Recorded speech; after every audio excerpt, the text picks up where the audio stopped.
You know that we are on witness number 3 still, Scott Cowden with Chandler Fire, and Lori Vallow Daybell, representing herself, is going to cross-examine Cowden, and this has to do with CPR on Charles Vallow. We know that no real CPR was done after he was shot and killed. Alex Cox made it seem like he was doing CPR at the time that he called 911, but that was not the case. He was left there to die for over 40 minutes until first responders arrived, and there really was no point in doing CPR. So now she is trying to poke holes and will continue to try to poke holes in the testimony of this Scott Cowden, who is just simply laying out the facts.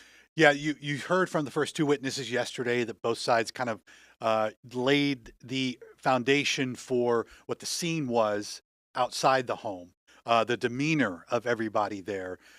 Lori now, for the third time, is getting to, we'll start this morning in her cross-examination of the Chandler firefighter who was not only there, but really called time of death on Charles. So it'll be interesting. She's had all night now to kind of formulate how she's going to question this Chandler firefighter. Again, we're getting a sense that, you know, her message in her opening statement yesterday was, you know, self-defense is not a crime, right? That seemed to be kind of the underlying tone. Where she goes from here, now she's starting to kind of weave in that narrative with her line of questioning. We saw a few objections yesterday from Trina Kay on some of the questions she was asking about her brother Alex, which again cannot be presented in court. Yeah, she's doing her best to poke holes in the testimony, but the bottom line is for this jury seeing this now through Trina Kay's questioning of these witnesses that the demeanor was very too calm, and that was maybe not suspicious at first. But now that we're looking at this, Alex Cox and Lori Vallow Daybell did not care about Charles Vallow and whether he was dead or not. I mean, they knew what happened. Yeah. They had communicate that to each other, we know, at some point before even 911 was called. And now it seems like with cross-exam, she's going to make it seem like the authorities and the first responders could do something, that they could have been the ones to save Charles. But the question still remains, why did you leave the house with your husband's phone and not call 911 for his shooting? Yeah, and it again, it'll be interesting to see where she's going with a lot of this. If she's trying to pick away at something, I think you know, the jurors, depending on where they're at in this whole saga. Again, we're 3 witnesses in. If they will kind of be able to follow along with where she's going, because if you've watched enough trials, you know that attorneys tend to slowly kind of pick away at a witness, and then kind of closer and closer get to the meat of what they're looking for in their answers. So, you know, her not being an attorney, it'll be interesting to see what approach she takes, how long she takes with this witness, and then as we move along with all of the law enforcement people that'll be brought to the witness stand moving forward. We're going to interact with you guys on the chat. Thank you to the 400 people watching right now. We got about 5 minutes left before we take you to the courtroom. Jenny Allison says the juror who was questioned got to stay. A female juror had to be released today, so we're down to 2 females. We got to verify that. For us looking at the live feed, audio came down for that portion, but we are going to verify and figure out how many jurors we have and what that pool, what that panel looks like. At last check, I believe it was 15. Daryl Hicks, thank you for being here. Says he's here for the commentary, so I appreciate that. We're going to be doing this all day. We have a panel of legal experts once again. We have Taylor Larson, Charles Vallow's attorney, Mel McDonald, former judge, prosecutor. We've got Rachel Smith, special prosecutor on the Idaho case against Vallow Daybell, and we've got a new guest today. In for Kirk Nurmi, we have Benjamin Taylor, criminal defense attorney in the Phoenix area, who's very well known. And so we've talked to him a lot about this case too in the past and how Lori Vallow Daybell represents herself. So we're going to have that panel on during the lunch hour.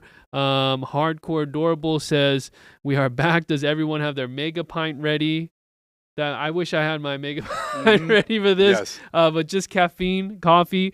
If you guys have any questions, drop them in the chat, and our producers will be taking some of those questions into the lunch recess as well. Also important to note, Brandon Boudreaux has now been struck from the witness list for Lori Vallow Daybell. That happened yesterday morning. If you're just catching up, he was someone that she wanted to call based on communications with Charles Vallow leading up to his murder. Yeah, he was, for those following yesterday, he was actually in the courtroom yesterday morning before trial started. They had to deal with that. They got a late start. The judge obviously struck him from the courtroom. I understand there's going to be a lot of interest from him and those who follow the case, but yesterday, a busy day. Now we're starting to kind of see things smooth out and feel more like a murder trial. Yeah, and the state is going to lay out the witnesses that can provide the nuts and bolts of this case. We're talking about the length and delay to the 911 call, how CPR wasn't performed on Charles Vallow. I expect to see more on his phone and how it moved from place to place after Lori Vallow left with her kids. We could see more detectives on the stand talking about the interview done. I mean, there is a lot to go through. There's so much evidence. They've been saying it throughout this whole trial. That this is 22 terabytes worth of evidence. So it's a lot there that we're going to see. And then at what point do we see someone like Kay Woodcock take the stand and get more of that personal perspective? And I think what we'll see as we get farther along, at least in the state's case, is they're going to hold those impactful witnesses until the very end. So it kind of saturates, I think, in the minds of jurors. You get a lot of the procedural law enforcement, firefighters, that kind of thing out of the way in the beginning. And then, like you touched on, you get more of that human element near the end of all of this testimony for the state. And I think that will resonate, at least I think the state's hoping, will resonate with the jurors in this case and help them kind of get the decision from the state's perspective, get the decision they're looking for. Want to take some more questions and comments. Baby Bear 33 asks, why didn't you get to be the main camera instead of Court TV? So I think it's cool to peel back the curtain, tell you guys the process and how, we were the pull camera and we wanted to be for the hearings. But in this case, in TV, resources and things like that, it just helps to rely on a reliable network camera, and we can still get what we need. We did, and we were there. We spoke. We represented. We ourselves. Argued for it. We did. We argued for it. We argued for more than one camera. Yeah. I think at the end of the day, to get at least one camera was beneficial for us and the public. But Court TV, they've done a bunch of these, and I think a good second option for sure. Yeah, so that's how things work. So we keep our resources intact. But we are just about a minute away or so. We're looking at the seal right now, the state seal in the courtroom on our stream that's getting ready to come on here. About 11:10, we're going to see Lori Vallow Daybell take the podium and cross-examine Chandler firefighter Scott Cowden. How is she going to, like I said earlier, poke holes in his testimony? And like I said yesterday, this may be the dry stuff, but very important for people to see how CPR was performed or not. So we're going to go to the stream right now inside the courtroom. Let's take you there.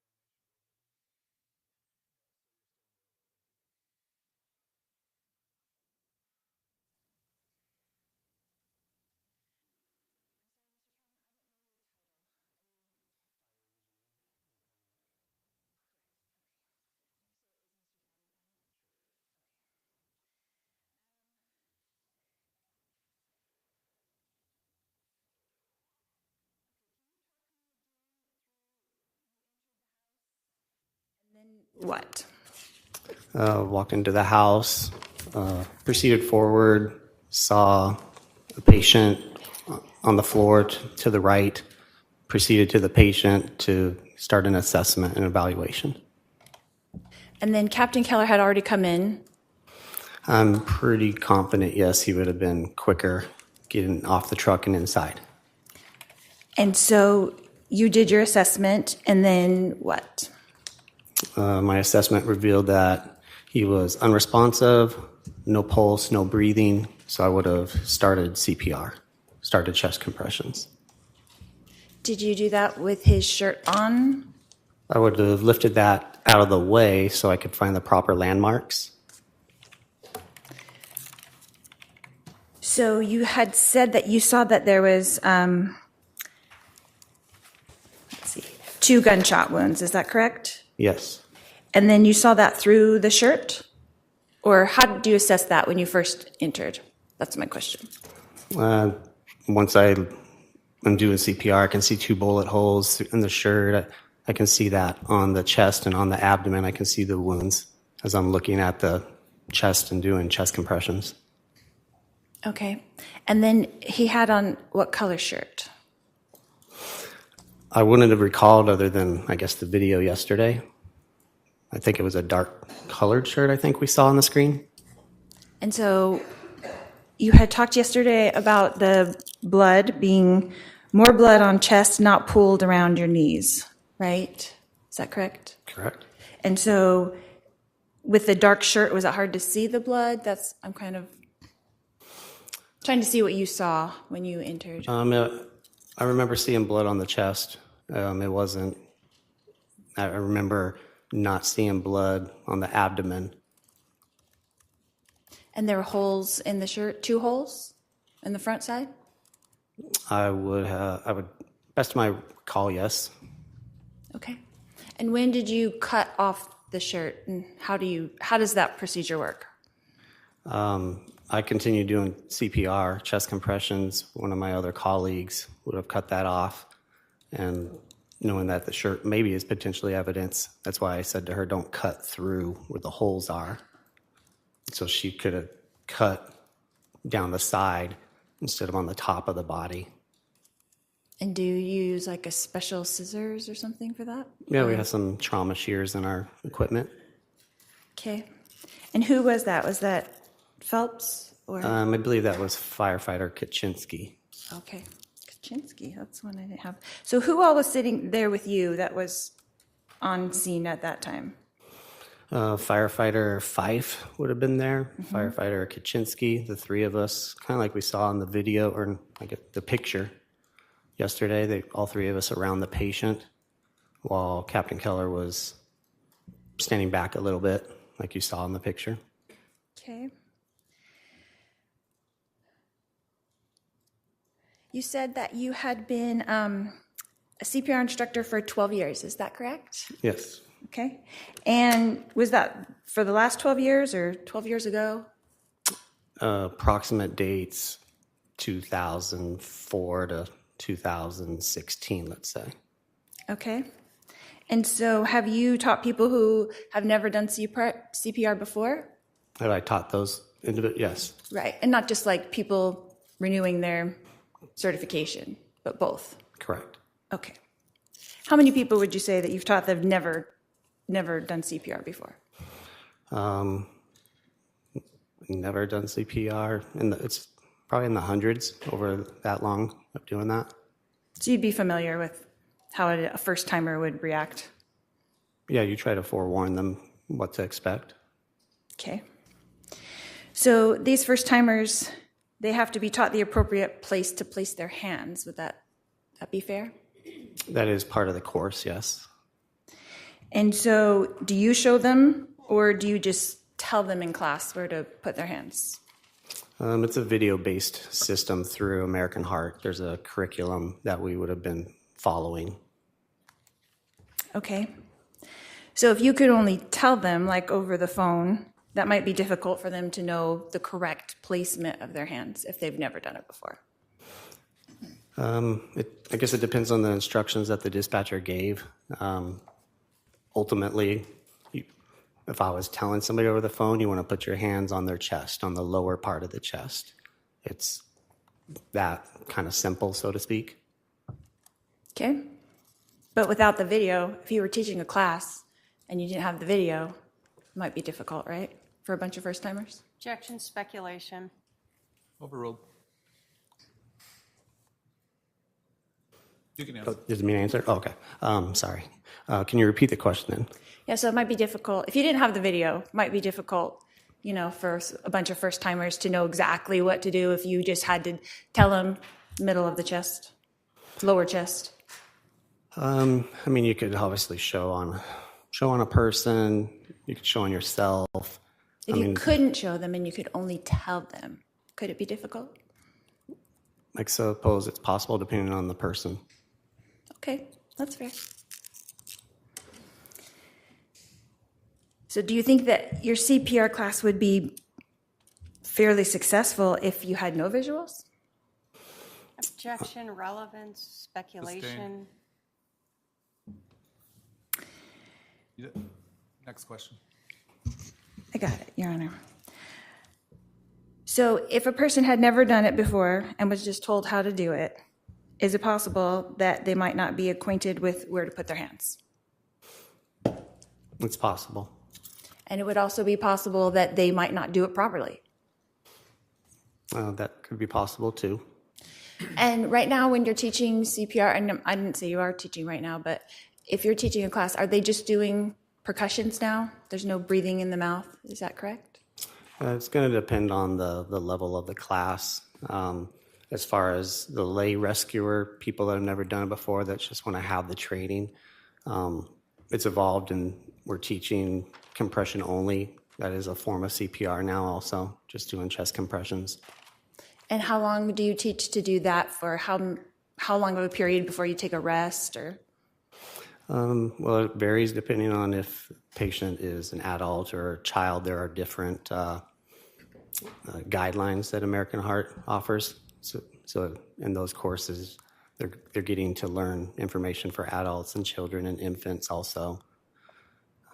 Correct, right. So for an adult, how long, like 30, 100, 150? It's been a while, so just wondering. With an adult, they're also taught they need to call for help right away also. So that's a factor. Are they alone? Is somebody else able to call? Can they call, put the phone on speaker, start, while talking to 911? And then they would just keep going until help arrives. So there's no timing, like you take a 10-second break, you just do compressions? Not for that type of level of CPR, there wasn't. Okay. So it's helpful if you had someone there that you could take turns, like I do 100 and then you do 100, because it's kind of exhausting, right? Objection, compound question, relevance. I'll sustain as to compound question. You can re-ask the question. Ask it in a different way. Go ahead. So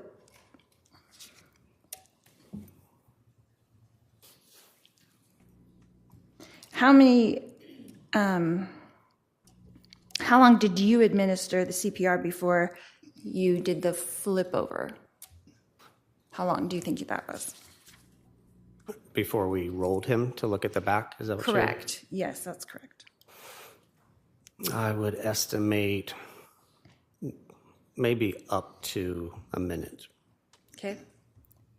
And then were you counting compressions? Is that what you were doing during that time, or do you not count? You just do it for a certain amount of time? I don't recall if I was counting. I mean, I was doing the chest compressions while waiting for the rest of the team to arrive and for us to continue assessing, see if we're going to continue to work the patient and utilize more equipment. And there were 3 of you there? 4 total, but 3 by the patient. Okay. And then you could take turns, right? Like trade off if you needed to? If we needed to, yes.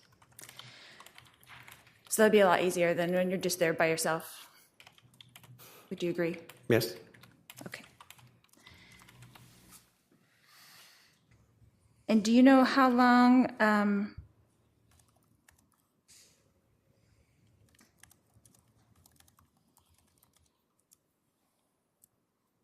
after the rolling over you started doing compressions again? Is that correct? Yes. That's what I had. Yes, I believe so. And how long did you do that for? I would estimate maybe upwards of another minute. So maybe 2 minutes total? During that sequence, yes. And was there another sequence? At some point, we would have stopped doing chest compressions so we could evaluate the heart rhythm. That's on the heart monitor. With the heart monitor? And you can't be doing compressions to evaluate that. Okay.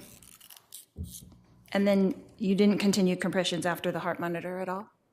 From what I recall, I resumed again in brief discussion as far as what direction we were going to go.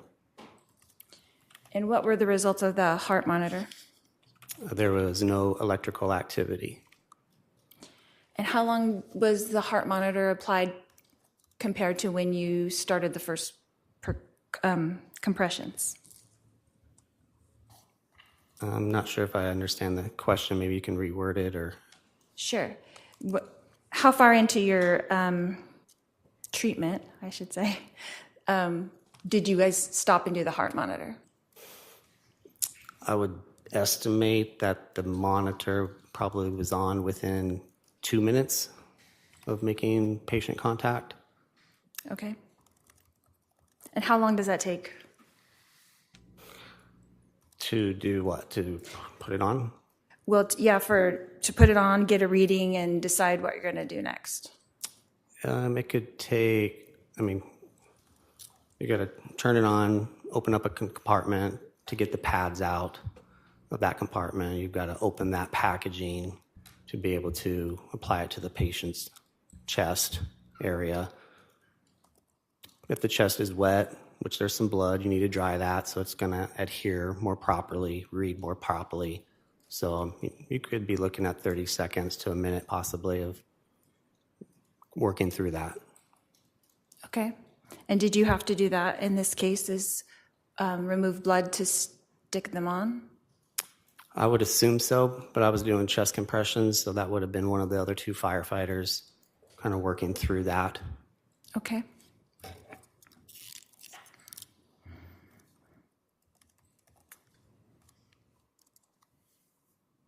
So I understand correctly, you said when you rolled him over, did you cut the shirt in the back also to see the exit wounds? Is that? No, we only had to cut the shirt one time. That was when he was still laying on his back. You cut it down the side and that opens it up to where then you can remove it from the body, pull it off. So you did pull it off completely at some point? More than likely, I would say yes. That's typically what we would do. Okay. But you don't remember if you did that in this case? I know that I didn't do that because I was doing chest compressions, so I would assume one of my colleagues did that completely. That's typically what we do. Okay. And so you're back to doing the compressions for the third time, and then you stopped that at some point. Was there another procedure after that? No, at that point in time is when we would have called the patient. And who announces that? Ultimately, I remember our captain, since he's in charge of the crew, would be considered the lead medic. He has the most experience. He's also charting the call, kind of running it, kind of made that final decision. And that would be Captain Keller? I'm sorry, I didn't want to interrupt you. Yes, correct. Okay. And then he did call it at, do you know what time? It would have, I don't have it memorized, no. It would have been like in the charting that he was doing. And who documents that? He would have documented He would that. have done it? Okay.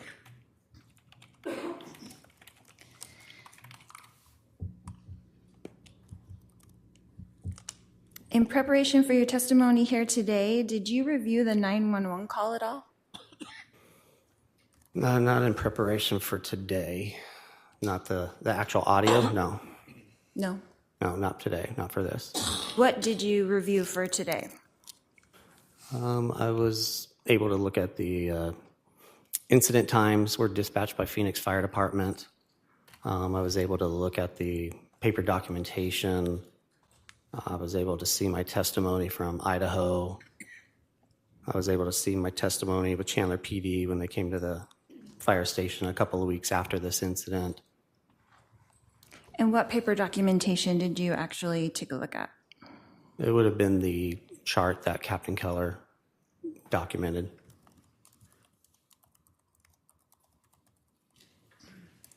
And what does that chart consist of? There would be scene times, date, time, address, patient information, name, address, maybe medical history, things that we, a narrative of what we discovered, what we've done, treatments that we've done. The heart rhythm from the monitor gets attached to it.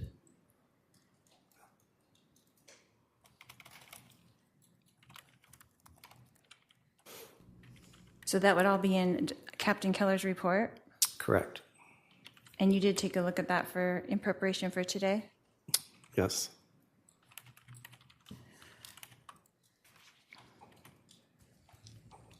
And did you write a report regarding this incident?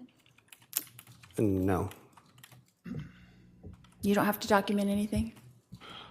Just one person documents the call. So for all of the people that were there from fire? Correct. Okay. So that's the total report. You just give your input to him and he puts it into the report? Correct. And that's the same for the other two firefighters that were along with you? That's correct. Okay. So they don't have their own individual reports as well? No. Okay. And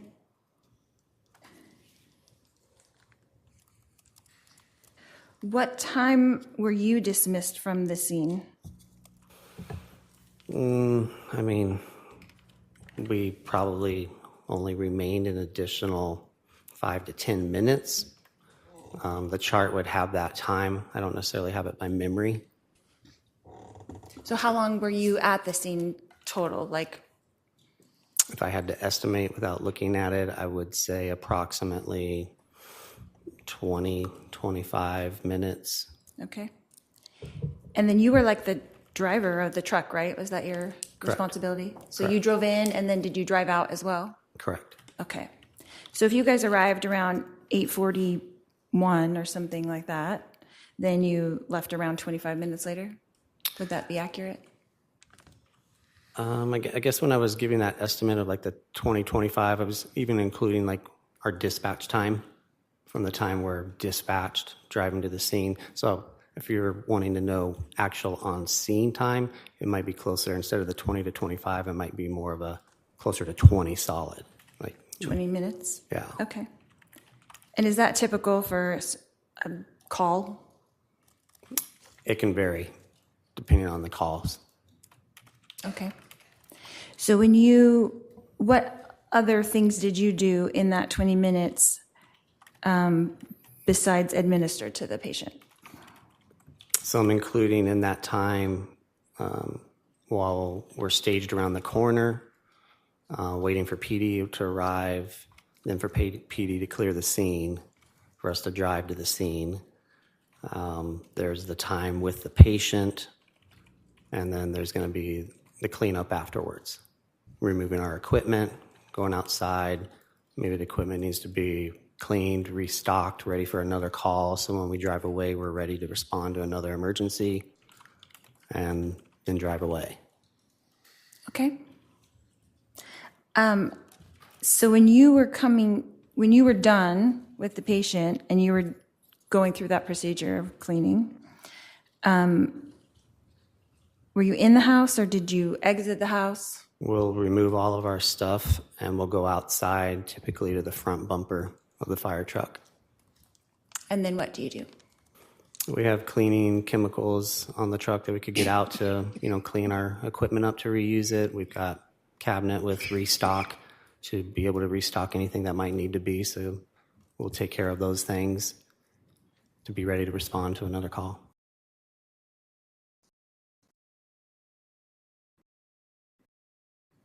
Okay. And while you were out front, did you see Alex on the curb? I did see somebody on the curb, or I don't remember if he was on the curb or standing, but I remember seeing somebody with an officer or officers. I don't recall how many people might have been together. Okay. And did you converse with those officers at all during that time? I don't believe so. I don't really remember conversing with any officers on scene. That would have been more Captain Keller, charting, documenting, kind of getting information from them. He would be able to answer that question. Okay. So did you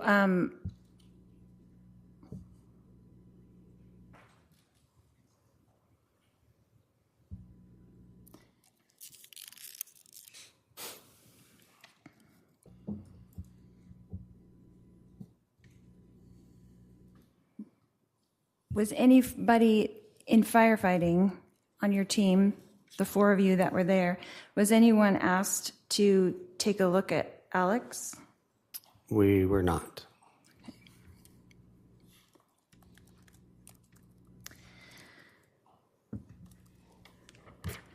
Let's see. Have you spoken to the media about this case? Can I object? Relevance? What's the relevance? What is the relevance, Your Honor? Yeah. Just to know how many times he's given testimony? Your Honor, I'm Right. going I'm gonna to, maybe we can hold on. sidebar. Yeah, I don't want to. All right, let's go on a sidebar. All right, first sidebar of the day underway. Headsets are on. Remember yesterday we had a long sidebar to start trial even before opening statements. I don't know why Lori Vallow Daybell is asking Scott County if he's talked to the media. He has not, from my knowledge. No, normally he The wouldn't. firefighter. Yeah, I mean, normally you'd let your captain or a PIO speak at the scene of something like this. A random firefighter like this probably wouldn't be interested in talking to the media, and as a media, we probably wouldn't even go to him. We'd go to the PIO first. Yeah, there would be no reason to get an interview. I mean, what he has to say is interesting. It's important, the facts that he's laying out here, as far as the CPR and how first responders arrived to the scene. But from my knowledge, he has not given any interviews to the media. And in our industry, right, there's a PIO for that. And you Yes. don't just talk to a firefighter. I mean, maybe talk to a chief, a captain. It just depends on Yeah, what it it does. is. It depends on the scene, and in a lot of cases, to give you a little bit of backstory, when we come, let's say we were to get to the scene, and again, this was a while ago, but if we were to get to the scene, the PIO for police would be the first person we'd reach out to. We would also email fire, and they're typically, most fire departments are typically really good about emailing us back. If it's a big enough story or a big enough scene, they would provide scene at the location. But by and large, we would just kind of identify what fire department's role was, but the crux of the investigation would have to go through PD. I'm just trying to figure out what Lori wants to know. She has a long list of questions on this cross-exam. Maybe And- she wrote a whole list during direct. Yeah, and a lot of her questions up, until this point early in the morning was a lot about CPR. You heard her ask, we've heard chest compressions, who How do you do CPR? yeah, is 911 typically do they typically give instructions of CPR over the phone? What we had talked about too was there was a question in there about whether or not, was there any indication that CPR had been done on Charles prior to fire department arriving? That'll be one of the questions, I think. I don't know if that's what she's trying to get to, or get him to, again, like you said, bombshell moment of disclose that maybe there was CPR, or they felt like there was CPR done on Charles before they got there. Maybe that's what she wants to present to the jury. Because right now, if you're the jury, you may be trying to stay awake. Let's be real here. Like, you've been listening to this testimony since yesterday, and now you have her doing cross-examination and these questions, very yes or no. She's trying to figure out the whole protocol and how things are done from a firefighter perspective. And the bottom line is that Alex Cox did not do CPR.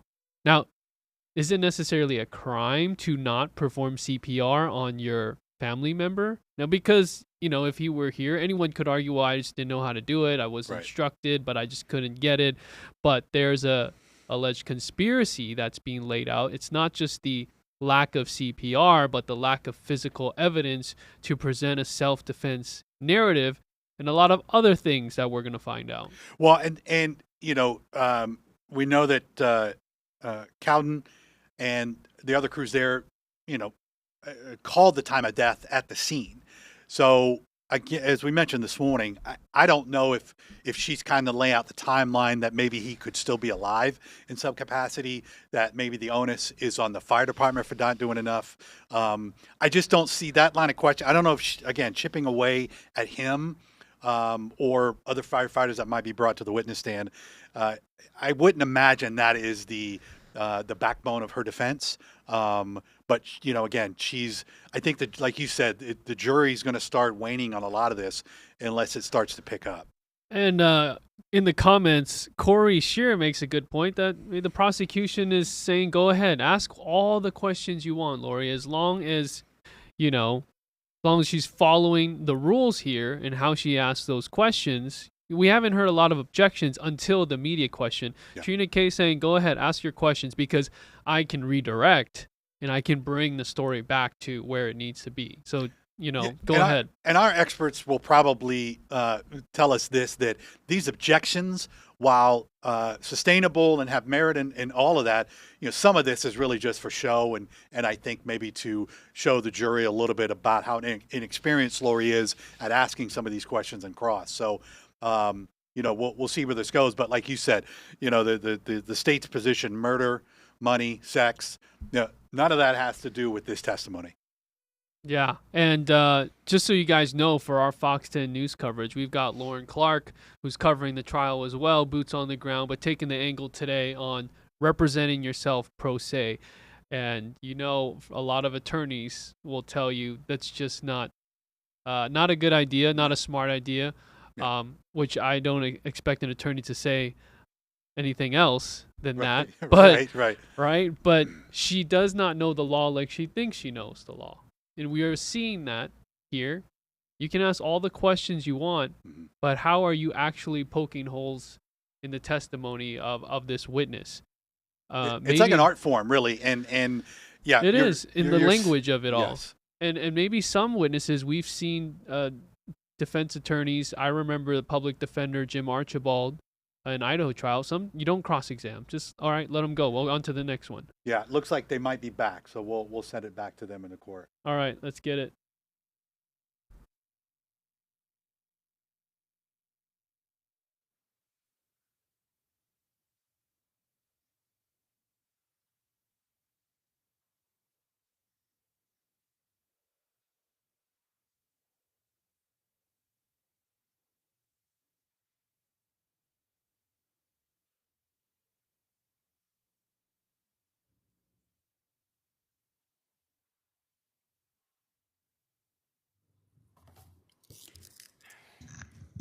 Okay, just a few more questions.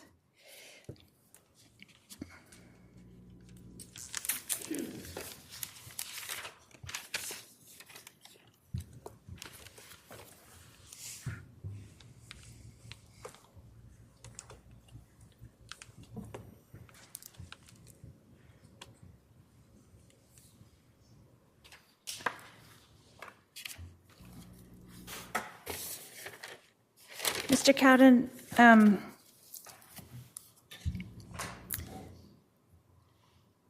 is it possible that if there was a wound to the chest, that doing compressions on that could cause other damage?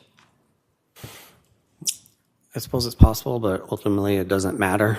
If the heart isn't beating, it's what you got to do. It's the appropriate treatment. So would a common person who doesn't know how to do CPR maybe hesitate about pushing on a bullet wound? Objection, speculation. Sustained. But you wouldn't. Can you repeat the question? You wouldn't hesitate to push on the bullet wound if the heart was stopped? No, I wouldn't. And you would have to assess if the heart was stopped in order to do that? Yes, you would check a pulse like we did. We would, use our equipment like we did. Okay.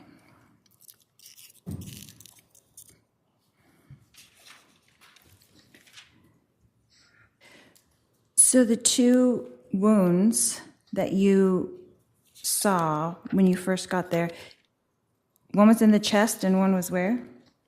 In the abdomen. On the right side or the left side?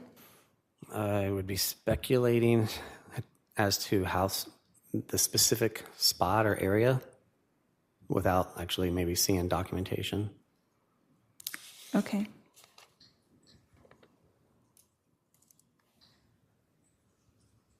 And can you tell me about I think there's a word for it, but I'm sorry, I can't remember what it was.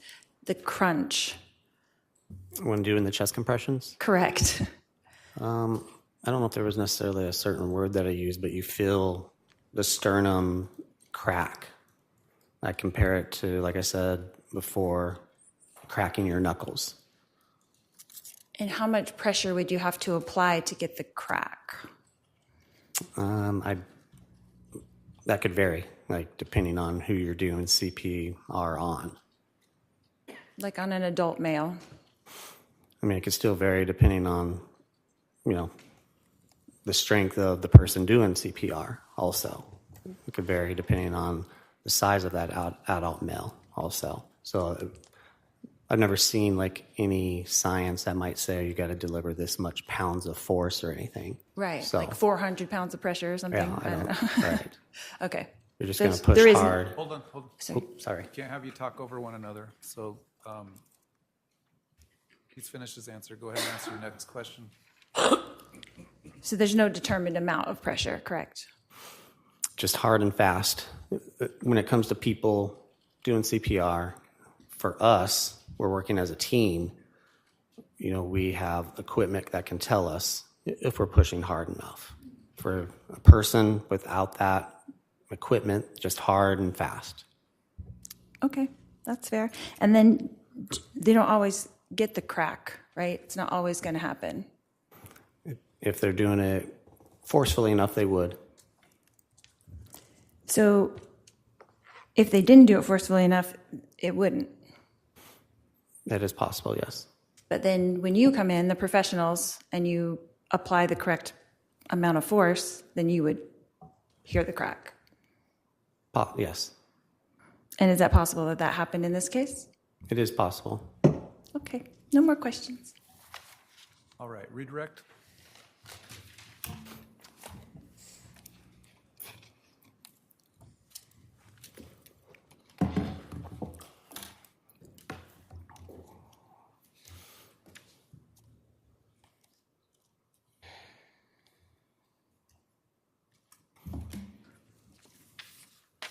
Does 911 have to regularly instruct people on how to perform CPR? I don't know if I can answer that since I don't, do that since I'm not 911. Have you regularly heard while listening to a radio 911 instructing people on how to do CPR? We have had PTI information when we're responding to a call that will tell us that they are either performing CPR or being instructed to. So you've seen in the past that 911 is prepared to handle individuals who may not know how to perform CPR. Yes, And that's to help try to keep the patient's blood moving while you're en route. correct. You were asked a lot about trading off and other people doing compressions. At this scene with this patient, Charles Vallow, did you ever trade off and have someone else do the CPR compressions? No, You were the only one doing the CPR compressions. yes, Were you doing CPR while another paramedic or EMT was getting the heart monitor ready? yes, So this timeline of however long it took them is in conjunction with you still performing CPR. yes, You talked about Charles's shirt being cut. If photographs from the scene show his shirt still around his neck, would that indicate that it wasn't removed from him? After the cutting, Yeah, so if police, let me ask you this. When you guys are done and he's called deceased, do you put his clothing back on or modify him in any way? no, we would just take our equipment that's necessary to take. So if his shirt was still around his neck, then that's how it would have been left. Correct.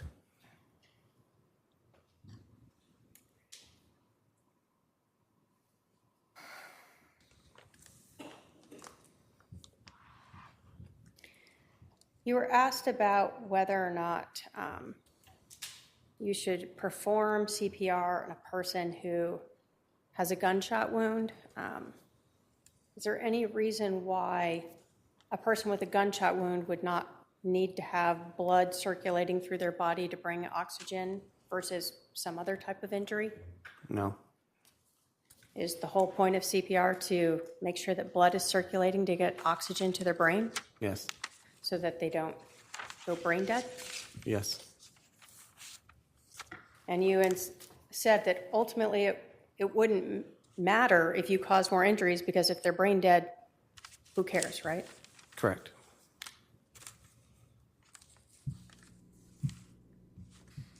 In your assessment, did you feel that no one had performed CPR on Charles Vallow before you arrived?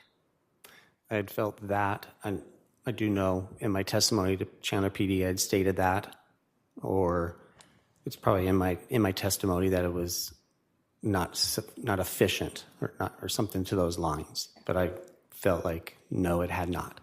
Okay, you felt like no, it had not been done. Correct. Thank you. I have no other questions. All right, I see at least one juror question. We'll go on a sidebar. Please, if you're a juror and you have any additional questions, pass down your question to the basket.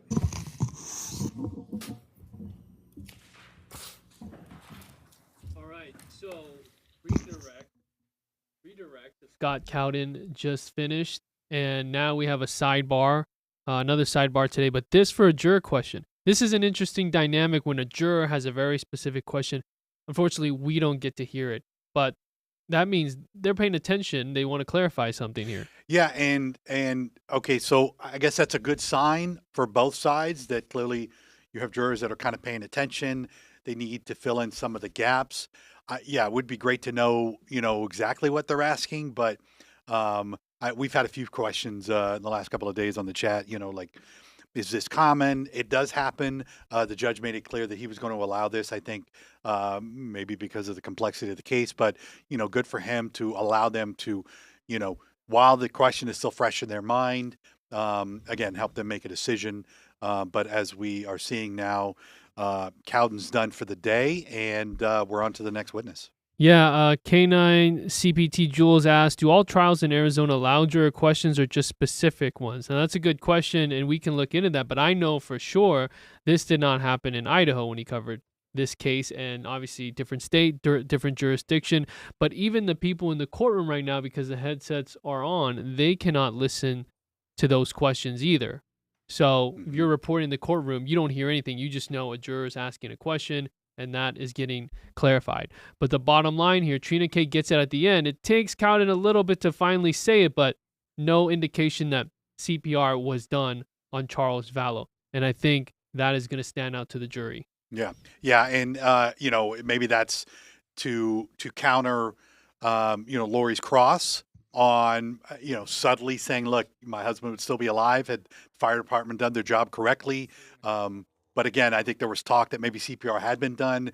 Clearly, fire department, at least in Cowden's opinion, he didn't believe that was the case. All right, right now we have the fourth witness coming up. Another one from Chandler Fire, and you guys are about to see him right now take the stand. Let's take a look. The testimony you're about to give will be the truth, the whole truth, and nothing but the truth will help you God. All right, you're going to come up this ramp over here and have a seat to my left.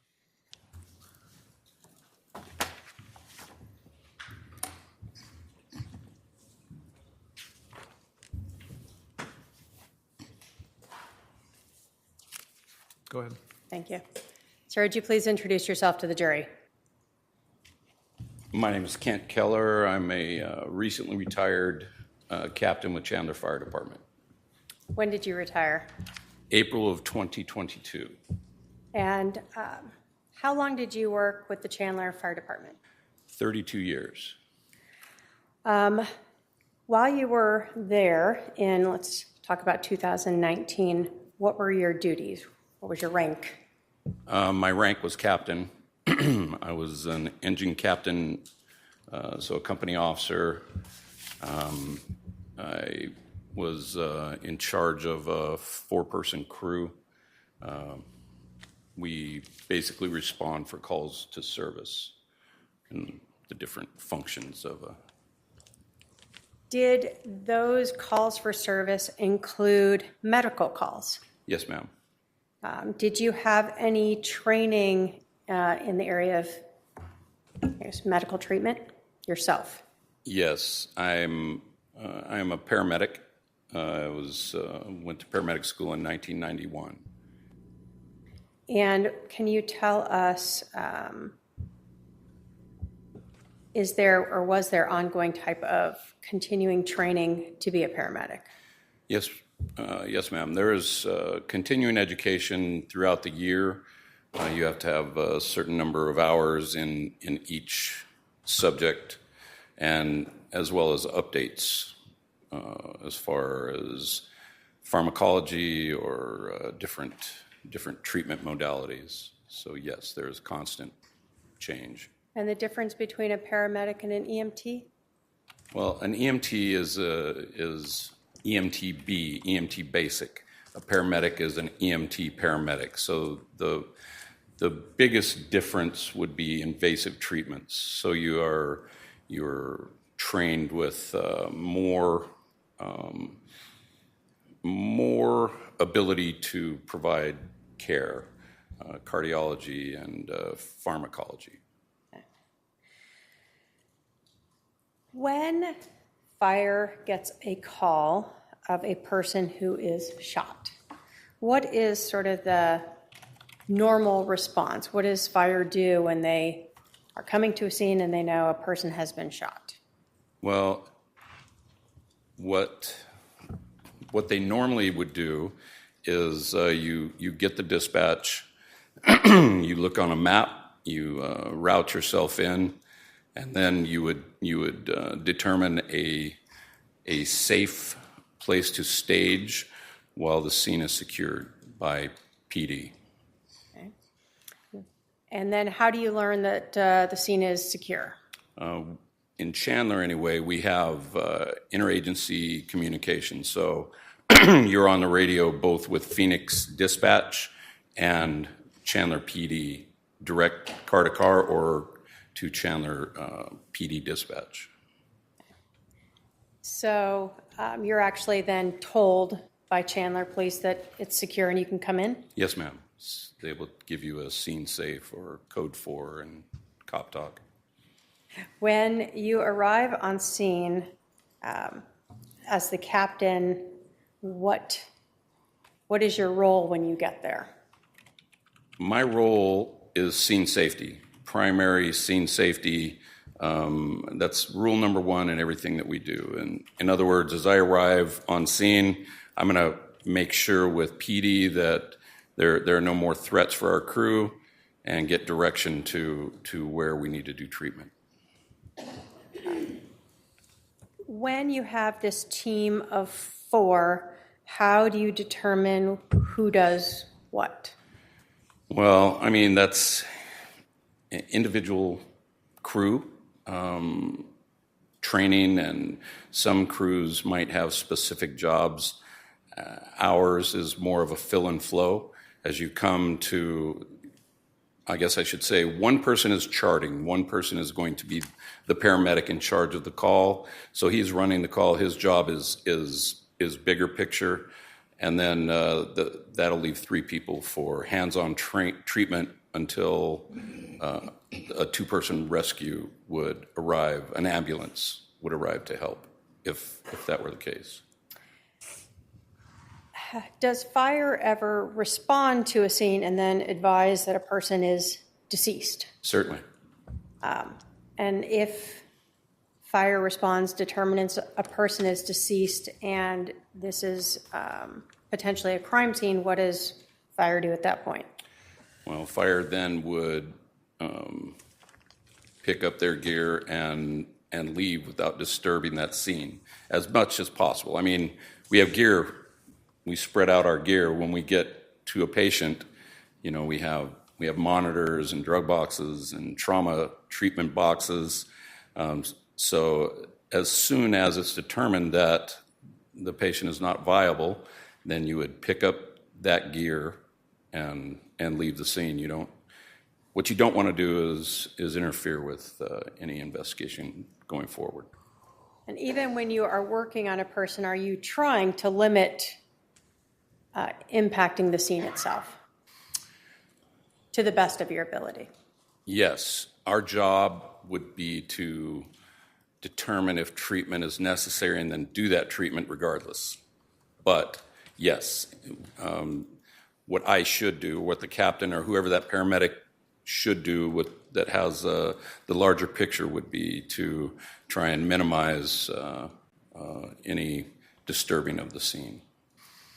But obviously, taking care of the patient is the primary focus, even if that causes the scene to be disturbed. Yes, ma'am. Were you working on July 11th of 2019 around 8:30 in the morning? Yes. Do you recall responding to a shooting at 5531 South Four Peaks in Chandler? Yes. When you responded or first went to the scene, did you guys stage like we've discussed? Yes, ma'am. And you advise that you're being provided information from two different sources? Yes, our primary source is Phoenix Dispatch. But yes, you are able to monitor Chandler PD as well. Is Phoenix Dispatch 911? Yes, ma'am. Okay. So you're getting what's coming in from 911. Are they relaying information to you? Yes. Are things like whether or not the patient is receiving CPR something that is very relevant to you? Yes. In this case, did you receive any information regarding that? Yes. We were told that CPR instruction had been given and CPR was in progress. Does 911, in your experience in over 30 years, are they able to provide instruction for lay people who may not know how to do 911 or not know how to do CPR compressions? Yes, they are actually certified to do that. They train and are certified to give that instruction over the phone. So even though it's only verbal, they've been trained to how to present that to a person over the phone. Yes. So you are advised that CPR instructions have been given and that that compressions are being given? Yes. Been a little while, but yes, I believe that I was told. I do know that instruction. I do remember specifically hearing that CPR in progress. I believe I remember. I would have to, but definitely the CPR instructions had been given. Does knowing that a person has been receiving CPR impact the way you view a patient when you enter a scene? Yes. How? Well, because it would make the patient more viable. If adequate CPR were given prior to our arrival, then you would hope that good CPR was given and that oxygenated blood was being pushed around the body, which would mean that make the patient more viable at that point. When you go to a scene where you believe CPR is given,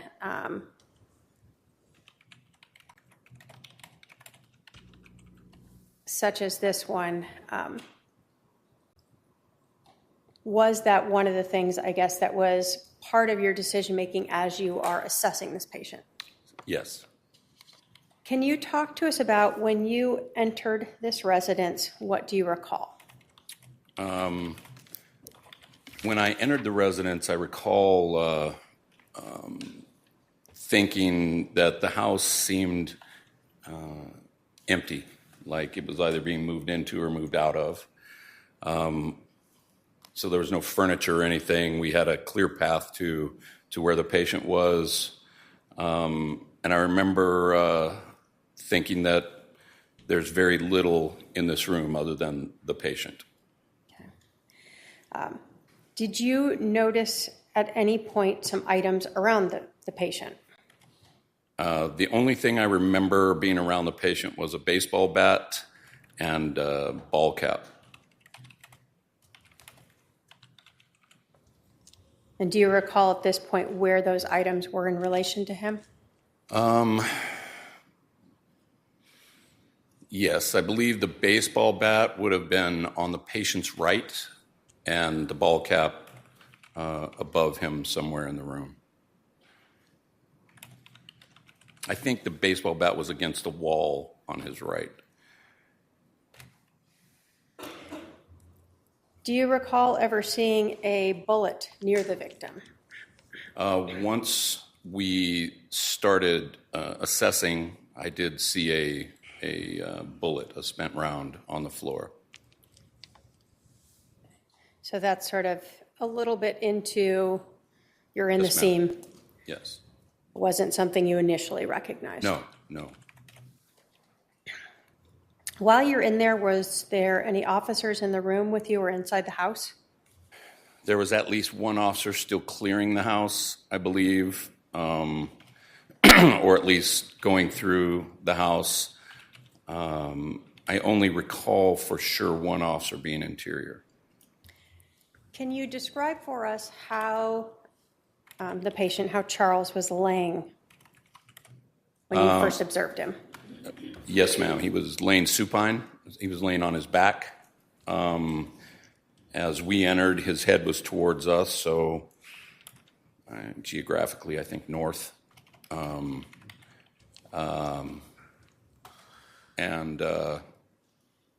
So that's how he was laying supine. Do you recall anything about his arms or hands where they were?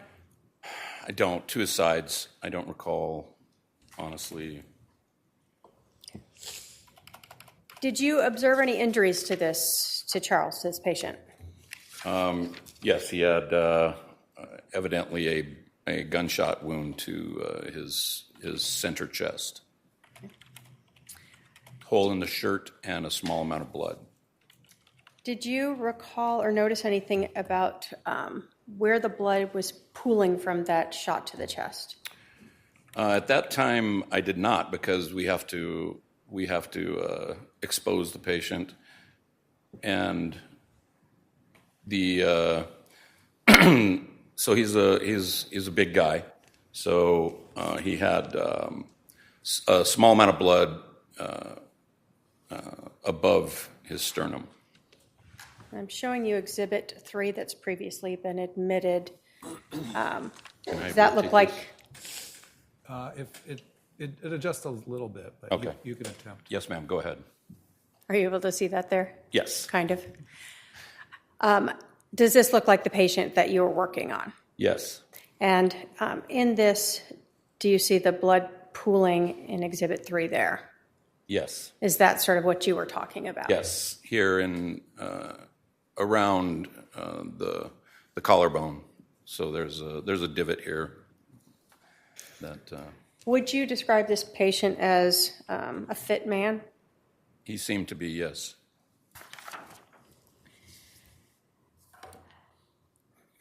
When you saw that pooling like that, did that stand out to you or seem at all impactful in your decision of whether or not CPR had been given prior to your arrival? Yes. Why is that? Because had adequate CPR been given there, I would have expected more blood, possibly on there, and perhaps a pool of blood under him. I didn't see any blood under him. I mean, when we first got there. So when you guys first arrived, let's go back to sort of describing the scene. You said that you didn't notice any blood pooling under him. I did not. And is that something that you guys are cognizant of since you're going to have to get down and around him? Yes, but we're more cognizant of it because it would indicate an exit wound. And obviously, the more blood there is, the more the heart was beating or CPR was being done. Okay. So both the lack of spreading on him is one indication that kind of made you question if CPR had been given? Yes, ma'am. And the lack of pooling of blood underneath him was another sort of Yes. flag to you that maybe CPR had not been given? And no one was doing CPR when we got there. Would have been the primary indicator to me. And I say that because if CPR were in progress by PD, if there were an officer there doing CPR, then they would have continued to do CPR until we relieved them.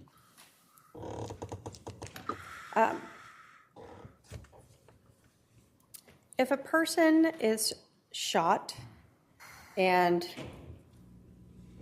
deceased, and you start giving them compressions, can you still push blood out of those wounds? Yes, ma'am.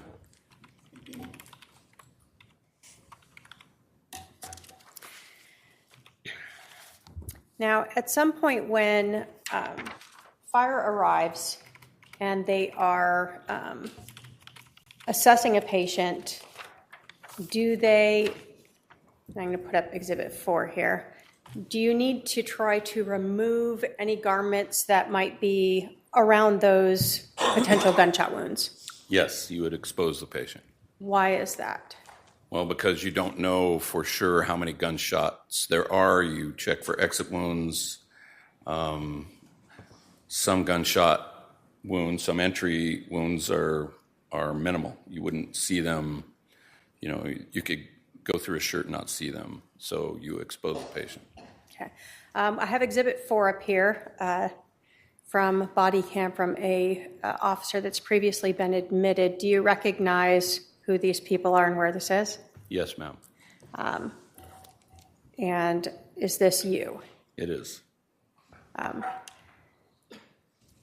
So in this case, at some point, was Charles's shirt cut in any way to allow access to those gunshot wounds? That would be the norm. Is at this point they would be cutting his shirt. Do you recall from this scene how many gunshot wounds you observed to the front of Mr. Vallow? I believe 2. Okay. Now, when you guys first arrived on scene, do you check the pulse? Like, what do you do when you first get there? Yes, you would check for pulses, carotid pulse, and obvious signs of life breathing, so chest rise and fall, as you are walking up to a patient. So in this case, for Charles Vallow, did you guys find a pulse? No, ma'am. Did you notice him breathing? No. Do you do any other assessments before you start compressions? No. So if he's not breathing and you don't see that he has a pulse, why begin CPR? Why start compressions? Because you don't know how long he has not been breathing or not had a pulse. Okay. He could have just stopped those things moments before we got there, which would make him a viable candidate, or a viable patient, rather. And does, again, the fact that you believe CPR had been performed prior to you arriving also play into your decision to Yes. see if he's viable? Yes. As other officers are doing compressions, what are you doing there? So I am charting. So I am, in this particular case, I was running the call.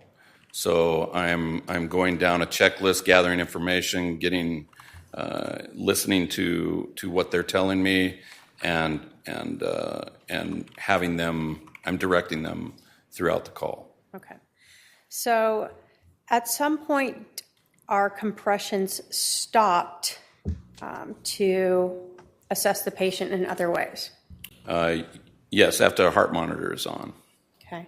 And so are compressions able to be performed while someone else is getting the heart monitor ready? Yes, compressions continue throughout until you stop compressions to check for pulses.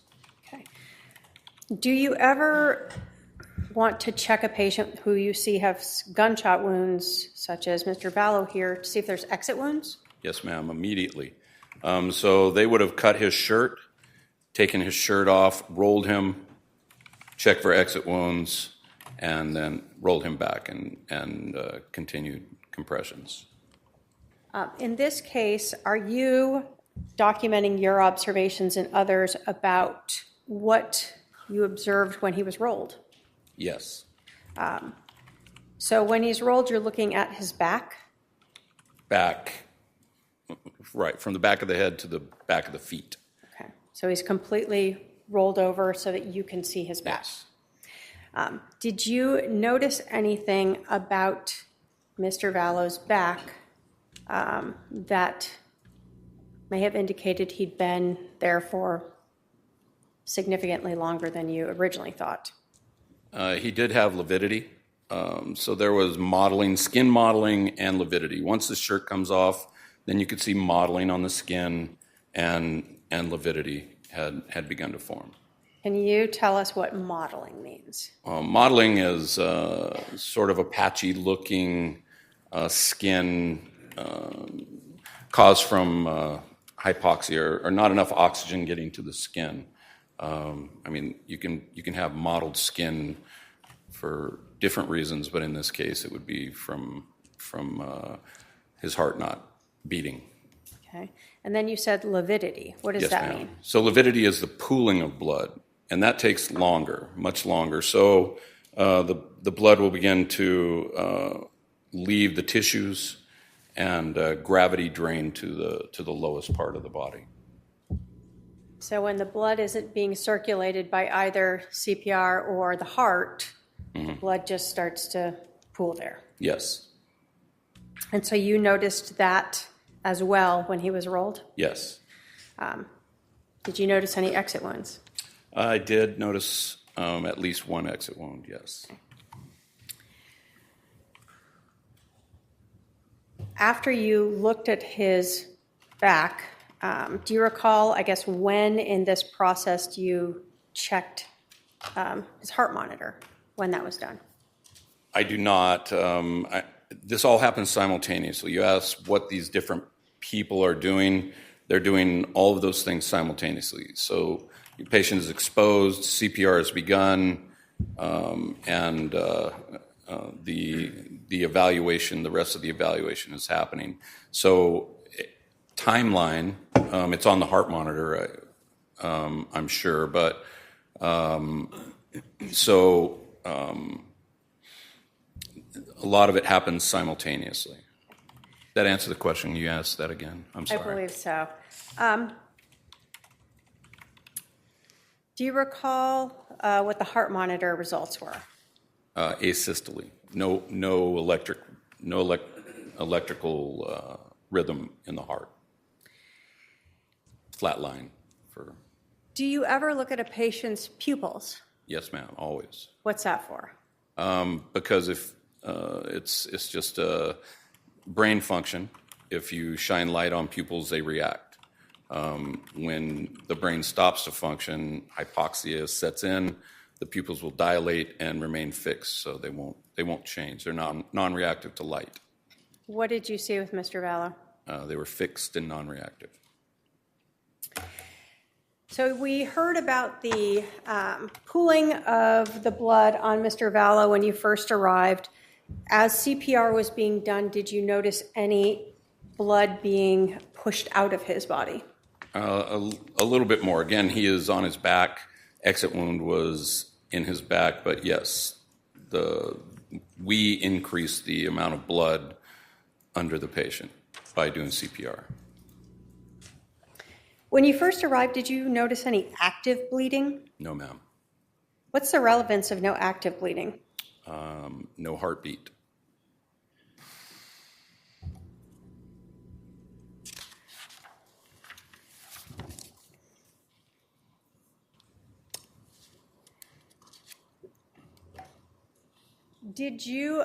Were you advised of Scott Cowden's information about when he started CPR, hearing the crunch, or feeling, I guess, the crunch of him performing CPR? Was I advised of it? Yeah, did he let you know that? No, but that would be expected. And is that expected if CPR hadn't been performed? No, not adequately. Again, big guy, so that the sternum will, the cartilage holding the sternum to the ribs breaks. It gives way, so, and that actually makes CPR much easier. In this case, you came in, he wasn't breathing, he was pulseless, his pupils were dilated, the heart monitor said there was no activity, correct? Yes. When you looked at his back, you noticed both mottling, which meant that the blood wasn't moving through his body? Yes, and mottling was on the front as well. Okay. So as that blood pools, so it leaves the tissue, that's gonna hasten the mottling part of it. So you noticed that when the shirt was then cut, yes. He was exposed, yes. as well as when he was rolled. Yes. And then you also noticed on the back the lividity of the blood pooling there. Yes. When you, I guess, obtained all of that information, did you end life-saving measures? Yes. Who decides to end life-saving measures? I do, as well as the rest of the crew. So Scott Cowden is also a paramedic, and he concurred. So then we call that in, and we cease life-saving function, or attempts rather.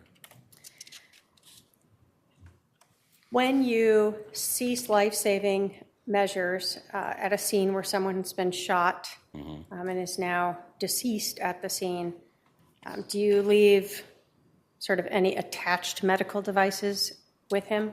Well, as little as possible. So what would have been left on him would have been defibrillator pads, probably EKG electrodes, and probably a CPR puck. Okay. Now, when you arrived on scene or when you were exiting, did you ever notice any male outside that might have been with some police officers? Oh, a person? Yeah. Yes. One person, one male. And did you notice him when you arrived or when you left? When I arrived, my job in particular is to kind of get a larger overview of the scene. So I did notice a person talking with PD. And when you observed this person, did you notice anything that he appeared to be injured in any way? No. So no obvious injuries to you? No. If you had been asked to treat him, would you have? Of course. Did you see that same person outside when you left? Yes. And when you left, did you observe anything about him again that he appeared to be injured in any way? No. Did you ever see a female and a female teenager at the scene? Yes. Where did you see them? They were across the street from the house we were at. Do you see that person in the courtroom today? I see the adult, yes. Can you point her out and let us know what she's wearing? Dark blazer at the defendant's table. Dark clothes, I'm not sure what it is. Okay. State will ask the record to reflect the witness has identified the defendant. Mitchell. Did you overhear her talking or saying anything? I did overhear her talking with the police officers, or someone said something about not getting invited to a pool party because of the commotion at the house or something. So. What? Did you have any formal interaction with her? No. When you sort of completed and left this scene, looking back and assessing it based upon your training, your experience, what you observed, and what was done to Mr. Vallow at the scene, would you agree that Charles Vallow was dead before you entered the house? Yes. Based upon your training, your experience, what you observed, and what was done to Mr. Vallow, would you agree that it was highly unlikely that anyone had performed CPR on Charles Vallow prior to fire arriving? Yes. I have no other questions, Your Honor. All right, Cross.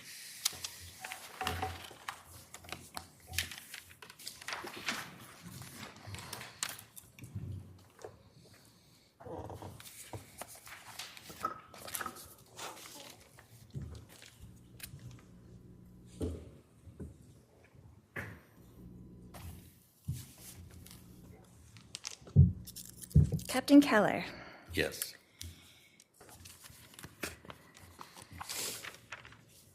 You were first on the scene? The police department was first, but yes, we were the first fire unit. First fire on the scene. Mm-hmm. And can you explain to us what staging is exactly? I'm not really sure. Sure. Staging, when there is some violent incident, the fire department, the firefighters don't have protective equipment for that sort of a scene.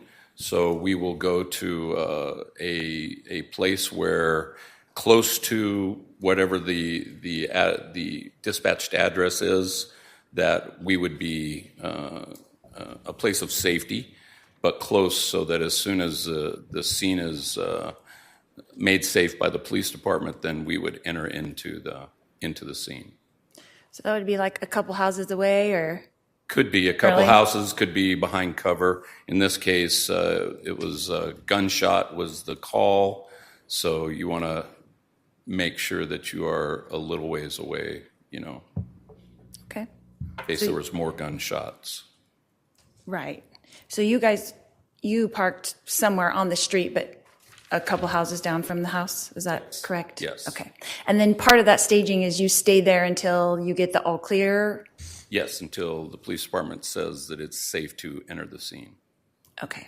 And you were wearing body cam that day? No, we don't wear body Oh, cams. you don't wear body cam? Okay. You were just that was a picture from you on the body cam? On the one On of the someone police else's officers, body cam? yes. Okay. Okay. Do you use any instruments to obtain current body temperature? Do you guys have an instrument for that? No. No? Would that help you give a more approximate time of calling a time of death? It wouldn't help me. I'm not trained to do that, so we don't have that. It's not within our scope of practice to determine that. It's not part of paramedics training? No. Okay.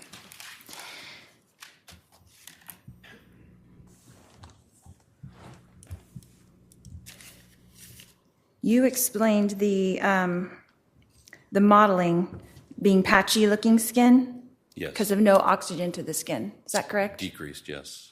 And so will that continue to increase? I don't really understand. Would you say modeling is complete or in progress? How does that work? I would say in progress. As less and less tissue had oxygenation, I would say it continues to model. So would you say it was in early progress or late progress? How would you estimate that?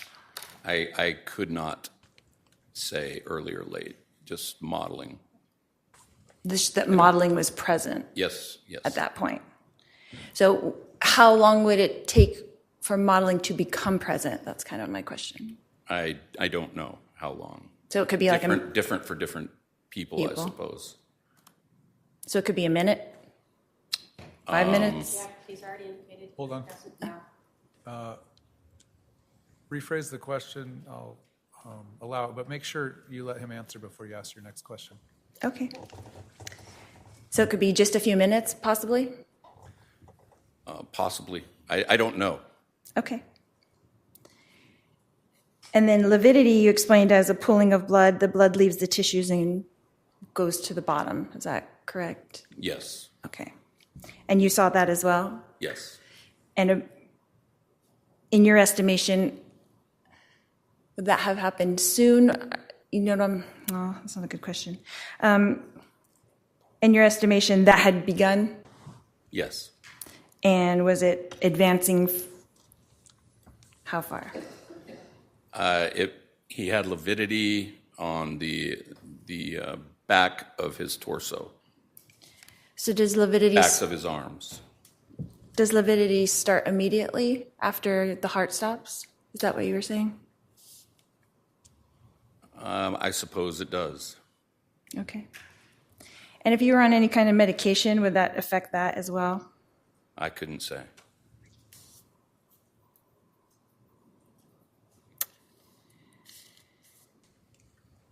And what time of death did you document? You were making the document, is that correct? Yes, ma'am. And what time of death did you document? I did not put time of death, but I put a time of treatment being ceased, and I don't recall what that time was. It's on that report.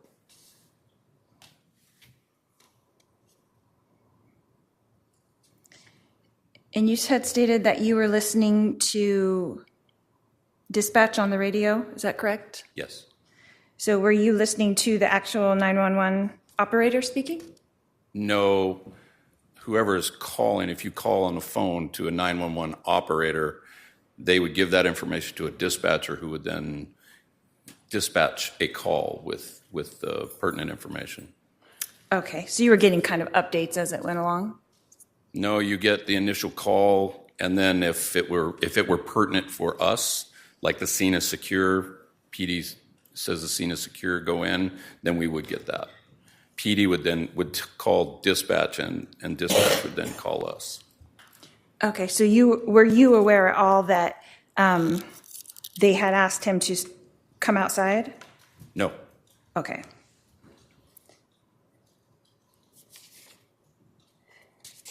You just saw that he was outside, but you didn't know that the 911 operator had told him to come outside, is that correct? I did not know who he was or how he was involved in it Okay. when we arrived. So on those dispatch updates, it wasn't saying like shooter is in-house or shooter is outside or anything like that? Okay. That wouldn't be... Not to us. That's what I'm saying. That might be to the police department, but that's not something we would hear. Okay.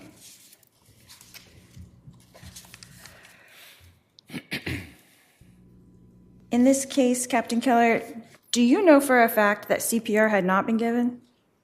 I do not know for a fact. And do you know for a fact that CPR had been given? I know for a fact that we gave CPR. Prior to your coming in? No. No further questions? All right, redirect.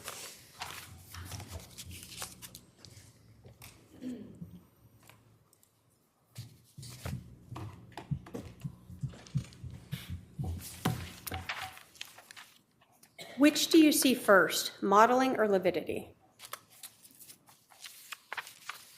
When the heart stops and the blood is no longer pumping. Modeling. Okay. I would expect to see modeling first. And you told us, I think on direct, that lividity is something that you see much later. Yes. I would expect that, yes. Have you treated patients before within a few minutes of their heart stopping? Yes. Do you see lividity in those people? No. Do you see modeling in those people? No. You see skin conditions change in those people, gray or cooling, moist, moisture, but not modeling or lividity. So you're not here to tell us how long it takes for those to form, right? I don't know. All you can tell us is that it's something that you see in patients who are deceased Yes. and have been deceased long enough, whatever time period that is, for that to happen. Right. It is an indication of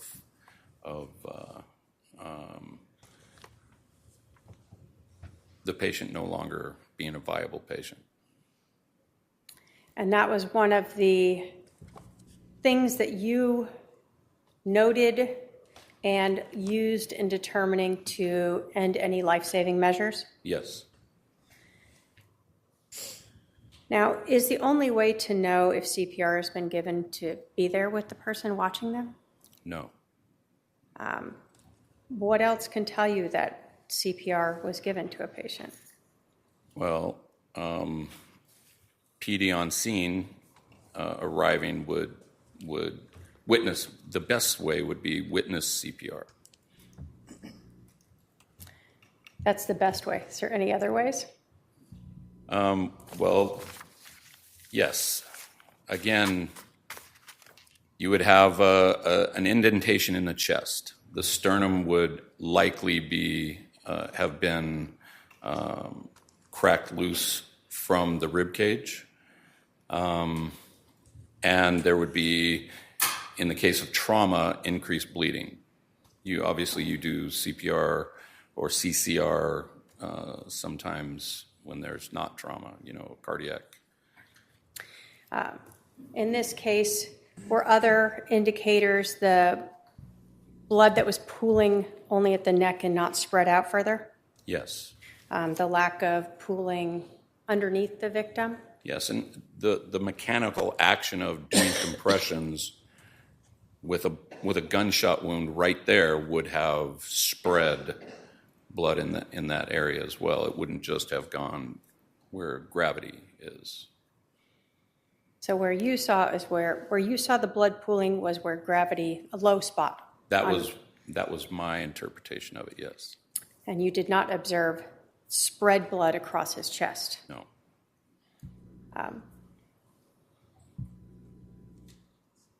Would ongoing CPR movement of the blood through the body have also limited the modeling you may have seen?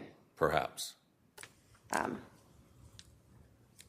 Ultimately, is it your opinion that it is unlikely that CPR was given to this patient prior to fire arriving? Yes. Thank you. I have no other questions. Are there any juror questions? I see at least one coming down. Please pass those down. Put on the white noise first.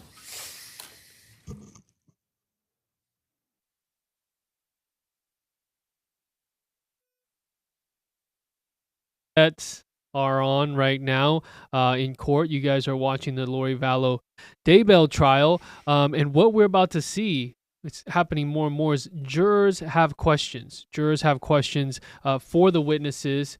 And right now, we have our expert panel lined up here. First off, Rachel Smith, special prosecutor in the Idaho case. Benjamin Taylor, criminal defense attorney here in the Phoenix metro area. We've got Taylor Larson, former attorney for Charles Vallow, the victim in this case, and Mel McDonald, retired Superior Court judge and former prosecutor for the county attorney's office and U.S. attorney in the District of Arizona. So thank you guys for joining us real quick. This is a little bit different for us, maybe more recent, but let's start with Benjamin here. Jurors having questions for a witness and the court taking time for that after testimony. Just that common, and how does that change the game here? Yes. In Arizona, this is very unique that jurors are able to ask questions to the witnesses. Most jurisdictions throughout our country, they don't have this. But in Arizona, the witness will be able to answer the questions that the judge allows. So the judge will review it, the attorneys will review it, and if there's an appropriate question that feels that should be asked to the witness, the judge will ask this witness and the witness will answer the question. That way the jurors get clarification. Because even after testimony, a lot of times jurors are still wondering and have questions. So this is very unique and it's great for them to be able to ask questions to the witness so that way they can get more evidence, get more understanding of the case. And Rachel, you know that this case is so complex. We got a little feedback. Thanks. We got a lot going on in this case. Rachel, if you were in the courtroom handling this, and would this help you when a juror has questions? This gives you another chance to, it's almost redirect in a way.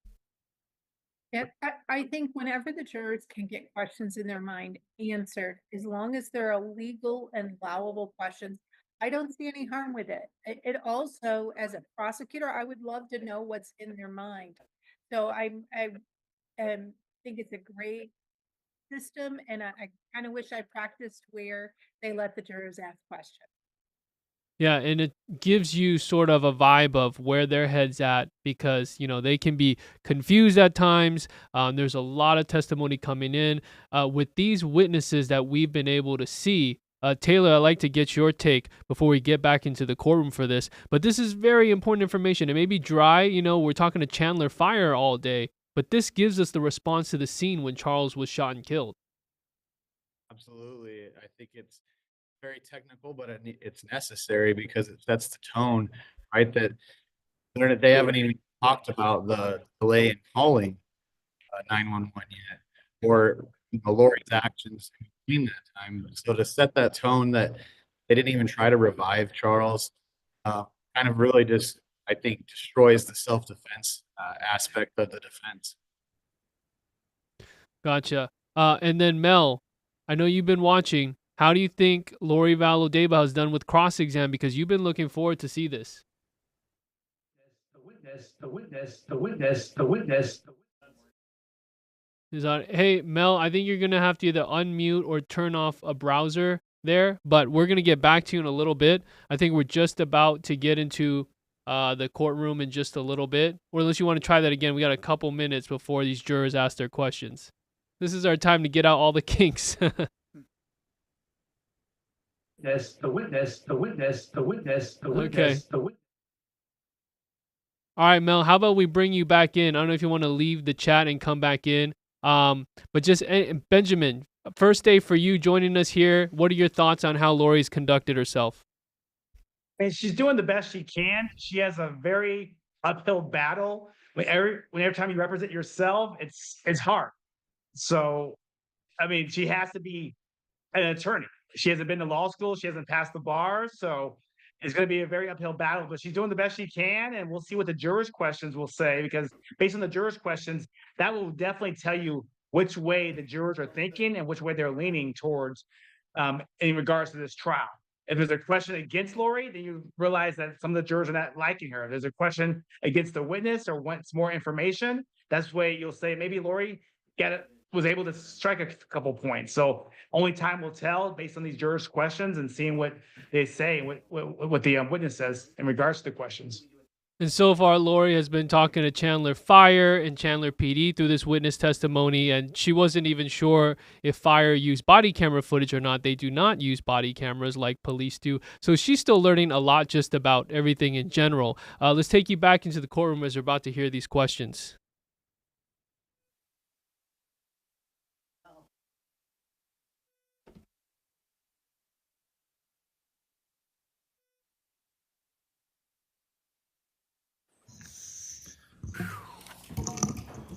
All right, we have some juror questions for you.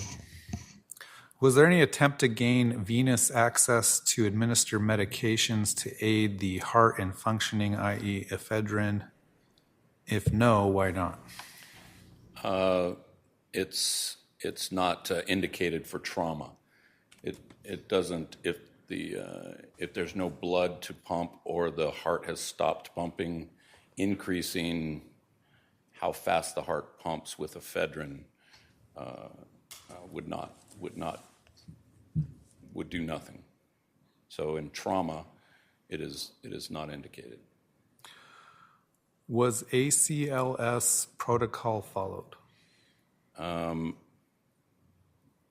Yes. Was there a physician patched in?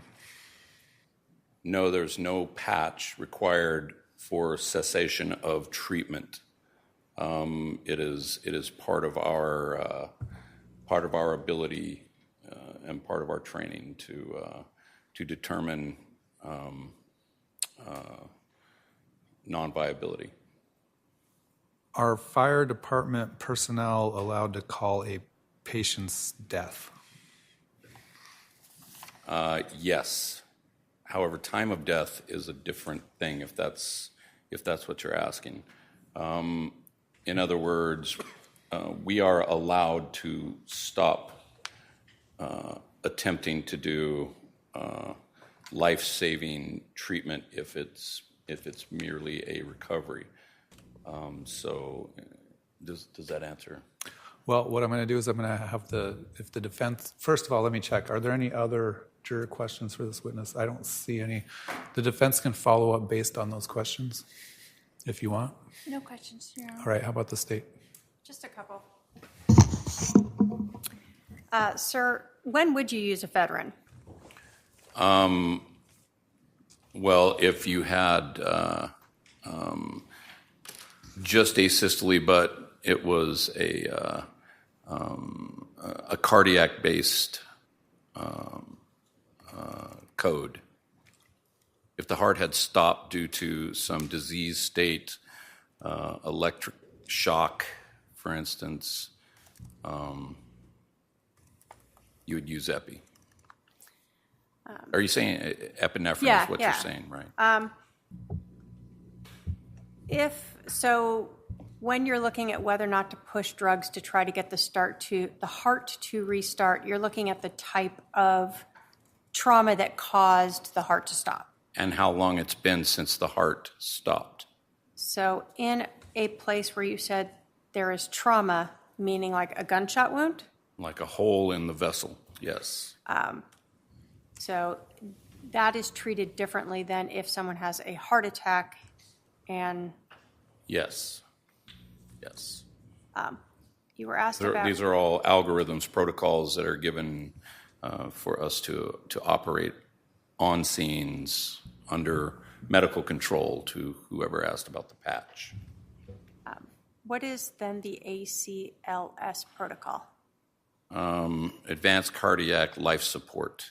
And it's just, again, it's a flow chart. Are there obvious signs of death? Yes. Stop CPR. So here, you followed that protocol and stopped CPR. Yes, ma'am. CCR technically, but yes.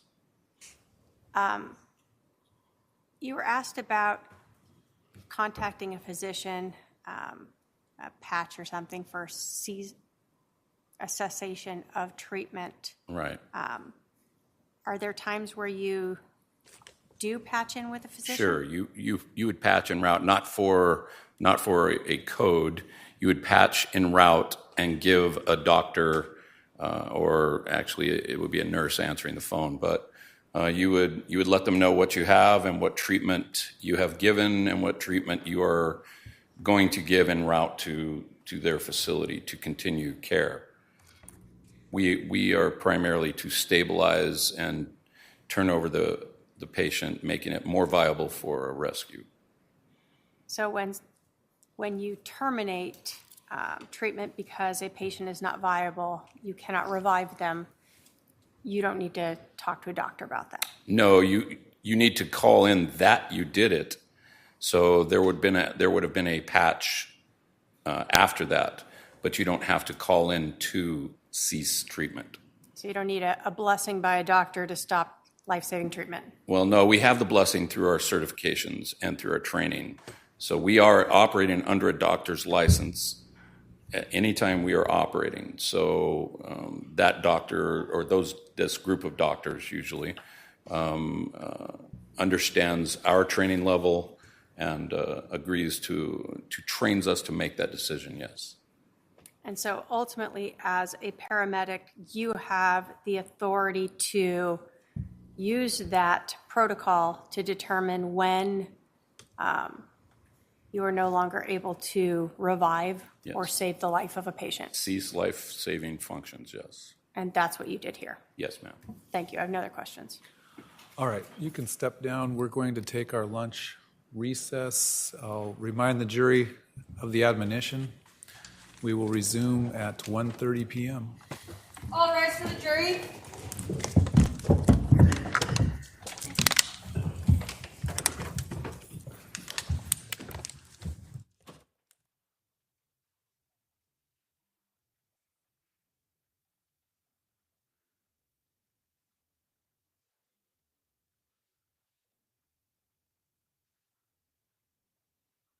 Over it. All right, so the jury has been excused for lunch, but just so you guys know, we are going to hear arguments from Lori Vallow Daybell. She had just filed yesterday another motion to dismiss the case based on evidence. We're going to hear those arguments briefly, and the full court will go into recess at some point. But just want to let you know that we are sticking in the courtroom, and then right after that's done, in a little bit, the hope is, we'll get our panel of experts. So let's check it out. Disclose what it had available to it at the time, and advancements in technology may change what was able to be extracted, but that's different than the state withholding information. That was the state's reading of the affidavit. I think the other concern comes from the fact that back on March 18th, when the state was filing motions to preclude Lonnie Dworkin, the court had a discussion with the defendant about this, about whether or not she wanted to waive time to have time for her expert to do this. And at that time, the court asked her if there was any one device that she wanted to review, which was, from the defendant's own mouth, Charles Vallow's phone. So now we have a motion that was filed, mind you, 7 days after they received the affidavit from their expert. So they held off on disclosing that while we weren't in trial, and then in the middle of trial, filed it, asking for information on numerous other devices that are in various other police agencies' possession. So, although I think ultimately, the big issue is clearly the state would object to any motion to dismiss. There is no exculpatory evidence. There's no even discussion of exculpatory evidence in Mr. Dworkin's statement or their very minimally fact-invasive motion, let alone any prosecutorial misconduct. But I think we're back to the issue of Mr. Dworkin and what he's going to be permitted to bring in or talk about at this point in this trial. All right. Did you want to argue that motion right now? Not right now. Well, when do you want to argue it? Well, the main problem, do you want me to argue it right now? I'm not asking you to, but I indicated when I read your motion that it does appear not to be any discovery violation, but that the state turned over the evidence that it had at the time, and advances in that software that maybe make more information available upon an extraction than was available when they did the extraction isn't a discovery violation. I'm looking at this as more of a discovery request for additional information, which at this point in the game, I'll allow you to do your discovery requests, but I don't know that any information that's discovered between now and the end of trial would be coming in because it's so late. In reading that affidavit, I would agree with you that that was my initial thought as well. But the problem is that the problem that we have here is that that software was available and those things were available and they were not handed over from the state. They were never handed over from the state, and they've had that information for years. So that's why we filed that motion, is because of our expert was able to download the one device that we got, that he was able to see that the complete downloads were never given, that these are reports of downloads when we know that the state had available the entire complete extraction in the first place. They just didn't give us the entire extraction. They gave us the reports of the extractions, the ones that they wanted us to have. So those were available according to the technology. They just didn't give them to us on all of the devices. But we only have proof of it on one device because that's the only device that we were able to do in a timely manner. All right. I want to clarify a little bit. They gave you the full extraction that was available to them at the time. No, they pulled a report from the full extraction and gave us that. That's what they gave us. State want to respond?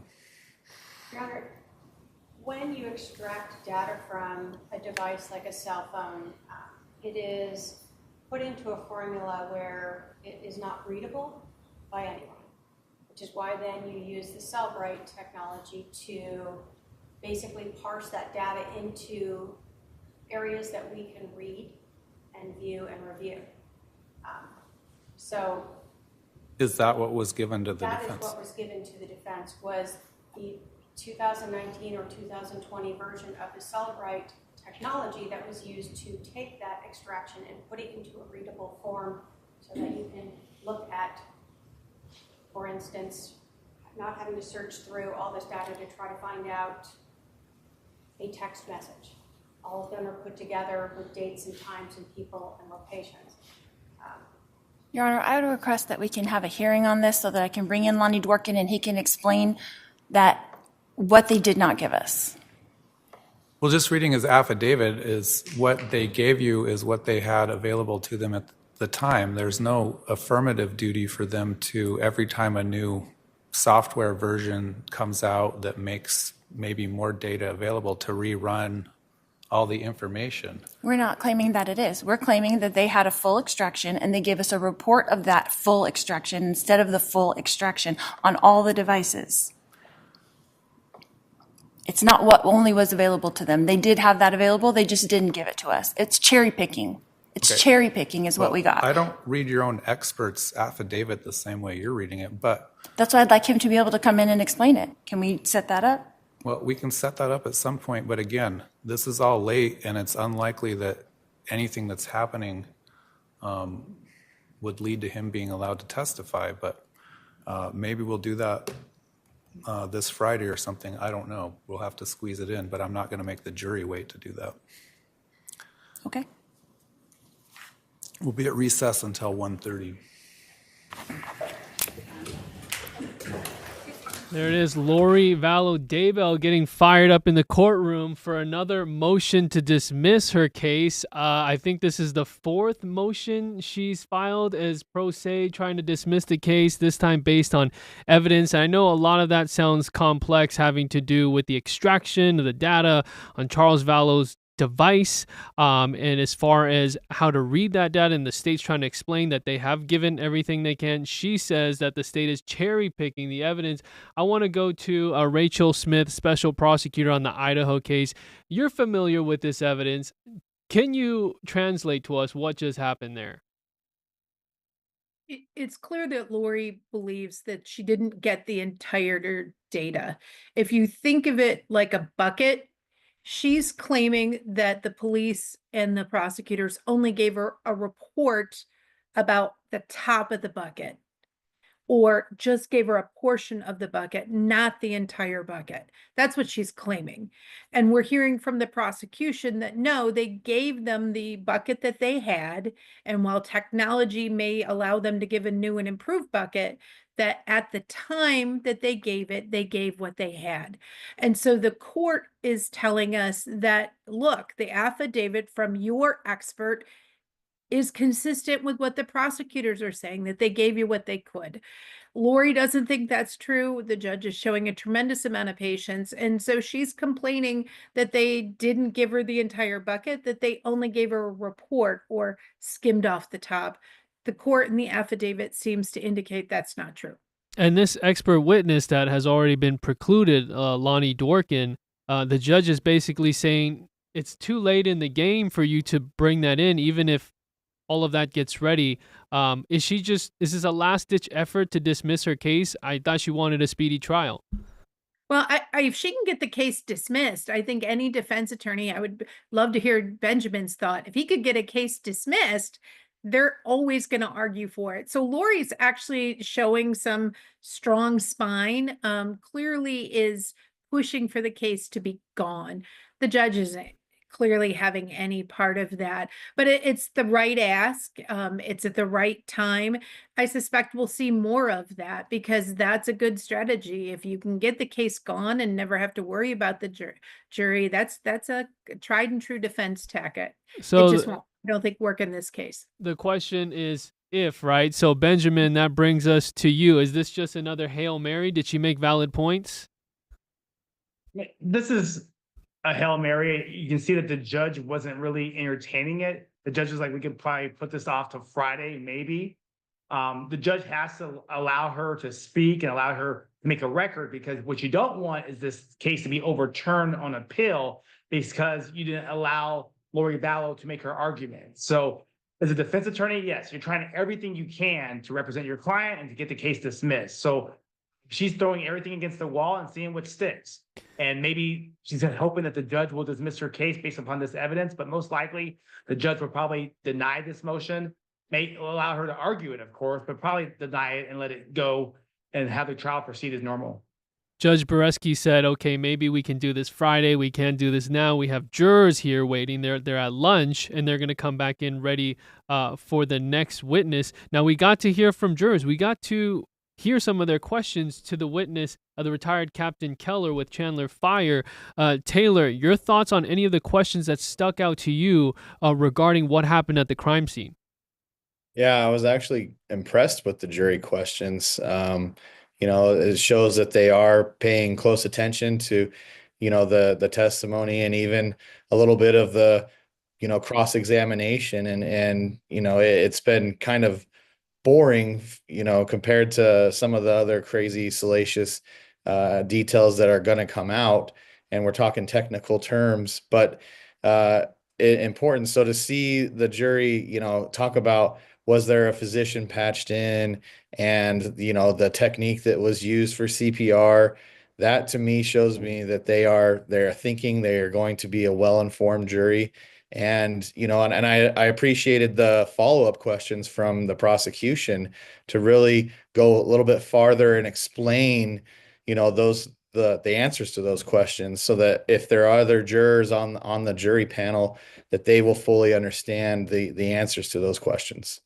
And what would you remind the jury about Charles? I mean, it seems like Lori's trying to cast doubt and, in a sense, point to first responders of what they did or didn't do. Yeah, to really just try to point the finger, I guess. We talked about it a little bit yesterday about how she was going to, throw Alex under the bus.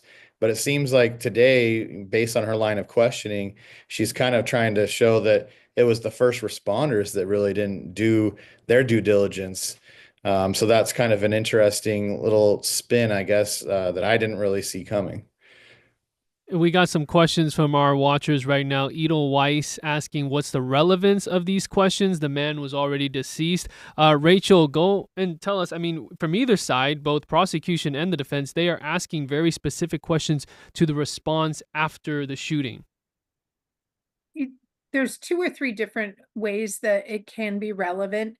One is they're trying to establish that Lori and Alex sat on the crime scene, that there was plenty of time for them to plan, get their stories straight, coach highly, between the time that Charles was shot and the time that the police were actually there. And so anybody who changes the crime scene, anybody who originally sees the victim and sees what happens, can affect an assessment of time of death. I think it's also important when you discuss the changing of a victim's body and the position of the body, when it comes to looking at later analysis of ballistics and later analysis of the angle of different bullets, the extent of injury. So there's some real relevance. And I was kind of impressed to see Lori hitting those, because those are things that will be argued in closing argument. True. And we have a question from Lee Fowler asking, did Alex have Charles's blood on him from CPR? What would that say at all if he did try CPR? So from what we know, he came out pretty much unscathed. Besides the cut on the back of his head, there was not a lot of blood on the scene. First responders have said that Charles's shirt was soaking up a lot of blood, and there was not a lot of damage around to indicate that there was some sort of fight. We know that in the police report, Alex had a chance to wash his hands. Again, he didn't call 911 until about 45 minutes after the shooting. What was done in that gap of time, it's very unclear. He's the only other person in that room besides a dead man. So Benjamin, if you are on the defense here, are you going on the self-defense narrative that Alex did this to protect his sister? If you're representing Lori Vallow Daybell, what's the mindset? Yes, you have to have self-defense, because you have one person's dead, one person's alive. So the only thing you can say is that you were attacked and you had to defend. And here is they're saying that they defended Lori's daughter here. So Alex was trying to defend Lori's daughter. So this is your main defense, and you said that he did have to kill her, and maybe I did CPR, but there's no blood on me, but I washed the blood off of me. So that's their defense too. The blood was washed off because I tried doing CPR, I washed it off, and we ultimately up to the jurors to decide whether or not they believe the defense. It's in the jurors' hands then, but you have to do everything you can, because if you have a person who's dead, a person who's alive, the only thing you can say really is, I had to defend myself and in self-defense. And as you know, there is a lot of self-defense cases in Arizona. You know, guns are accessible. Self-defense claims happen a lot. We have a question from David asking if they're seeking the death penalty. They are not seeking the death penalty in a murder conspiracy charge. We have Mel McDonald back. We're hoping third time's a charm with the audio. Mel, your thoughts? Yes, let me just add this. I've been trying to get on and I missed a lot of the exchange, but there was just one thought that I had from yesterday that I think applies today. That is the body cam that the detectives had, which showed the reaction of Lori when she drove up in her car after the killing had taken place. Anything that you look at about her reaction, absolutely neutral. It's like planting flowers in a pot. The utter lack of emotion, and I think her silence and her reaction is a gold mine, because her brother has supposedly been hit by a baseball bat, not an expression of concern. Here, the husband that she's had for many years, total negativity, absolutely no emotion. And with her representing herself, I think what it does to really damage her is the jury can see how she performs in questioning and communicating with the judge and with the witnesses. I think not only is she devastating her opportunity to gain any kind of sympathy, but the jury can see that she is a bright woman, that she's attractive, that she's smart. But above all, the only emotion I've ever seen was in her opening statement yesterday when she choked up, and it was only because she was talking about her own issues, her own problems. Wow, Mel, I definitely appreciate that take, and you're right. She has not been emotional through this whole saga. We may have seen her a little bit emotional in her allocution. And Rachel Smith, you remember that in 2023 when she was sentenced, when she talked about her children and how she talked about Tylee. And specifically when she does talk about Tylee, that's when she gets emotional. But a lot of people that are watching this case and obviously have feelings about Lori, they don't believe it. Rachel, what did you think about, let's go back to opening statements. Is that real? Is it genuine?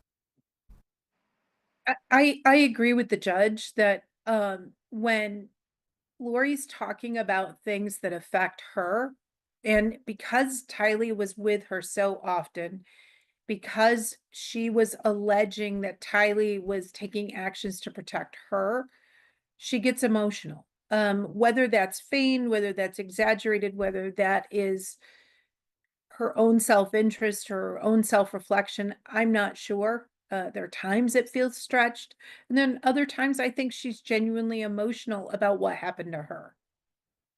Mel, what do you think of her cross-exam so far? The cross-examination is leading almost nowhere. The purpose of a cross is to try to pick holes in the case.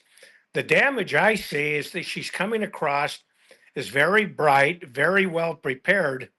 And as this evidence is going to evolve, her greatest hope is, could she have some kind of sympathy with the jury? She comes across as very bright, very articulate, but her questioning just drones on and on. That's why I think having a seasoned defense attorney to sit and ask questions rather than her for half of the day, letting the jury see her respond, how she acts. And then I couple that, I can't get over the indifference that the body cam showed of her getting out of her car, leisurely going there. If your husband has been shot, if your brother's been hit in the head with the bat, any normal reaction would be panic, hysteria. and she is like a lily blowing in the field. It's unaffected.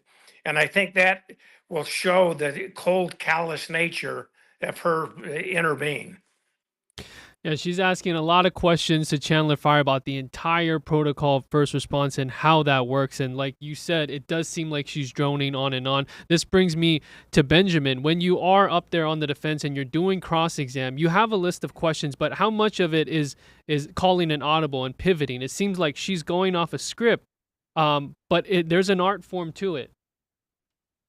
Yes, you have to listen to what the witness is saying. And you do have a script, but the witness gives you a golden nugget in cross-examination. You need to follow up on the golden nugget. But like Mel was saying earlier, if she's reacting or like smiling or smirking after she does her cross-examination, the juror's going to see that, and the jurors are going to judge her based upon her reactions, her emotional reactions. So when you have a seasoned defense attorney who's up there doing a cross-exam, there's going to be pretty much straightforward, professional, but you can see Lori is having reactions. So this is definitely going to hurt her in cross-examination if the jurors believe that she's not showing the right reaction, or she's getting too upset based upon the witness's answers to her cross-examination. So she's going to have to prepare, more at night for these other witnesses who are coming up. But right now she's doing an okay job, but she could be doing a better job if she was experienced and had a license. She doesn't have that seasoning, right? You make a good point. They're watching her facial expressions and her body language, and she may think or be feeling herself when she's done, and she's thank you, no more questions, and think she did a good job. But they're watching that, and so you attorneys have that poker face where you're not giving up too much. You're calm, cool, collected, and I was very stoic. And it's almost like, all right, I answered the question right in class. The teacher gave me a star for that. It's like, I'm happy to have come this far, but they are watching those expressions. Taylor, for her to talk about your friend and your former client and say that he was aggressive, physical, intimidating in opening statements, I mean, I'm sure that upsets you at the same time because you knew Charles. But obviously this jury doesn't know Charles like you knew him. It's a blank slate for them.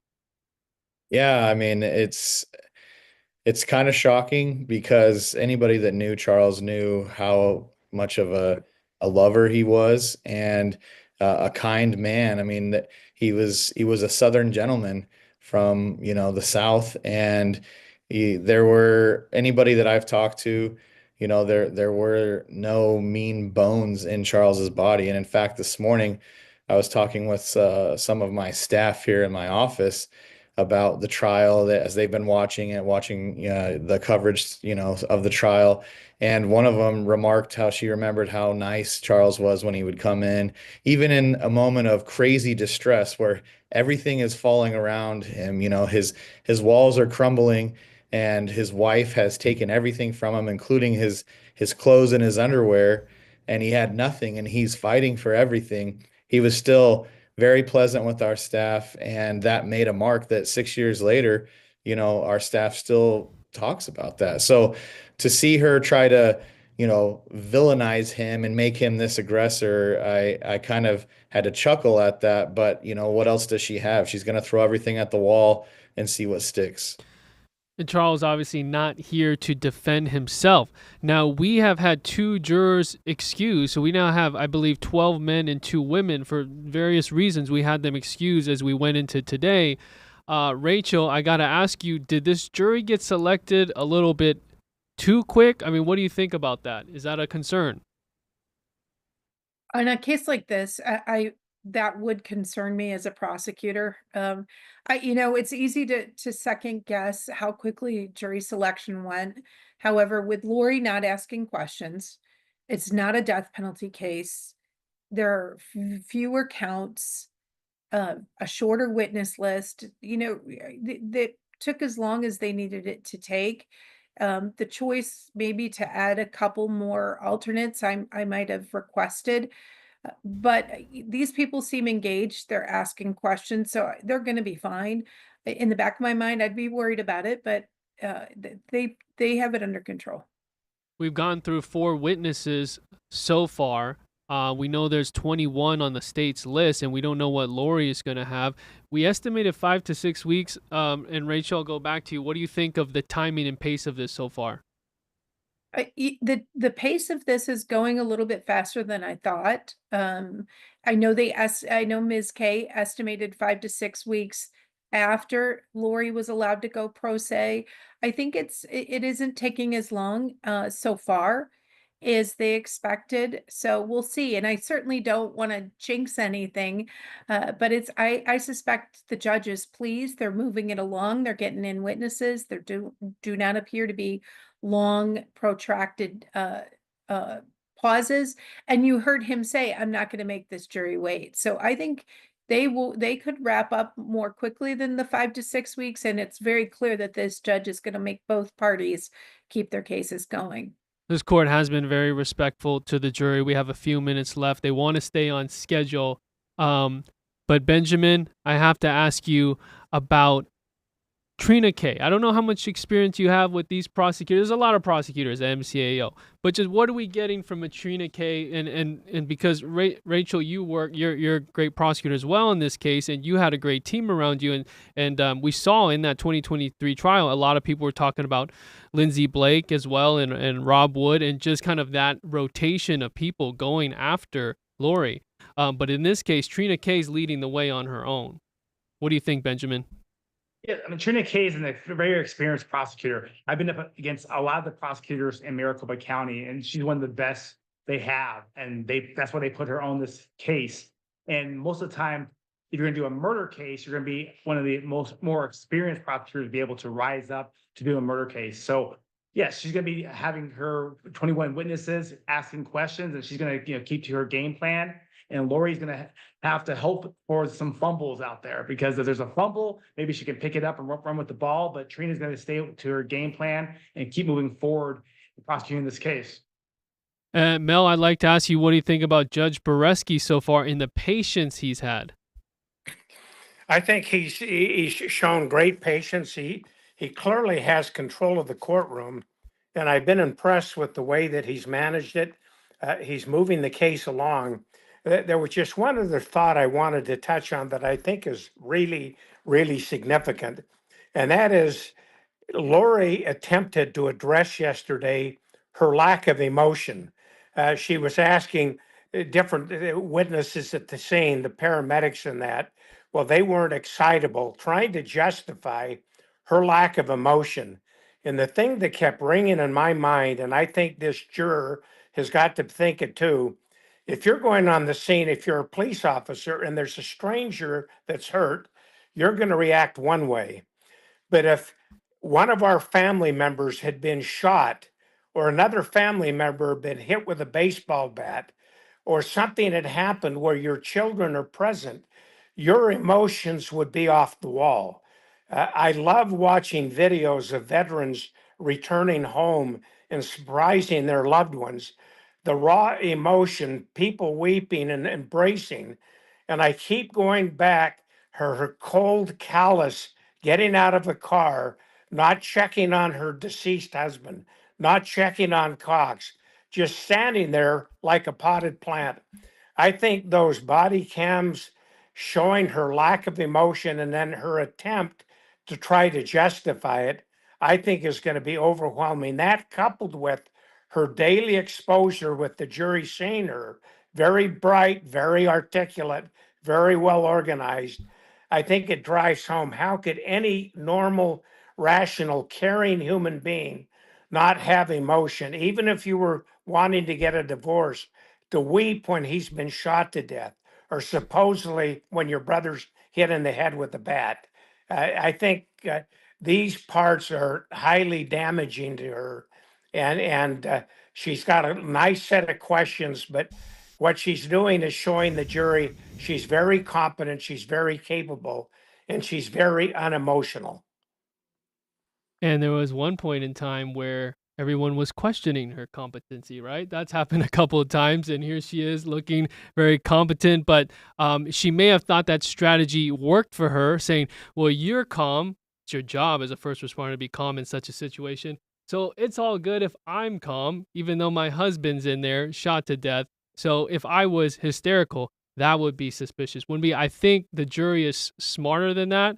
And we've got one last question I want to get to. Any of you can answer, but Jenny Allison asks, is the jury going to be distracted by Lori's questions and just forget the evidence because she's throwing everything at the wall? Rachel, go ahead. Justin, I'll jump in, Justin. Yeah, I it's 'cause think, everyone's being played.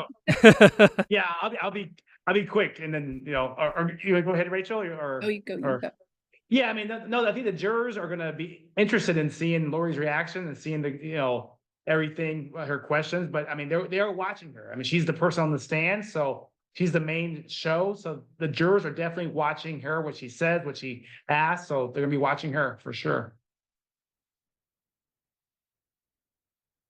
This will be a distraction. The jurors that I have experience with over the 30 years I've been doing this, they pay attention, they get it right. They don't often get distracted by any red herrings. I think Lori, like the judge, like Mel, the judge said, Lori's doing herself a disservice. She's bright, she's articulated, she's calm, she's collected, and that hurts her. Taylor? Yeah, I think that, I don't deal with juries in our practice in family law. We don't have jury trials. We have bench trials where the judge is the fact finder and I think that there was some worry for me this morning of some jury burnout, and maybe that will be as we get, farther into this. This is only day 2. Maybe there is some jury burnout.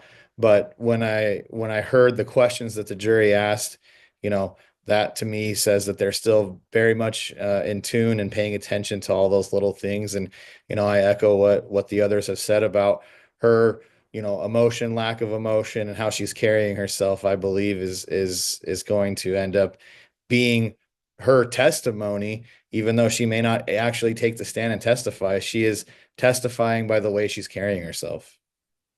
All right, Mel, the judge. I like that nickname. Take us home. Yes. Yeah, I think we're sitting through probably the dullest part of the case. I think when you Yes. start getting into those text messages, uh, the exchange back and forth, the realization that the insurance money, the $1 million, isn't coming to you after all. I think we're sitting through probably the most boring part of the case, just the arrival at the scene. But when the jury starts hearing and specifically seeing those messages, and then her callous disregard, uh, the benefits she's continued to receive, the cover up of concealing where the kids are, their trips to Hawaii, these pieces are going to add up, and I think it's going to be much more interesting. I'm trying to record this trial now to help me get asleep at night because parts of it just drone on. But I think it's going to start to build up when you get some of these technical experts in and some of this evidence of these texts that she was putting back and forth in these communications with her co-defendant husband. Hence, when the tea is finally spilled to the jury, that's when it's gonna get interesting and spicy. You guys, thank you so much, Mel, Taylor, Rachel, Benjamin. We appreciate your time. We're gonna take a quick break. We're gonna talk to everyone a little bit as we get back into the courtroom. Thank you guys again. We'll see you soon. George, just your thoughts. Panel's been awesome. Mel McDonald coming in, the OG in the second half, getting some points here, some valid points. But we're about to get ready for the next witness soon. Yeah, he made a great point that obviously this is kind of the dry spell, if you will. And look, this may be on purpose. The state wants to get some of the procedural stuff out of the way, establish people on the scene, setting up as we learn more about the case, setting up the more emotional part, because that I believe will stick with the jury. You want that to kind of be at the end as this case kind of crescendos, and you've got, your best witnesses, your most impactful witnesses coming near the end, and that may even be more of a challenge for Lori as she tries to cross. We've talked about with Kay expected to take the stand. That's going to be great. It's going to be great, and again, she's going to have a challenge on her hands to not, I think, come across to the jury as confrontational, because that may turn it. Any progress you may have made as a defense attorney, again as a defendant, you may lose that if the lasting impression of the state's case is you getting into an argument with a witness on the stand near the end. Yeah. Yeah, and I also want to say when I say great, I mean like for Kay Woodcock, she's been waiting for this moment. Yeah, she will have to keep her composure, but she gets to tell her truth once again to the person that has caused all of this turmoil, at least in Idaho, innocent until proven guilty right now at this point. But this is Kay Woodcock's brother, Charles Vallow, and you have to believe, and you know, I've gotten close to Kay over the years covering this story, that Charles was her brother, and she trusted him and Lori to take care of JJ Vallow, her biological grandson. She trusted that they would give him the best life possible. And what happens, I mean, no one could predict that. So that's something that she has to live with. And now it's been all about getting justice for her grandson and also getting justice for her brother now and facing someone that she used to truly love and care for. So that is something we're waiting to see right now. It's been law enforcement, first responders so far. You guys have been great watching us. Your questions have been great. We want to thank the panel again. And we're going to take a quick recess ourselves until we get back into the stream. We'll catch up with you in a little bit.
Fox 10 investigator Justin Lum here. You're watching coverage of the Doomsday murder trial. We are just minutes away from getting into the afternoon session. For those of you wondering, we are on a 30-minute delay. We have basically chewed up much of that 90-minute recess with you all. If you're just joining us, we had a great panel on today. We had Mel McDonald, a retired judge and prosecutor, long time experience in the courtroom. We had Rachel Smith, special prosecutor on the Idaho case against Lori Vallow Daybell, Charles Vallow's former attorney Taylor Larson, and then Benjamin Taylor, criminal defense attorney in the area. They were great, a lot of insight. And George, for everyone wondering right now, we've had some lulls today. This is not the most juicy testimony, and we're sticking with law enforcement today on day 2. Yes, if you're looking at the state's case, you could make the assumption that this is their plan. Get the the dry stuff, get some of the maybe less important witnesses out of the way first, save your impactful, your maybe the those that were closer to Charles. Keep those interviews and those witnesses at the end. Let that kind of saturate with the jury. So that's what we're seeing now. We've gotten 2 police officers and a firefighter now out of the way. We're getting into more of the nuance of the case. Witness number 5. Yes, and more of the factual part of this shooting and self-defense or otherwise. We are now, I think, getting into the meat of what the state's case is going to be and how they're going to present it. It's very important, though, even though it may not be as entertaining. And like Mel McDonald said, we're waiting to get into the text messages and what Lori Vallow Daybell was saying to her late brother, what she was saying to her now husband, Chad Daybell. I mean, those text messages are going to come. I think they want to save those and bring it home. Right now, we still have 8 more Chandler police witnesses. We've only gone through 2. We know they have 10. And like I said yesterday, I mean, you want to hear from the main detectives on this case. They're saving that. We're talking about Nathan Duncan, Nathan Moffat, the lead detective on the case before him, Cassandra Yinclan, the woman detective that had interviewed Tylee Ryan and Lori Vallow Daybell. I mean, they have most of the information as far as the mood, the demeanor, and what the answers were from Lori Vallow Daybell. Maybe not Tylee or Alex because of that being hearsay, but they were in the room with her. Yeah, and before we went to recess, I believe you had asked Rachel about, where are we in the timing of the case? How are things kind of moving along? It sounds like, the state's case is moving along as fast as we expected. The cross-examination from Lori, there's been a few things here and there, objections, by Trina Kay and some of the cross that Lori has attempted to do. But by and large, we haven't seen a lot of back and forth. In fact, we fully expect as we get more into that more emotional testimony from some of those witnesses that you may see, more cross from Lori. I don't know how many objections we're going to hear from Lori, if at all. We haven't really heard any. That tends to slow things down. Judge Boreski has done, I think, a great job in guiding how Lori, presents her cross and or things she's allowed to ask and not ask. But all in all, the pacing of the case, outside of the earlier testimony this morning and late yesterday, the pacing has been pretty good, and I think the jurors, can have been given enough time to kind of follow along. Yeah, Rachel Smith told us that this is moving quick. Jury selection moved quick. The pacing of this has been fast, and even though this is estimated to be 5 to 6 weeks, it all depends on how Lori Vallow Daybell does, witnesses she calls. She has any witnesses subpoenaed, and she may just, all right, I rest my case. I don't really have one. I'm not going to testify at all. That's the big question. Will she testify? We know we've talked to our experts that it's just not wise for her to do so because you're opening the door to Trina Kay, who has been handling this case really. I mean, she has her paralegal, she has her assistant. She's on her own, though, as far as direct examination, redirect, and obviously in opening statements that went for about 45 minutes. In the Idaho trial, you had a team of like 3 to 4 prosecutors. I want to say 4 prosecutors in a huge case that involved 3 murder victims. And so they rotated on each witness. They were very tactful and strategized who would question who would do opening statements, who would do closing arguments. In this case, Trina, I mean, she's handled a lot of murder cases. We're in Maricopa County. murders happen all the time, sad to say, but this is obviously a high profile case. And I think the conspiracy of this all, that is what has to be presented to the jury in a clear manner. So you get all of the minutiae out of the way, you get all the nuts and bolts, you lay out the scene and exactly what happened. So that foundation is settled for these jurors. But we have to say this has sort of been some bumps in the road for the jury because we've had 2 excused today. We've seen some issues that we're hearing from the courtroom. Yeah, we had one juror excused yesterday because of an employment issue. We had another one excused this morning. So the jury pool is dwindling a little bit. I think Rachel even expressed there might be a little concern with that. Rachel had said in our recess that she probably would have asked for more alternates just in case. As we'll learn here in a little bit, there was another issue with a juror during the early morning session that they had to address as they came back from lunch. So, but he's or she is staying on. Yes, for right now, that juror has been allowed to stay, but. Again, I guess we're 2 days into this trial and we've lost just 2 days. Yeah, I don't know. For a long road. Read into that what you will. But this is where it gets tricky. I think even for the state, they know, right? They pick these jurors. They handpick these jurors for a reason. Whether or not they feel like they need to change their strategy moving forward. I guess by your math too, I guess we're expecting another week or so of testimony, depending on, 21 witnesses. We're at number 5. Yeah. So pace is moving well. Mm-hmm. Lori Vallow Daybell does not object to much. No. And here's the thing that I've noticed. We're looking at the camera from the pool cam in the courtroom. We have not seen much of her counsel that's sitting behind her, advisory counsel, that they have to get up every single morning and be there just in case. Who she deals with a lot is her paralegal, Annalena Ramirez, and she's the one sitting right next to her.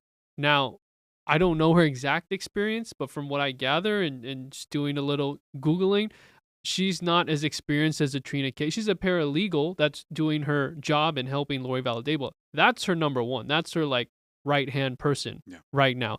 So how much advice does she actually get? She's just supposed to get guidance in certain. So it's her show. It's the Lori Vallow Daybell show. And we had discussed the other day that we didn't hear Lori object to anything. And how would that work?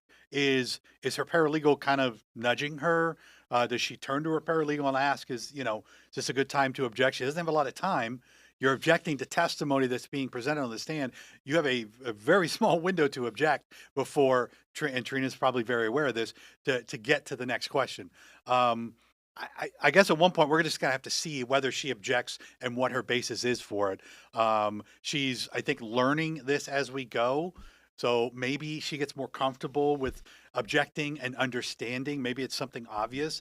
But as Ben mentioned in our recess, Trina is very experienced in this. I don't imagine she's going to put herself in a position where she allows someone like Lori, a defendant, to object to anything she does. She probably doesn't want the jury to see that, but she's going to move this and pace this along at such a rate that it's going to be very difficult, I think, for Lori to do that. Okay, a couple people with questions or clarifications that we need. Curtis Baldwin says, I don't trust 13 men to judge Lori correctly. Well, right now we have 12 men by my count and 2 women because 2 jurors have been excused. And Tonette Kilpatrick says there was an issue with number 4. I didn't know they got dismissed. And I can tell you from my notes and being in jury selection, we know that juror 3 was excused due to the employment issue. And then juror 4, that's a young woman that was selected. And now, so it's evened out, even though it's still a very dominant male jury, but it's 12-2. And Rachel Smith even told us that, yes, it'd be nice to have more alternates. Of course, when you're down 2, Sure. Who's going to be the final 12? Is it going to be 12 men? Is it going to be 11-1? We don't know because we're waiting on a lottery right now. Shout out to Live Now from Fox. Good coverage, Justin and Habib. We appreciate that. I want to tell you right now, if you're watching here, please subscribe and hit the bell. This is the place you want to stay. And I don't really have to convince you further because if you watch, you know that it's not just the panel, but it's the insight that we have on this case. And we are here for every short recess, Sidebar. We took a little bit of a lunch break, but we're here wall to wall. We want to make sure that we get those views up. We have 1,100 watching even after a bit of a break. So I want all of you that are here to do us a quick favor and just share the link. Share it to your favorite true crime group. Share it with your friends. Share it with your family. And that all helps because at the end of the day, we'd like to prove to you and to everyone here that we have the top coverage on this case. It's a competitor in me. Sure. And if you watch some of our on-air coverage, we've got a team that is covering it while we're in here.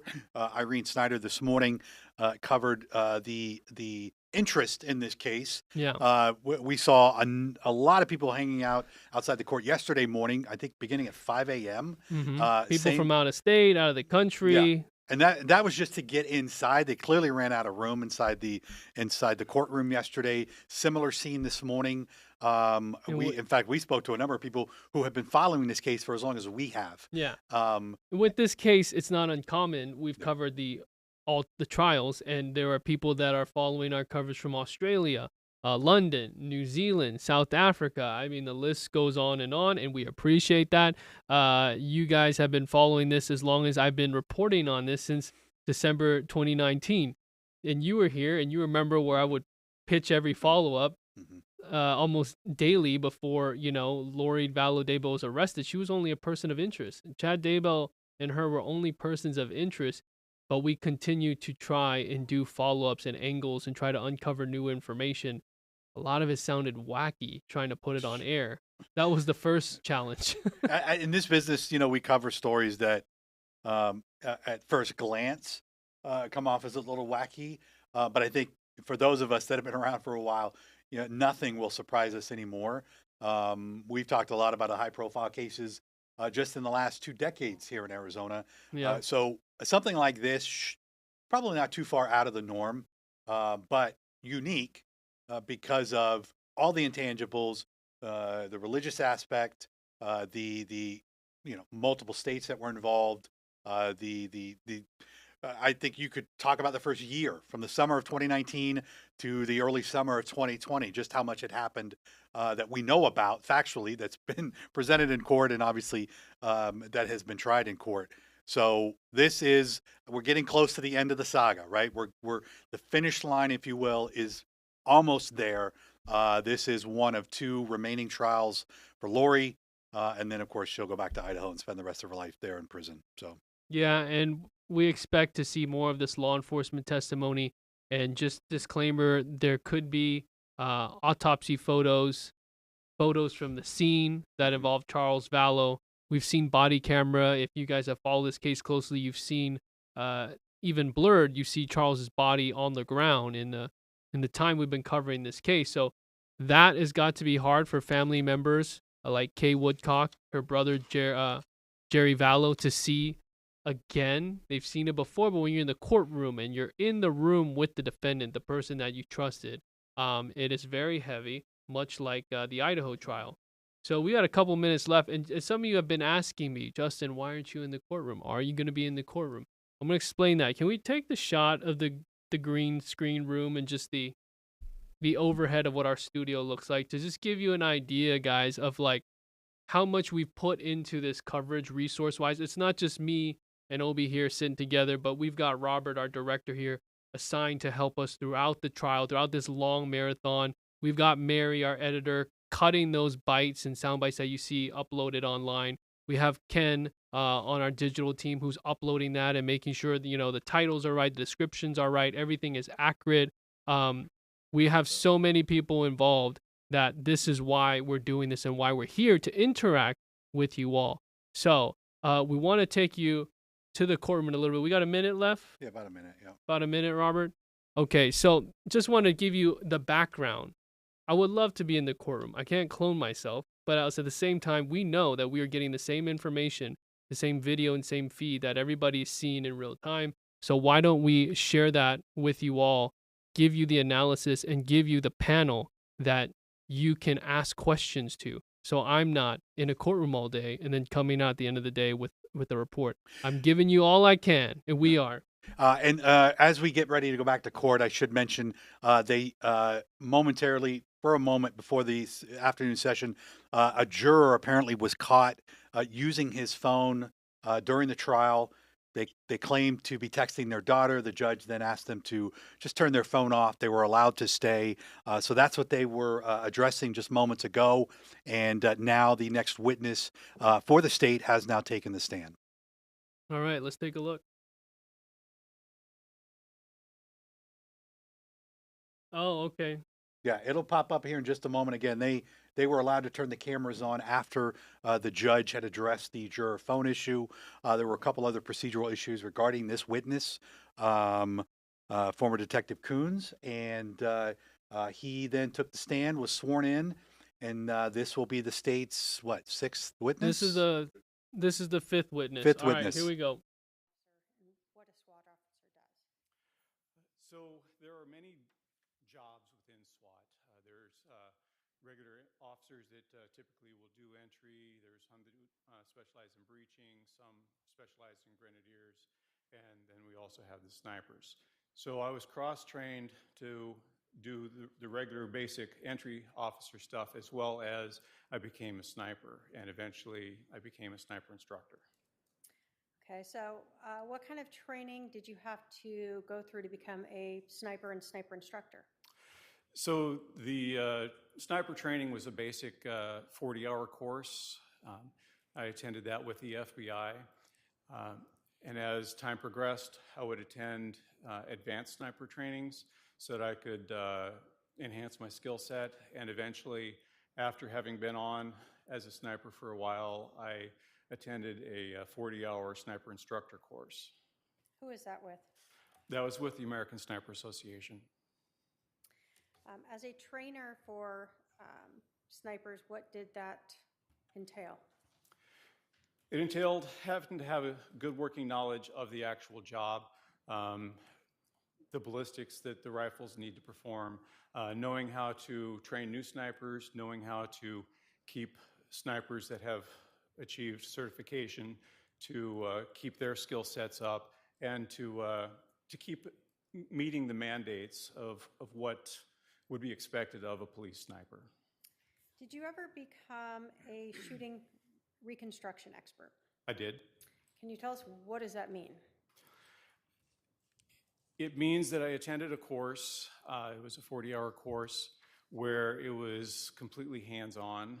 There was classroom, a lot of hands-on with you not only see the results of different impacts and things like that, but you watch it happen, and then in some cases you actually get to make it happen. And then after that, you, as a class, you work together, putting things back together, and at the end of the 40 weeks, there is a test that you have to pass to get certification. You said 40 weeks? Or, sorry, 40 hours, sorry. So what does, I guess, shooting reconstruction mean, if you had to explain that to us? It means being able to take information from a scene and being able to put it together to reconstruct as best as possible or humanly possible what happened. For instance, you have bullet strikes.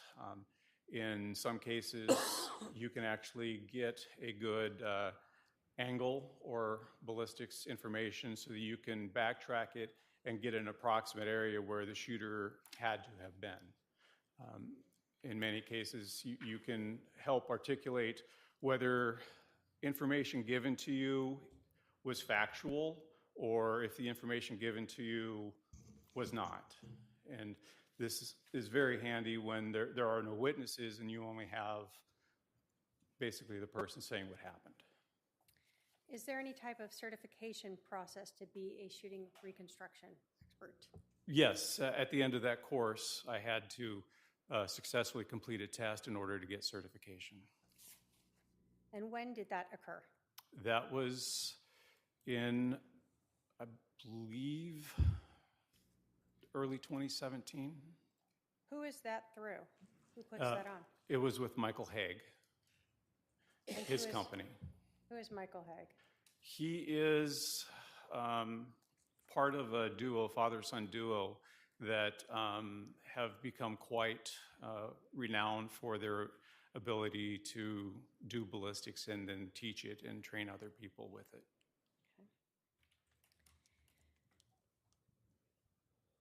And have you utilized those skills that you learned in that shooting reconstruction course as a detective since then?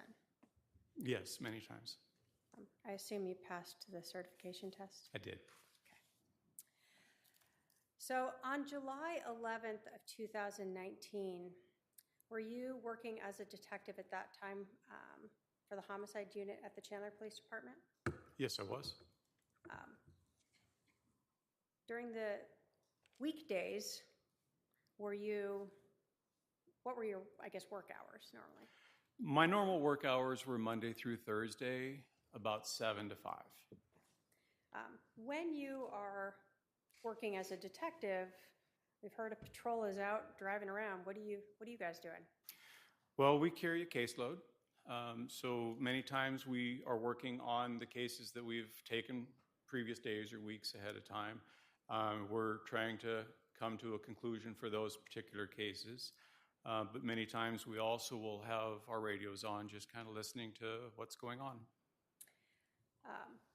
So are you at your office is at the main police station? Correct. Okay. On July 11th of 2019, did you hear some police radio traffic of a shooting at 5531 South Four Peaks Place? Yes, I did. Did you respond to the scene? After collecting some equipment and putting it in my vehicle, yes. Is that normal then for detectives with homicide to go out to the scenes? For the unit at the time, yes, it was. Can you describe for us what the scene looked like when you arrived? There were police vehicles around. There were officers that had established a perimeter. Some crime scene tape was already put in place. And they basically had frozen the scene. Do you recall about how far away this scene was from the station where you were located? 15, 20-minute drive. When you arrived there, were other detectives arriving? How does that work? There were several of us that had self-deployed, and we were in various stages of being on our way there. So other detectives did arrive. How do you decide which detective is going to do what at a scene when you all just show up there? Well, a lot of times it's just a matter of who speaks up first saying, I'm going to take case. If it's after hours, then the person that's on call will usually be the person to do it. But if it's during regular business hours, it's kind of like a little wrestling match to figure out who's going to end up taking it. What role did you get? I got assigned the scene. Okay. What does that mean to be assigned scene? So the scene work, assigned scene, means that you're responsible for making sure that the scene is processed properly, accumulate whatever evidence is necessary, report back to the actual case agent your findings so that they can stay aware of how things are transitioning and being learned, and then they can start making informed decisions on what the next step is going to be. Do you do that alone or do you have help? It depends on the scene. In this particular case, I had Detective Duncan along with me. And does Chandler Police Department have any crime scene specialists or people that come up to help as well? Yes. When I left the crime scene officer program, they had actually started a civilian program so that they could free up the officer's responsibility. So Chandler has several crime scene techs that will respond out when called. And was someone called out to that scene? Yes. Do you sort of, as the scene agent, help, I guess, tell them what to do? Are you the person who's overseeing the whole scene? It's more of a collaborative effort. We do provide direction on things that we're specifically interested in, but I've worked with them for many years, so it's pretty easy for us to just understand some of the basics that have to be done, such as overall photographs. Before we even think about manipulating anything or marking anything, We want to try to capture the scene as it was that we walked into it. As the scene agent, did you create a diagram to just reflect what the scene looked like? Yes. And is that to scale? It's not to scale. It's close, but it's not to scale. Your Honor, if I can have my paralegal approach with Exhibit 5.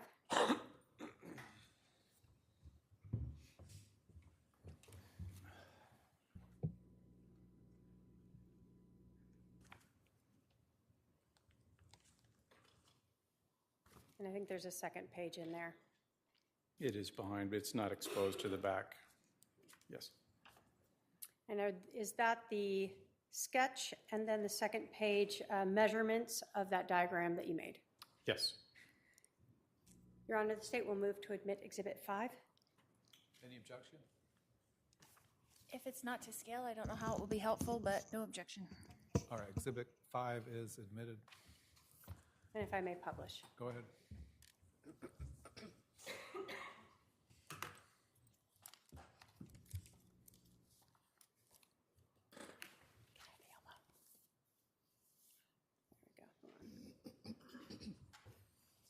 That's not lit up.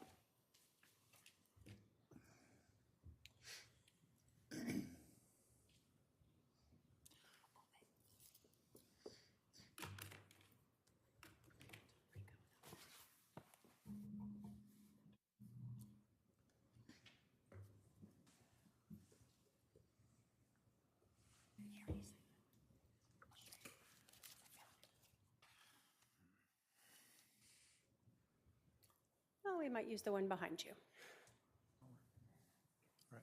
All right. Can I have the detective? Oh, never mind. There you go. Okay, so this is Exhibit 5, the first page. Is this sort of an overview of the entire residence as well as the items of evidence that you collected? That is correct. So we understand where we see these little yellow placards. What do those indicate on your diagram? On this diagram, they indicate the items of evidence for that particular room. Okay. And do they each have a number associated with them? Yes. And is the second page of your diagram a reflection of what each of those numbers refers to? Yes, it is. We see in this A, B, and distances. What is that? So the reference points for this particular purpose, we did a triangulation method. So we take measurements from 2 known points in that room, and then we measure out to the item of interest. And then that was how we get a point A and a point B measurement. All right, so at the first page here, that's the actual diagram. What is the reference points that you are using to make these distance measurements? So the reference points are not depicted on this diagram, but in this particular room, if you look at the wall where items number 2 and 12 are, the upper or the left upper corner is B, and if you go straight down towards the kitchen area, that along that wall, that corner is A. Okay, so when we see a reference measurement from A of 21 feet to the bat, we're talking 21 feet this way should be where the bat was? No, you're talking 21 feet from that corner, straight line to the bat. Okay. So whatever the closest measurement or closest way to get there would be? Correct. So for the bat, it would be something like that? Correct. Okay. And then when we see reference point B for the bat, then you're talking from this point to the bat? Correct. Okay, just so we understand that.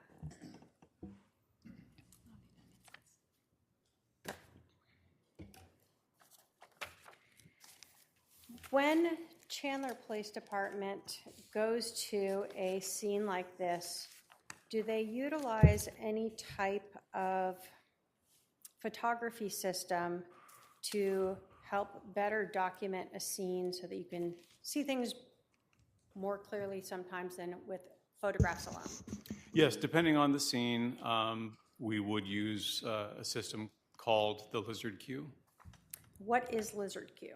It's, in essence, a 360-degree photographic system that you set up on a tripod inside or wherever your location is, inside, outside, and you start the process, and the internal computer for this system specifically takes a set number of pictures where it's overexposed all the way to underexposed, and the images in between, and it does this at various locations along the path to create enough overlapping images, and then those images are stitched together and actually create a 360-degree sphere of the scene.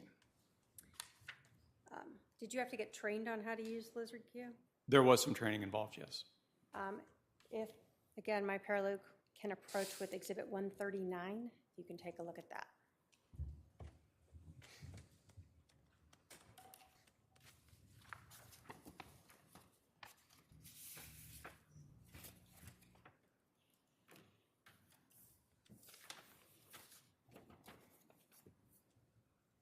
Okay. You recognize a thumb drive that is in Exhibit 139. Yes. What is on that thumb drive? On this thumb drive will be the Lizard Q spheres. Okay. And is there a reader on there so that you can actually view it? Correct. There's a piece of paper in there as well. What is that? The piece of paper is a set of instructions on how to use the Lizard Q viewer so that you can view the spheres. Okay.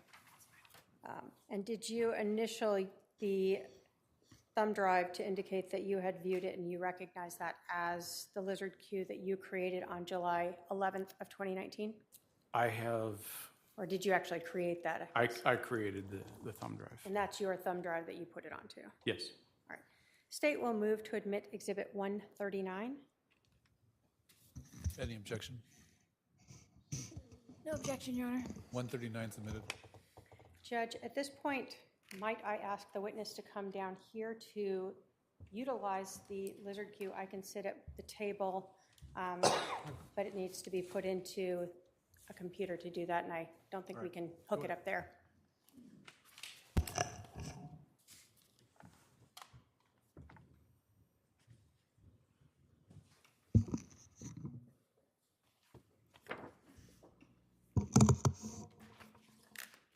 So if you can insert that on that laptop in there. Yeah, thank you.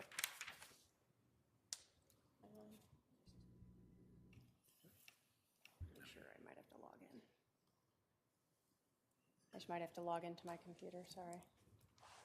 Oh, no, sorry.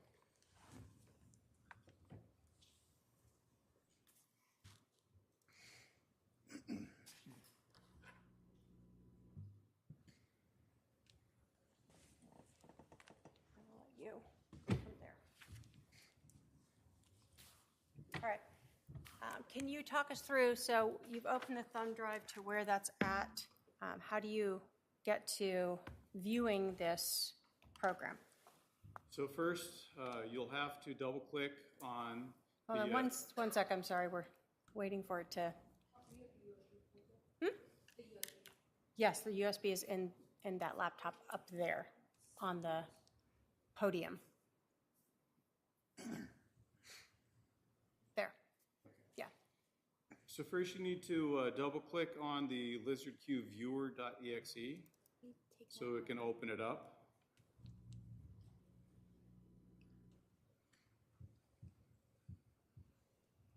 And then it's going to ask you where to look for the spheres. That's going to be D.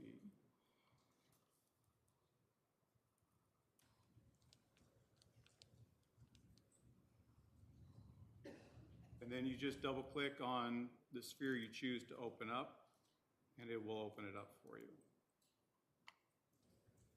Can you make that larger so we can? Waiting for it to respond. Got it.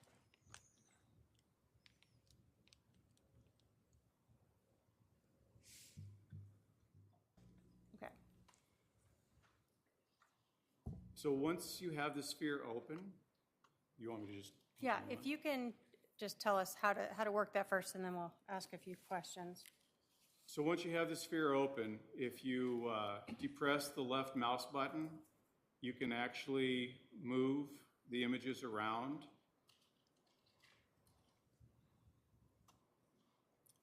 Without depressing the mouse button, you can zoom in and you can zoom out with the scrolling wheel. If you depress the right mouse button and use the scrolling wheel, this will darken or lighten your sphere. It will give you the ability to look outside as opposed to just the photographs washing it out normally so you can see inside. With this particular program, you can open up multiple windows, but you'll really only be able to view one at a time, but you can go back and forth between them. So for this sphere that we're looking at, we see Charles Vallow there, correct? Yes. And then there's some white cards that we see around the room. What are those? Those are 3x5 cards that officers have dropped in the scene. A lot of times they'll do that to help identify to detectives items that they observed and to be a warning to other officers to watch out for these items as you're either moving through or exiting the scene. Is the Lizard Q program then used prior to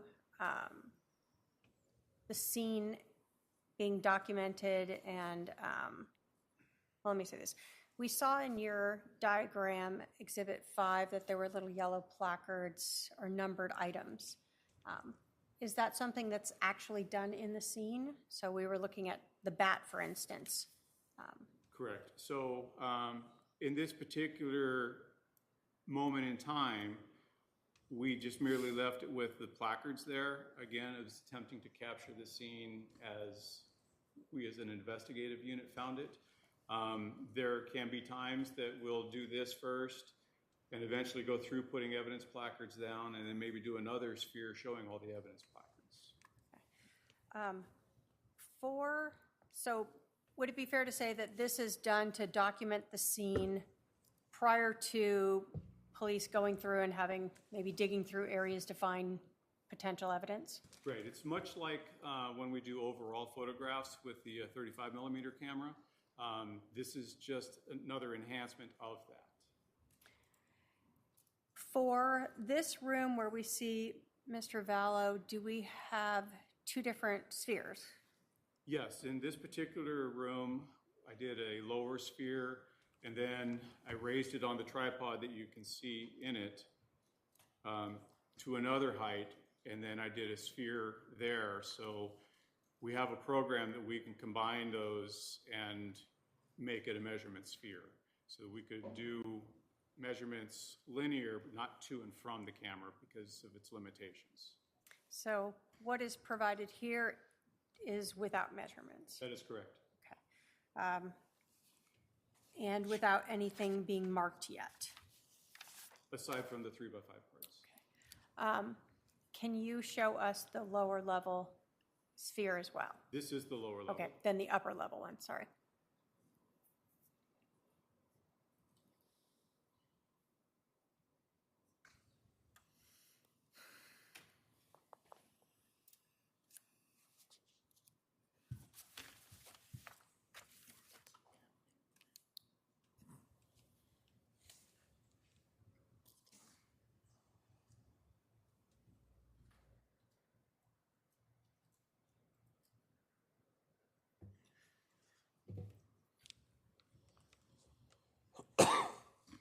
As you can see, your point of view has changed a little bit, but the room has remained the same.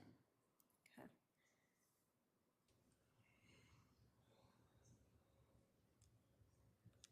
And that's all using the same initial placement of that tripod, but just moving the camera height up higher or lower? Correct. The tripod has the ability to elevate to the platform that the camera is actually on. All right, thank you. Your Honor, could I have the witness go back to the? Yes. Thank you. I'm gonna this for now.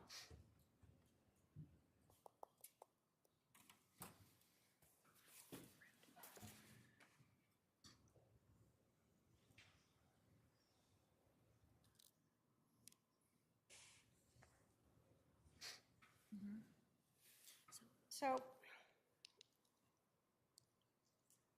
although that documents what the scene looked like that we saw prior to the marking of evidence,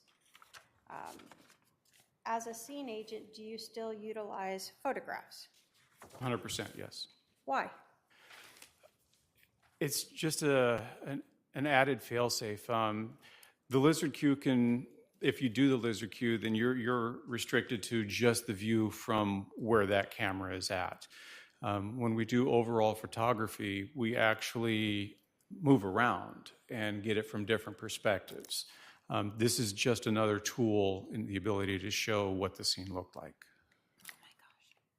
Did you also photograph rooms where the lizard queue was not used? Yes. When you photograph a scene, what is the process for that? I'm not sure I understand. Sure. When you enter a scene as a scene agent and you are looking at one like this, do you just go into the room where this person is and just photograph that area and that's it? No, we would photograph the entire place to document it. The lizard queue, because of the volume that it takes, and not necessarily information that would require the setup of a sphere, then we will just stick with the crime scene photos for those particular rooms. Okay. So I can have my paralegal approach with exhibits 6 through 138.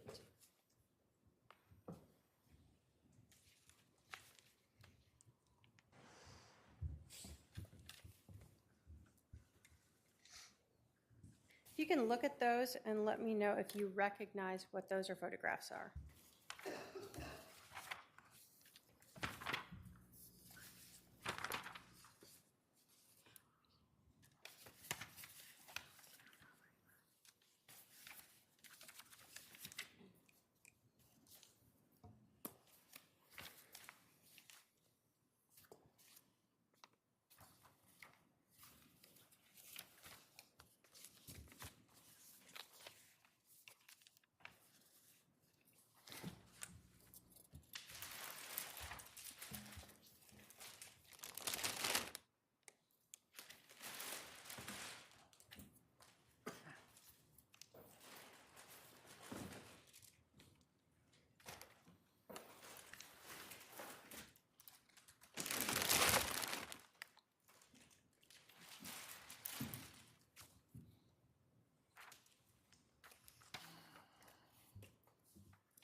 Okay.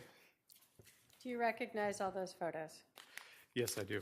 Do they accurately depict 5531 South Four Peaks Place, both before and during and after processing it? Yes, through various stages of the investigation. Your Honor, if I can have those shown to the defendant. Yeah.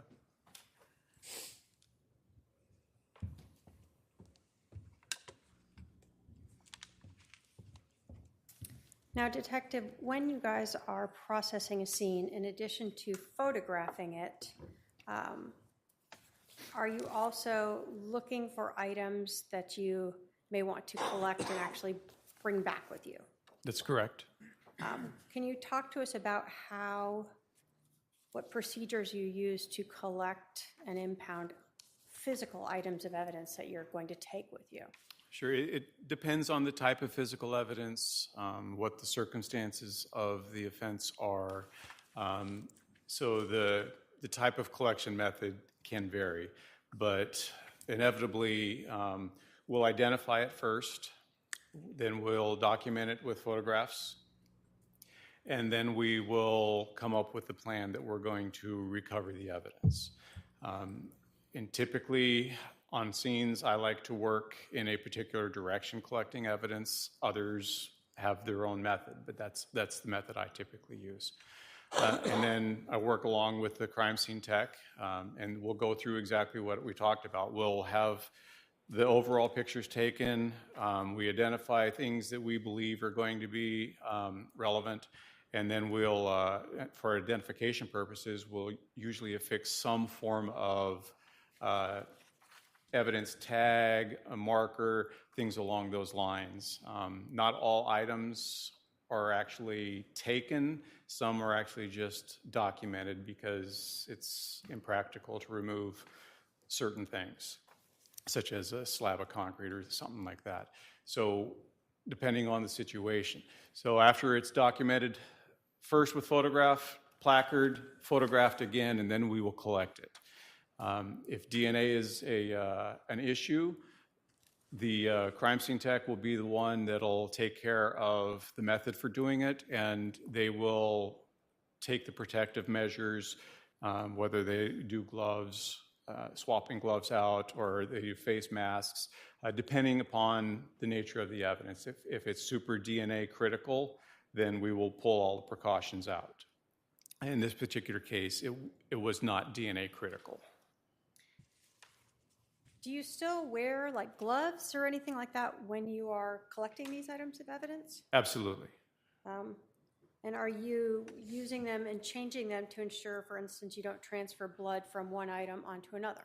Right, and typically that's what our crime scene techs will do. We will direct the method or the order we're going to collect, and then we'll go through that. And they'll be the ones that'll photograph. They'll change the gloves, place it in the envelope. Typically it's a paper envelope. And then we'll move on to the next item and repeat the method.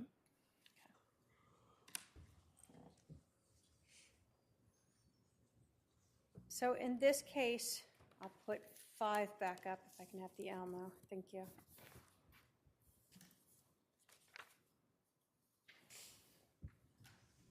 What was your process for how you wanted to go through this home in reviewing, collecting the evidence?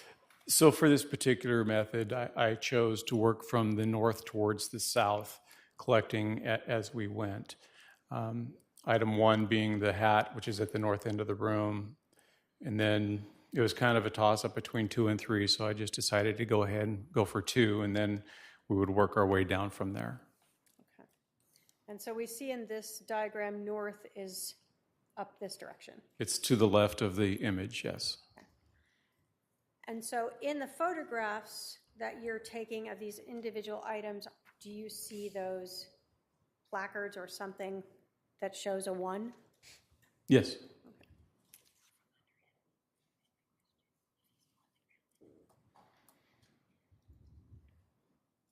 Now you talk about in this that there are scenes where you may have difficulty collecting an item.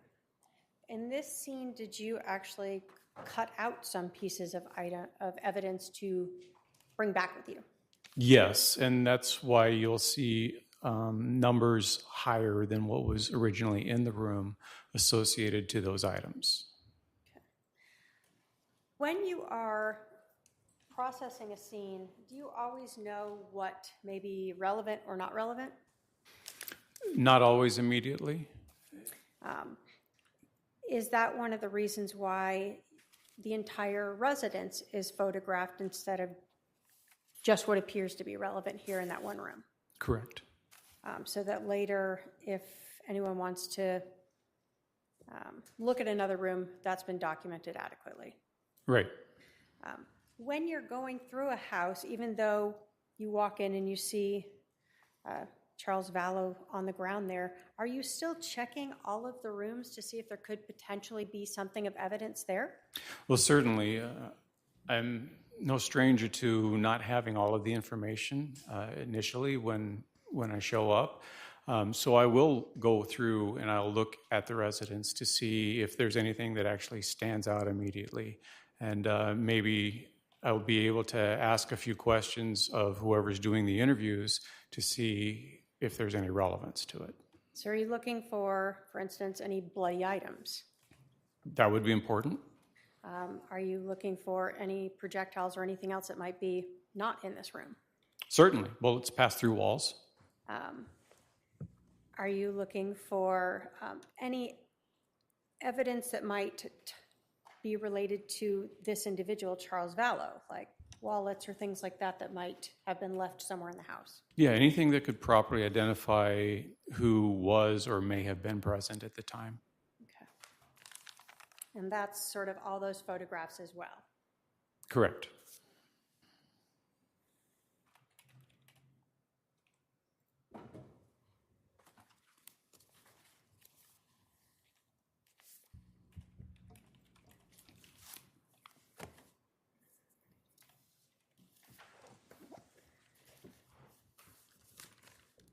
When you photograph a scene, do you start at the outside of the home? Yes, we will typically start at the outside and work our way in and carefully avoid the items of evidence that have been readily made identifiable. So Exhibit 6 here, what are we seeing here? So this would be the front of the residence. It faces west. And we're looking at the main entrance that's just off to the right of the closed single garage door, and that door is open. Your Honor, we're going to have to object. We haven't agreed to admit any of these pictures that are being posted. I'm sorry, I did show them. The state will move to admit exhibits, 6 through 38, or 138. Any objection? To some of them, I mean, they're very similar, and I don't think that they all need to be put on there. So your objection is that some of them are cumulative? Yes. Yes, Your Right. Honor. Let me see them. What numbers? Yeah, which number, sorry? 6 through what? 138. Do you have specific ones that you believe are cumulative? Yeah, I'd have to go back through to get them specifically. I have some. Well, let me browse them.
While I've reviewed exhibits 6 through 138, while many of the exhibits show multiple pictures of the same items, there's no two pictures that are the same. They show different angles, different distances, different perspectives, and in some cases, the item as it was found as opposed to someone picking it up and showing it from a different angle.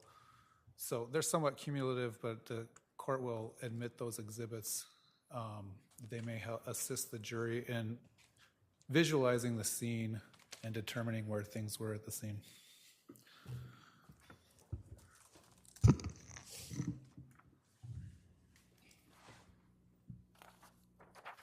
So we had talked about Exhibit 6 being the front of the house. The door that you were talking about there, is that the door we saw in the lizard queue that was in that front room? Yes, that's the double front main door. Exhibit 7 and 8, was that to document a vehicle that was there? Yes, again, to try to do overalls of the scene to show how it was when we got there. At that time, did you know whose vehicle that was? I did not have the opportunity, nor did I run the license plate of it, but it was documented, and I believe later on it was learned. Okay, thank you. But not something you were responsible for? Correct. When we get to Exhibit 9 and then 10, is this sort of coming up to, and I'm going to pull this back a little. Yes, that's approaching closer to the door.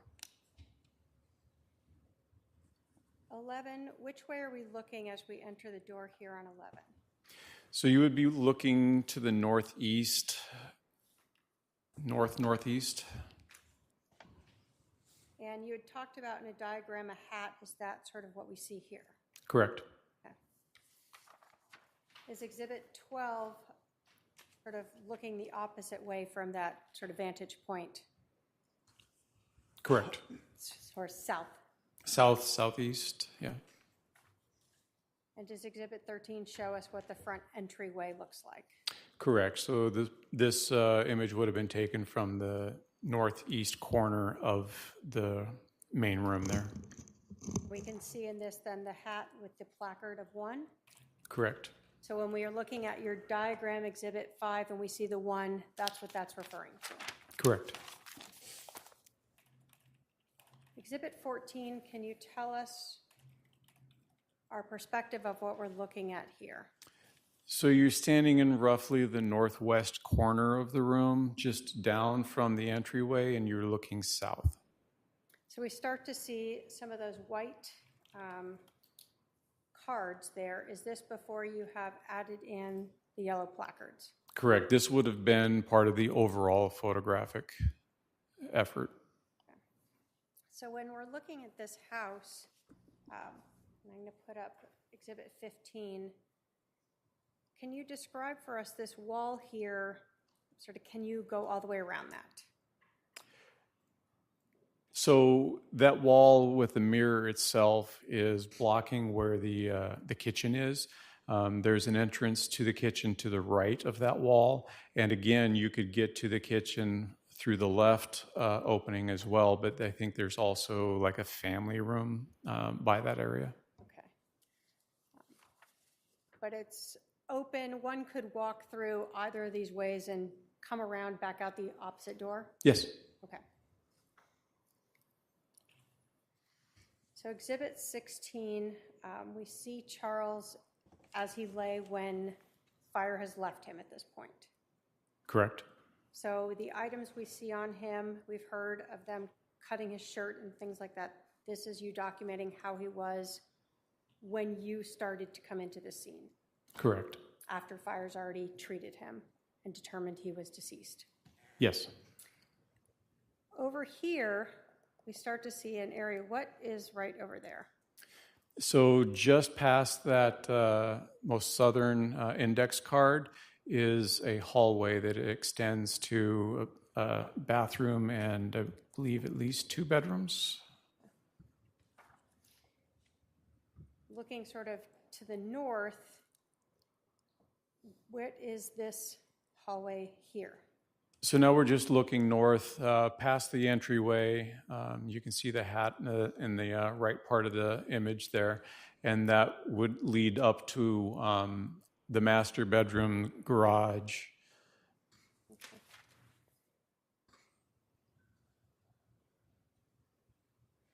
When you are looking at a scene like this where you have a shooter, are you wanting to document all the different views of the items and the victim where they lay in the scene? Yes, it's important to establish where things were at when we found them. Okay. Now, are you able to tell us, for instance, if a casing rolled or a bullet rolled as fire is there or initial officers coming through? Having not been present to see it, I would not be able to tell you if any item happened to have been manipulated. Okay.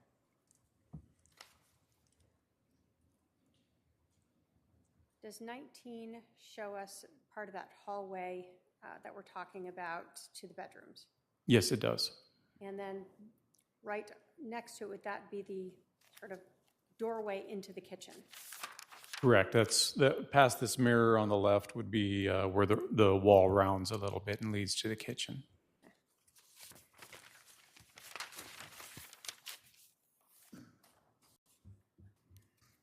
So exhibit 21 here, we see this hat. Why, and 22 that you marked as number 1, why do you collect something like that? The indications to me, initial assessment, was that there was some kind of a struggle that took place. And it was unknown at the time who the hat belonged to. So it was decided that this could be important. Are you given more than one chance to go through a house and try to collect evidence, or is it sort of a one-time shot? Usually it's a one-time shot. So if you aren't sure if something is relevant, do you collect it? Yes. So that later, if you determine it is, you have it? Correct. And if you determine it's not, then no harm, no foul? Well, I don't know about no foul, but yeah. So in this case, did you know whose hat that was? I did not. Okay. I'm going to put up 15 first. In the diagram, we had seen a number over in this area. What was that? The item should be marking a baseboard, and there is a bullet strike in the baseboard. All right, I'm putting up 23 here, and then I'm going to put up 24. What are we looking at here? So what you're looking at is the actual bullet strike where it peeled away a portion of the baseboard, but remained embedded in the baseboard. So I'm going to put up, as we kind of go closer, 24, 25, 26. Did you eventually show in 27 that you guys pulled back some of that board to get to show what was embedded in there? Correct. And at some point, we were needing to recover that projectile. Okay.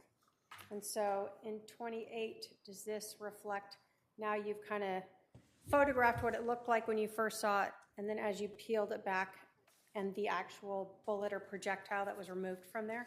Correct. All right. And 29, show that bullet from a different angle? Yes.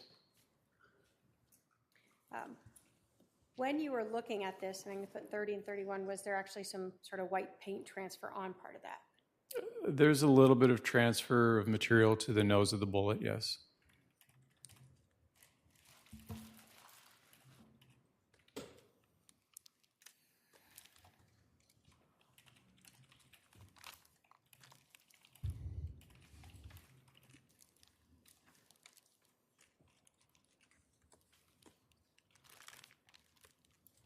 I can have my paralegal approach with 243 and 245, or sorry, 243 and 235.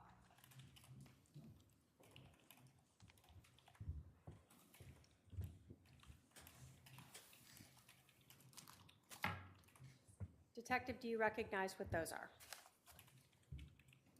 Yes, I do. What are those?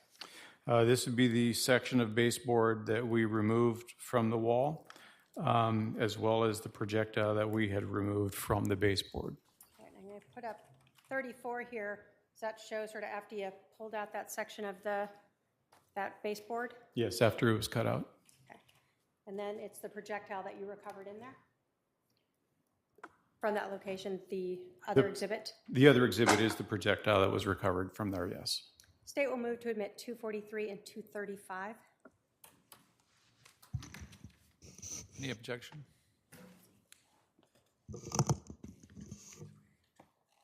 No objection, Your Honor. You said 243 and 245? 35. Oh. 243 and 235. It's ordered admitting 243 and 235. If I can have my paralegal go retrieve that. So, let me put up, to give us again a different perspective, 17 here. We've talked about, as you're kind of working your way down, you told us you started with the hat, then you went over to the baseboard, and then you went back to the west wall. Yes. And so we see in this photograph, Exhibit 17, what you have marked as item 3. What was that? That was the baseball bat. I'm going to show Exhibit 35. Is that a closer up of that bat? Yes, it is. Were photographs taken of the sort of edge of the bat itself? The fat edge, I guess. The fat edge. Here, I don't know nomenclature of the bat, so yeah. Not the handle. How's that? Yes. When you were looking at this, were you looking for any blood? And I'm going to put up 37, 38, 39, or any biological material? We were looking for visible evidence, yes. Okay. Did you observe any yourself? I did not. Did the edge look pristine and clean to you, visibly? Visibly, I did not see any sort of biological evidence on it. Did you note any biological evidence anywhere on the bat that was visible to you? I did not. If my paralegal can approach with 249.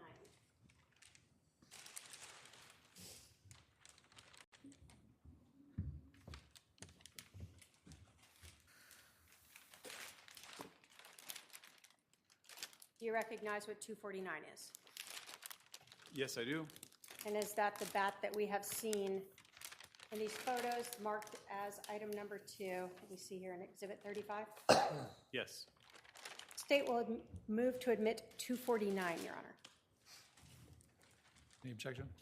248 and 249 are admitted.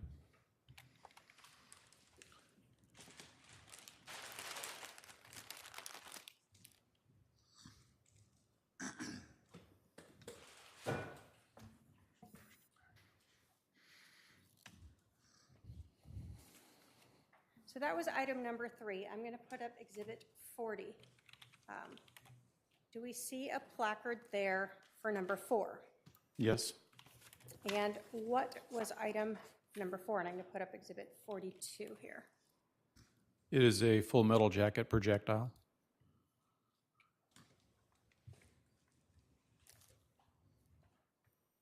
And in 43, does that show a different angle of that projectile? Yes. So this projectile was recovered to the east, maybe northeast of Charles Vallow? Yes.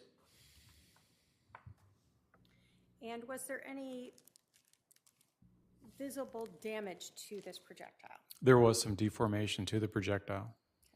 If I can have my paralegal approach with 239.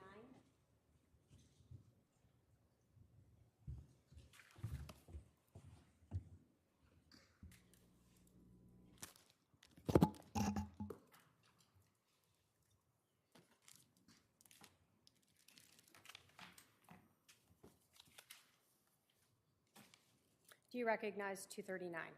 Yes, I do. And what is 239? This would be what's identified in the picture as item number 4. the projectile that was found close to the body. State will move to admit 239. Objection. No objection. 239 is admitted.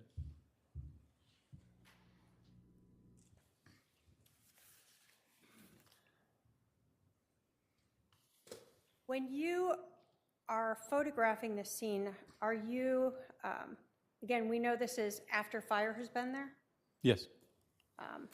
Were you present when fire was there? I believe their engine was still there when I arrived on scene, but they were not inside. So were you present when they were working on Mr. Vallow in the home? No, So do you know whether or not they had moved this projectile at all? I do not. When you were looking at Mr. Vallow himself, I'm going to put up 41, did you notice something on his left hand? On the left hand, yes. What did you notice on his left hand? Substance consistent with apparent blood. When you were looking at Mr. Vallow, did you note any other blood on his left arm? I did not see any. And when you are looking at Mr. Vallow, are you looking at the rest of his body to see if you noted any blood on his right arm? Correct. I did not see any on the right arm. I did not manipulate the body until the medical examiner showed up. So visibly, as he laid there in that supine position on the back with his arms out, what you were able to see, did you see any other blood like we observed on his left hand anywhere else? On his chest, there was a little bit of blood, but on his extremities, I did not see any. And so when we talk about his chest, is this the blood that we see here, sort of? Above and below the pads. Okay. Did the blood to Mr. Vallow's left hand stand out to you in any way? Yes, it was interesting that it's just on that one particular part, but it's not completely surprising. Was there any blood on the floor around where his hand was? No. So although we've heard of blood pooling underneath him, there was no blood around his hand as it laid there. Correct.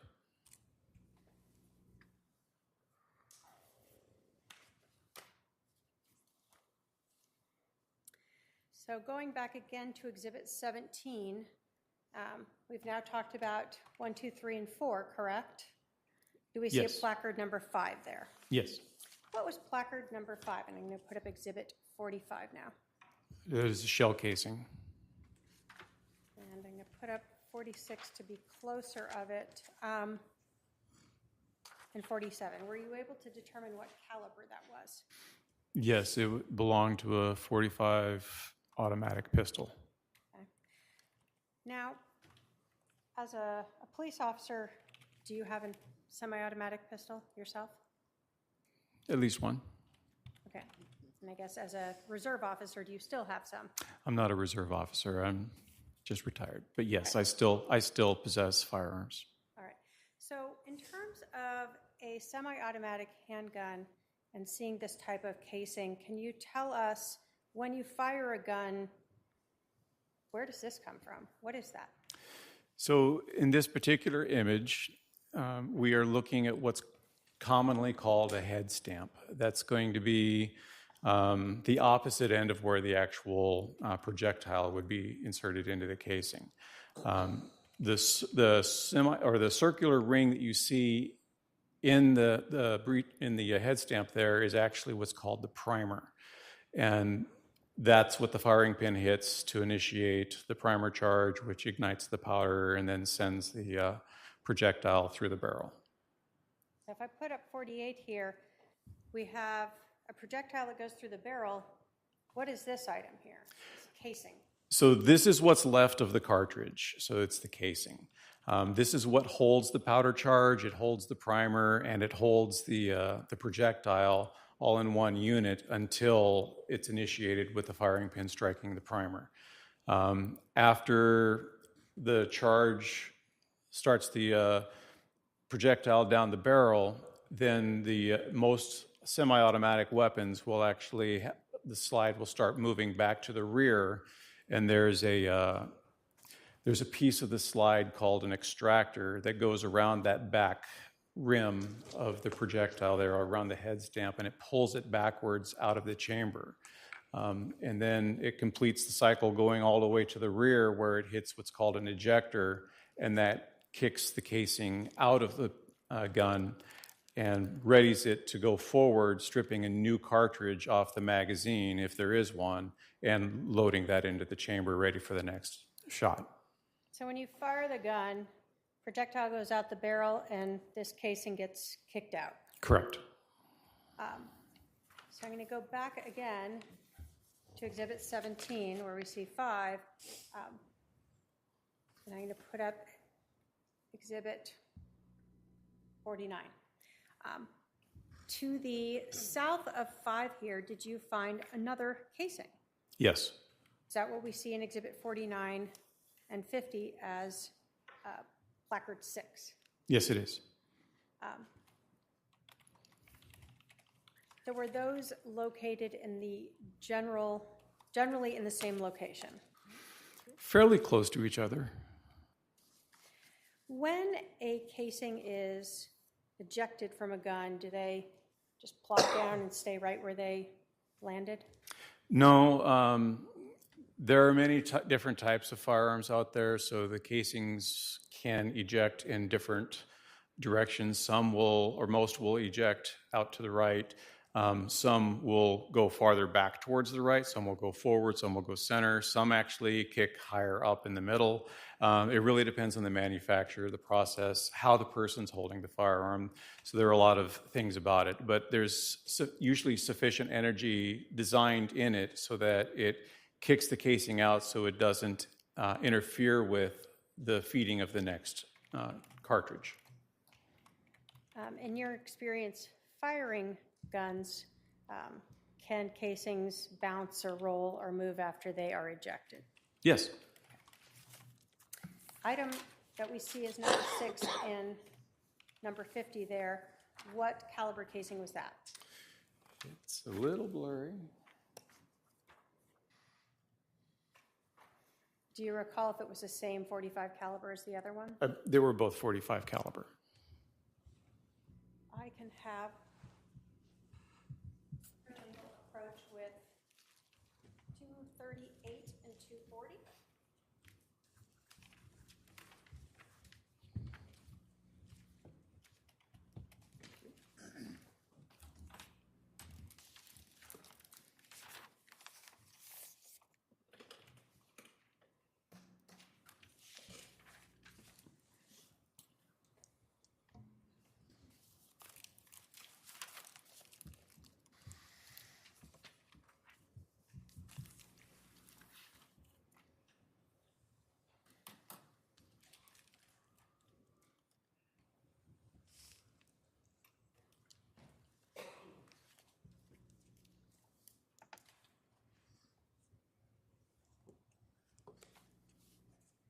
Do you recognize 238 and 240? Yes. What are those? These are the casings recovered from the main room where the body was. What we saw as 5 and 6 in the exhibits? That's correct. State will move to admit 238 and 240. Any objection to 248 and 240?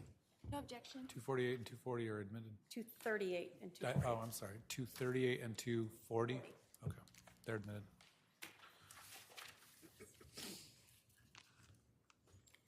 Now, do the police move the body when you're processing the scene? Do you go around and move Mr. Vallow around? No, Do you have to wait for someone from the medical examiner's office to come do that? that is correct. Sort of the body is their responsibility? Yes, Are you present while they're doing that? absolutely. And are you looking for any other evidence that may be on, around, underneath Mr. Vallow. Correct. In this case, did the medical examiner's office come and remove Mr. Vallow's remains? Yes, they did.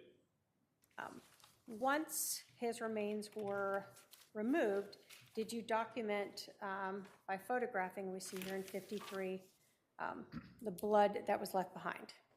Yes, typically we would call this the void image to show what it looked like after the body has been removed. Now, is the blood been moved somewhat by the body itself being moved? Correct. Part of the process is the medical examiner's investigator will manipulate the body by rolling it from one side or the other to get a good look at the side that's not visible with how it was laying. And then they'll work on manipulating the body into the bag for transport. So looking at the void or the blood pool that we see here, has it been altered somewhat from what we saw or observed while Mr. Vallow's body was there due to the movement of his remains? That would be safe to say, yes. Okay. Did you and other officers clean up that blood pool? Yes. And in doing so, did you observe anything on the floor? Yes. Underneath, well, once the blood was cleared off, we could actually see a defect in the wooden floor that was consistent with the projectile strike. All right, I've put up Exhibit 56. There's a placard number 13 there. Is that far away so we can see the location of where that is in perspective to the room? Yes. Having seen Mr. Vallow's remains in the room and then having them removed, were you able to determine approximately where this defect that we see marked as 13 was located in relation to Mr. Vallow's body?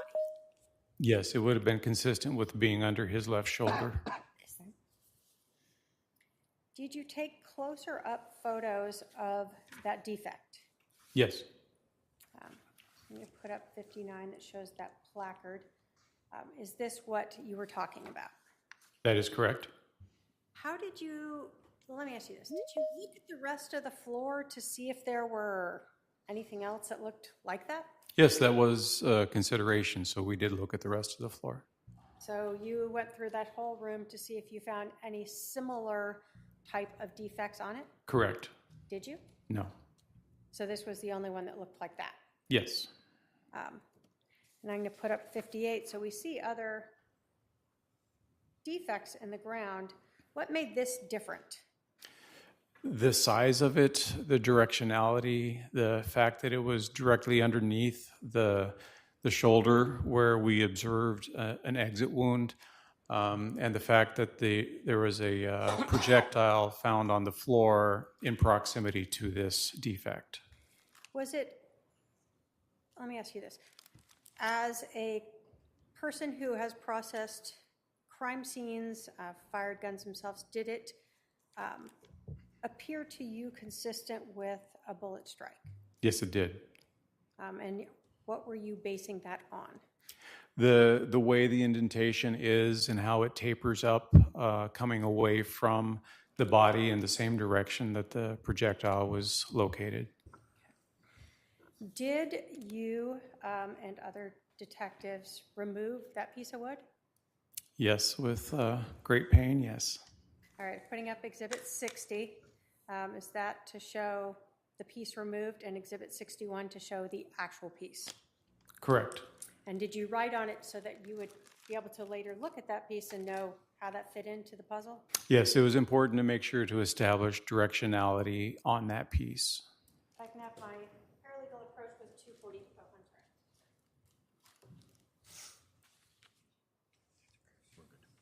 You don't want to? Why do?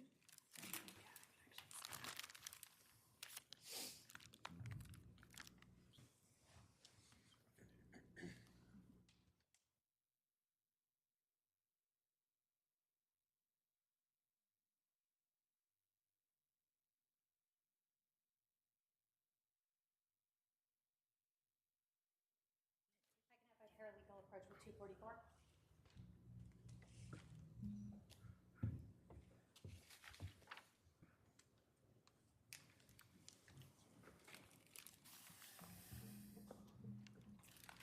Do you recognize 244?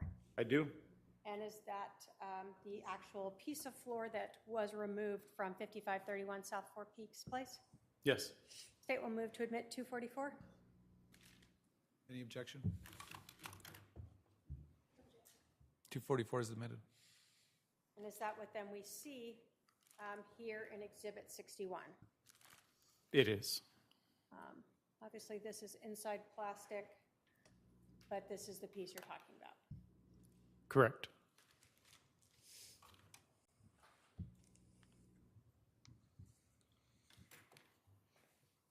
I want to talk to you a little bit about the rest of the house, and then eventually I'm going to come back to this. You told us that... Would now be a good time to take our Sure. afternoon recess? Yes. Since we're close to 3, why don't we take our afternoon recess, stretch break, etc.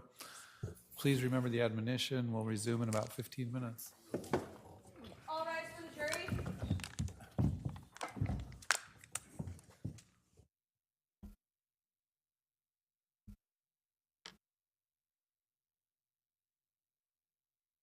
If you're the jury, that's a good time for a break because they are going through grueling testimony right now. I mean, we talked about how dry it was going to be, logistics, nuts and bolts of this case. Daniel Coons is instrumental here. Retired Chandler PD detective takes us through the whole crime scene of where Charles Vallow is murdered. Bottom line of what we learned, we know Charles was laying on his back on the ground as he was shot for the second time. That kill shot, what it appears to be. And then the bat, the revelation that we get to hear in court. Nothing is a biological material, blood on the bat at all. Yeah, there are people now kind of catching on to this who may not have known the kind of the nuance of this particular crime. But I think we're seeing in the chat, this is now the time where the prosecution in the state is now saying, look, this was not self-defense. At least that, that's the picture they're painting. I'm trying to blow that up. Yes, that this was not only was this not self-defense. We'll get into more about the premeditation part.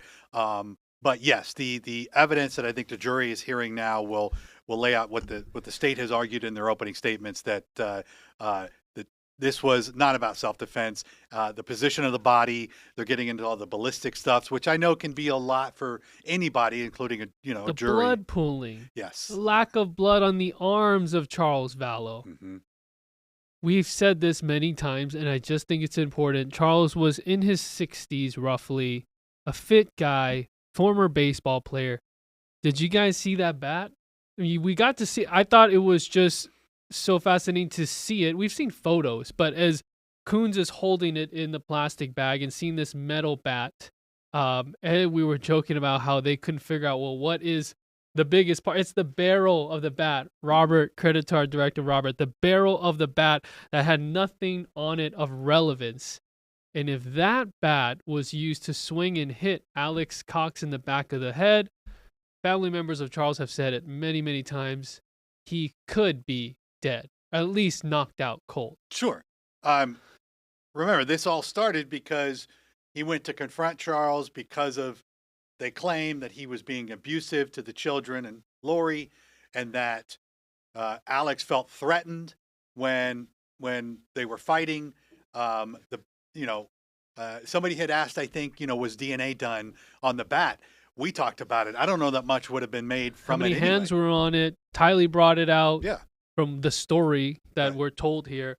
Have a good point from Pink Porcupine. Head wounds bleed profusely. Charles was athletic in a minor league baseball player. How about we take that soundbite and listen to the exchange between Trina Kay and Daniel Coons on the baseball bat. What was that? That was the baseball bat. I'm going to show Exhibit 35. Is that a closer up of that bat? Yes, it is. Were photographs taken of the sort of edge of the bat itself? The fat edge, I guess. The fat edge. Here, I It's don't colored know bat. nomenclature of the bat, so yeah, Not the handle. How's that? yes. When you were looking at this, were you looking for any blood? And I'm going to put up 37, 38, 39, or any biological material? We were looking for visible evidence, yes. Okay. Did you observe any yourself? I did not. Did the edge look pristine and clean to you, visibly? Visibly, I did not see any sort of biological evidence on it. Did you note any biological evidence anywhere on the bat that was visible to you? I did not. With my parallel, we can approach with 249.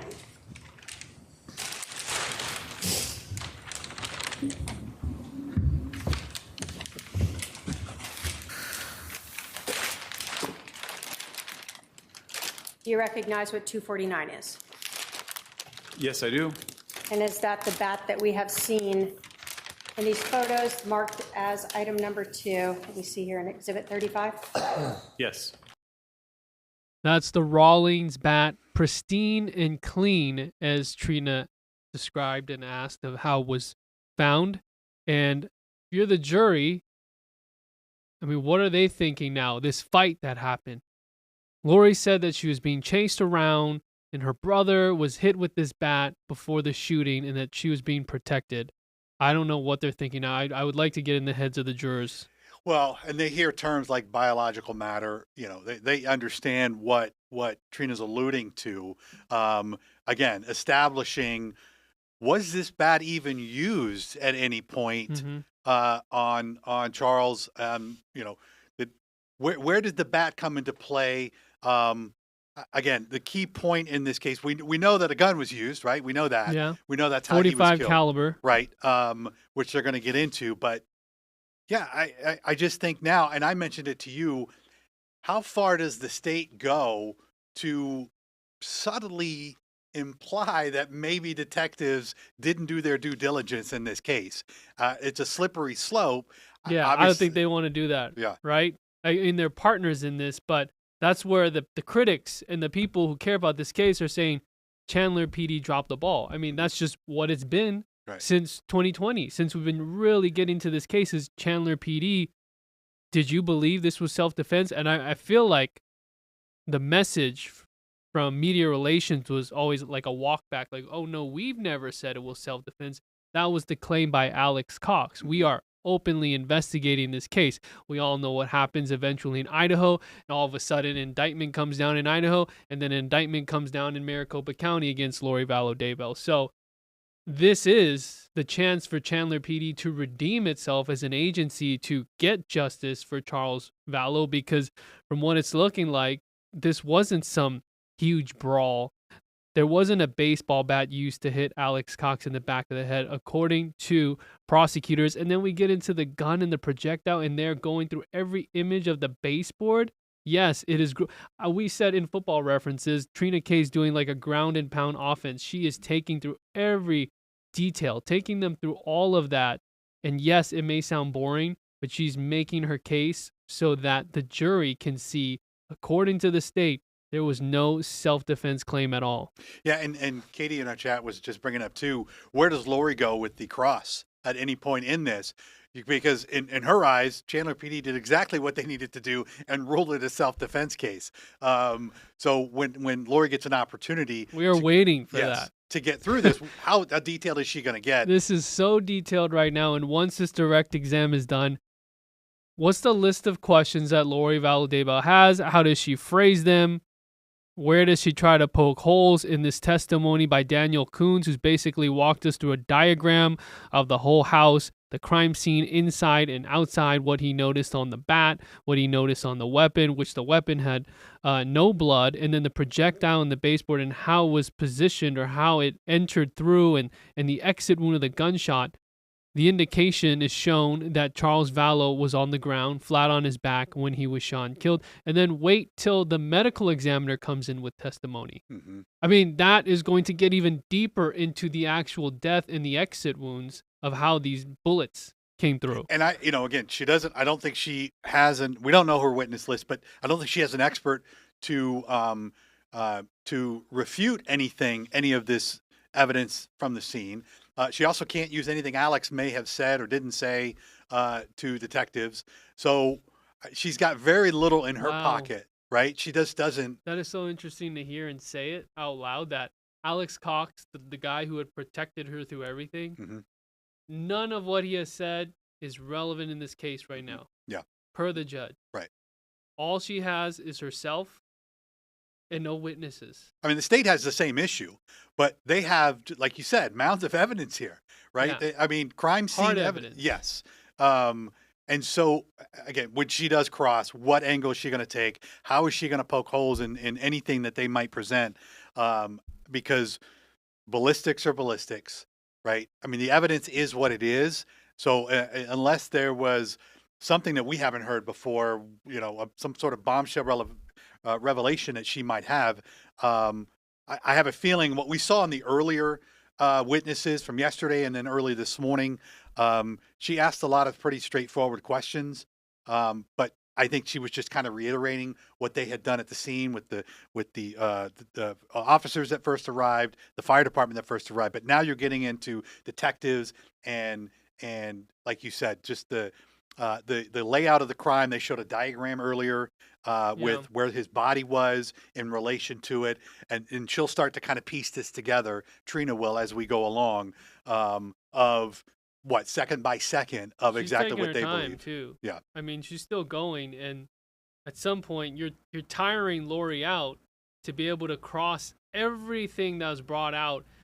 Specifically, the headline now, the bullet, and how it came through the baseboard, and showing the position of Charles Vallow, the lack of blood in certain areas surrounding him besides pulling underneath him. Let's take a listen to what was said about the bullet.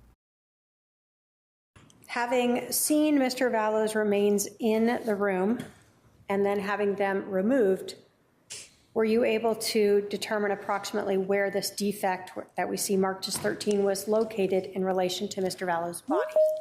Yes, it would have been consistent with being under his left shoulder. Okay. Did you take closer up photos of that defect? Yes. I'm going to put up 59 that shows that placard. Is this what you were talking about? That is correct. How did you, well, let me ask you this. Did you look at the rest of the floor to see if there were anything else that looked like that? Yes, that was a consideration, so we did look at the rest of the floor. So you went through that whole room to see if you found any similar type of defects on it? Correct. Did you? No. So this was the only one that looked like that? Yes. And I'm going to put up 58. So we see other defects in the ground. What made this different? The size of it, the directionality, the fact that it was directly underneath the shoulder where we observed an exit wound, and the fact that there was a projectile found on the floor in proximity to this defect.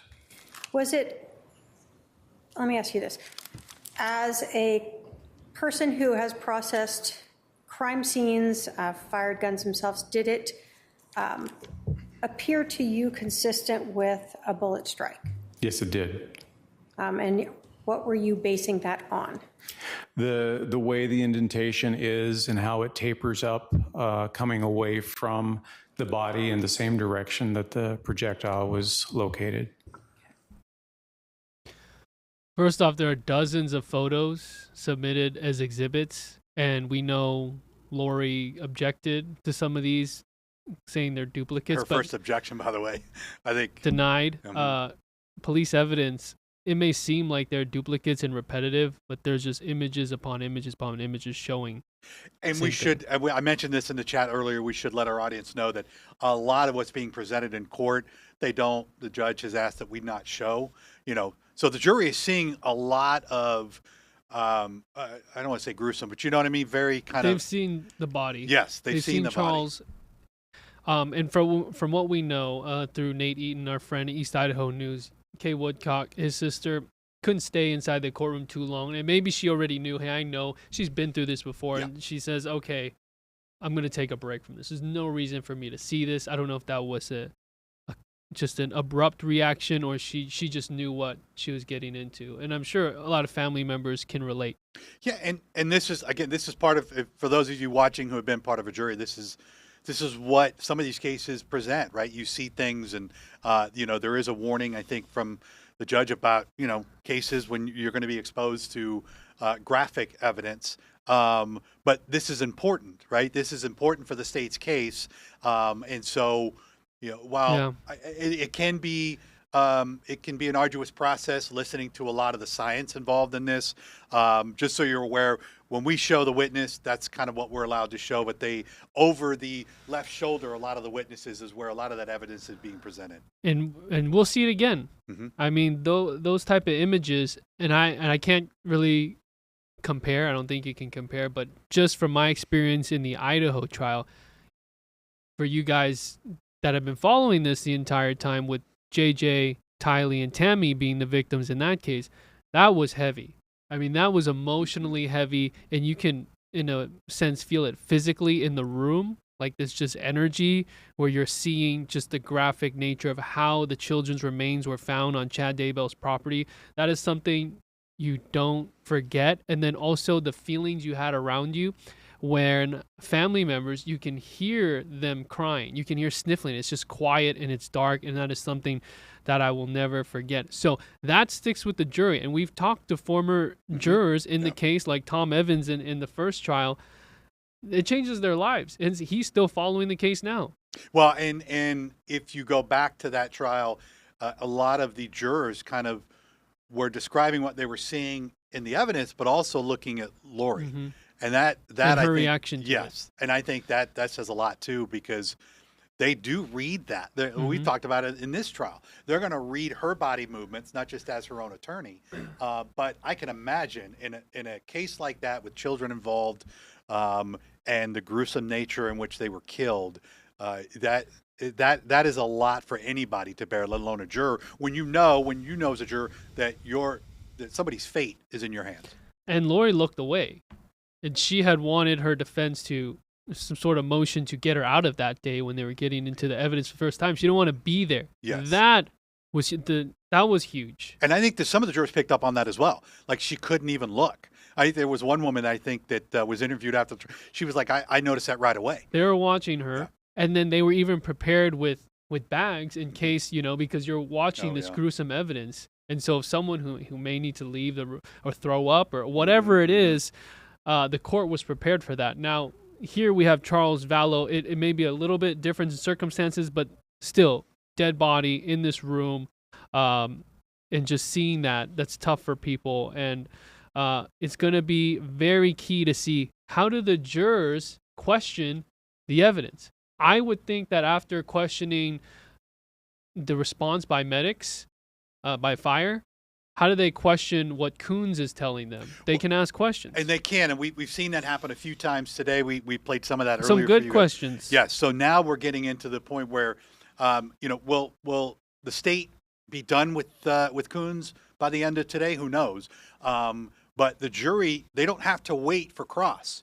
They can submit questions to the judge after the state is finished, and then the judge will stop and try and answer some of that. We saw that with a witness earlier where I think there were 3, maybe 4 questions. So, I am curious after all of this, what some of those questions would be. Some of the questions that were asked earlier were really good questions. I think our panel had kind of touched on it too. Like that shows you, I think Benjamin even mentioned it, that shows you that some of these jurors are paying close attention. Yeah, they are. And now at what point do they need another break? I mean, they've been on Coons for a long time. This may be the longest testimony we have had so far, and we haven't even gone to Lori's cross. How do they react to Lori's cross of this guy? It looks like she hasn't been combative. I think she's handled herself well in front of the witnesses. She wants to present herself in a certain way, but also we talked about with our panel earlier, the reaction she makes after she's done with cross. She doesn't have that poker face. She's never had that poker face. You can see her wear her expressions on her sleeve and her yeah. emotions. She says what she feels, and I think that's been her demeanor through, I'm guessing, her entire life, but certainly in the last 20 years. We've heard from few whispers. Somebody had mentioned maybe she chuckled a little bit during one of the witness testimonies earlier. Because the mics, sometimes they're not all the way down, and you can hear her giggling.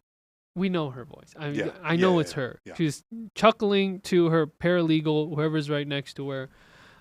So the jury can't hear that, though. I mean, you guys, the jurors may see it, as obviously if you hear it, then what does her face obviously look like? But they've got a clean view of her. Yeah. This isn't something where they only see a profile or whatever. They've got a straight, clear view of her at the front of that table.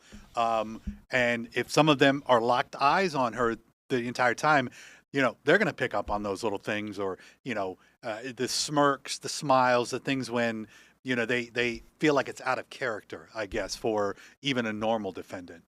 So this would most likely be the last witness today. I would think so. They go until 4:30, and we're still on direct, and then we'd have cross. She doesn't lack a list of questions. We'll have redirect. We could have jurors with questions. Yeah. And Trina K gets the opportunity to explain and clarify further once they ask questions as well. And you'll notice Trina has redirected quite a bit. I think just to hammer home, potentially, if she feels like maybe things were confusing. This is, again, Ben said, she's a great prosecutor. So she knows she can read the room, I guess is essentially what she's doing, and can say, look, I don't want the jury to be confused about the cross from Lori and all this stuff. So she has a huge advantage. Yes. It's very obvious the lack of experience by Lori Vallow Daybell, who, of course, she's, I would assume, doing her best and has nothing to lose. She's a convicted murderer serving 3 life sentences. Got a little bit of movement here in the courtroom, so it looks like the short afternoon break is over. We're going to take you there and see what's next with testimony. We did have some... Yeah, we did have a lull at the beginning. Audio wise. Yep. So you'll hear audio probably in about a minute. But again, Coon's back on. And you can see in the top right corner of your screen again. See the board. That is where the evidence is being shown. There are monitors around the courtroom. For those that aren't familiar, there is a giant monitor on the opposite end of the jury that they can see. There are also monitors on the desks of both the state and the defense. So plenty of opportunity for those in the courtroom to see what's being shown as evidence in this case. All right. Well, we'll just go to it, and it'll be up soon audio-wise.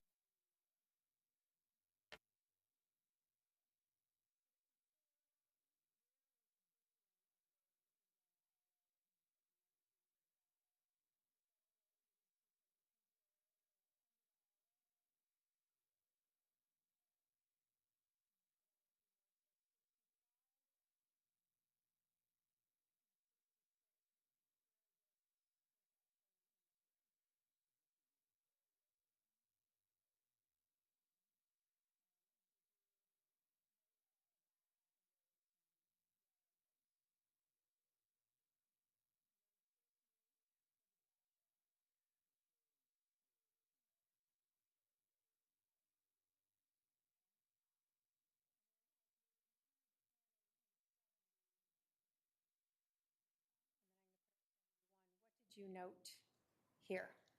So there was again another bag, and more specifically, there was a pistol that was laying on the floor. We start with 72 here. Was that just like a garbage bag with some clothes in it? Yes. So of more relevance to you was what was next to it? Correct. What did you find there? What is this orange thing there? And we see a whole lot of placard numbers. Right. So the placard numbers are obviously identifying particular items that are going to be seized as evidence. That we have the orange bag with what appears to be a gun box inside, and then we have the pistol. And the 3 placards next to the pistol are specific for the pistol itself, the magazine from the pistol, and potentially the chambered round in the pistol. Okay. So 74, is that a close-up of that pistol? It is. What kind of pistol was that? Pardon? What caliber was it? It's a 45. Is that the same caliber as the casings that you had found in the front room next to Charles? Yes. Does this show another angle of that pistol in 75? Yes, looking at the top of the pistol. When the pistol, as we see, is picked up in 76, the individual's wearing gloves. Why is that? Again, to help preserve the evidence in the event that DNA were to need to be done, we could articulate that we did not touch it with our bare hands to impart our DNA onto it. Are you visually looking at this gun to see, and this is 77, if there is any visible biological evidence, blood on this gun? Yes, we do look at them to help determine that. And did you observe any biological evidence, any blood or what appeared to be blood on this handgun? No, ma'am. If you had observed that, would you have noted it and photographed it and documented it? Yes. Now, when you got this gun, was it loaded? Yes. And in 78 and 79, is that photographs of the magazine in the gun? Correct. So when we talk about the magazine, I'm going to go back to showing Exhibit 76. Where is that in this picture? So you can see the base of the magazine at the bottom of the grip, close to what would be the individual's left thumb. There's that black piece of plastic that extends horizontally across the base of the grip. And so that's the magazine that you then took out that we see in 79. Correct. Okay. And why is the magazine removed? Well, we have to make the weapon safe, and that's the first step in making it safe, is to remove any more source of ammunition that could feed into it. Was there a cartridge or a live round in the chamber? Yes. So how do you make that safe then? Well, the only way you can is to manipulate the slide to force the extractor to pull the cartridge out, and the ejector kicks the cartridge out. Okay. Also in this photo, there was this orange bag, and you had told us that inside of it, we can kind of see the corner here. We see it better in 82. Did you remove an item from that orange bag? Yes. And I'm going to show 83, 84. What is that we see there? That is a gun box that is consistent with the firearm that was laying on the floor. So consistent with the .45 caliber handgun. Correct. And that was inside this orange bag. Was there any live rounds, and I'm going to show you Exhibit 85, also in that orange bag? Yes. And a closer up of that, was that another .45 caliber round? It is. And so when we say it was live, it hadn't been fired yet. Yeah, cartridge has not been fired.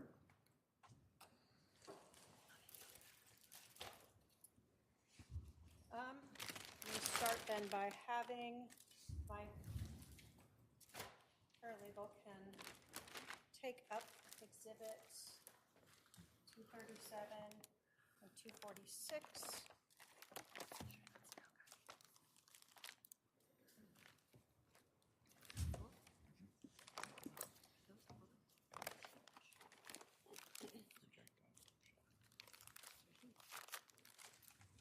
She can approach them at 237 and 246.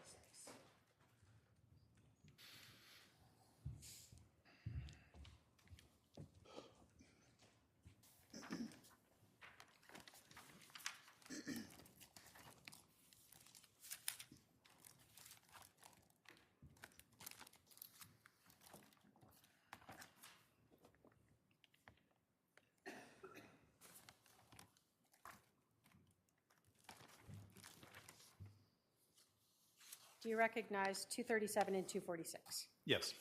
And is that the gun and the magazine that we see here in Exhibit 76? It is. The gun that was found in that pink room? Correct. State will move to admit 237 and 246. Any objection? Is Mr. Coons saying that he didn't take those, but he recognizes them from being in evidence? Is that correct?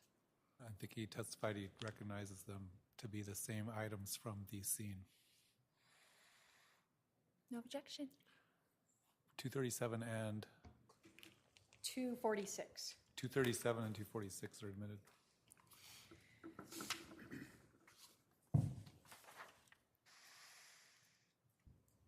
Now I have my paralegal approach with 247, 248,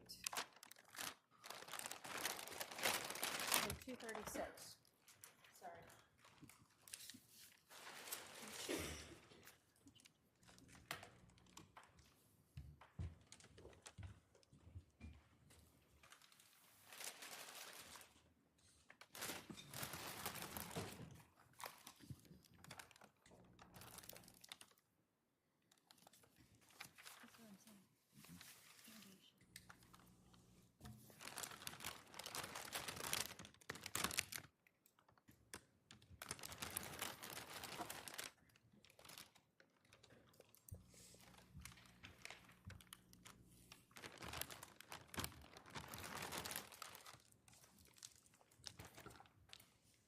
Do you recognize 247, 248, and 236? Yes, I do. And are those what we saw in Exhibit 83, the gun case, as well as in 73, the orange bag that the gun case was in, and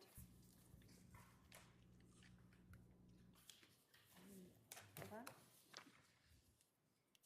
What we see in 85, the single live round that was found inside that bag. Correct.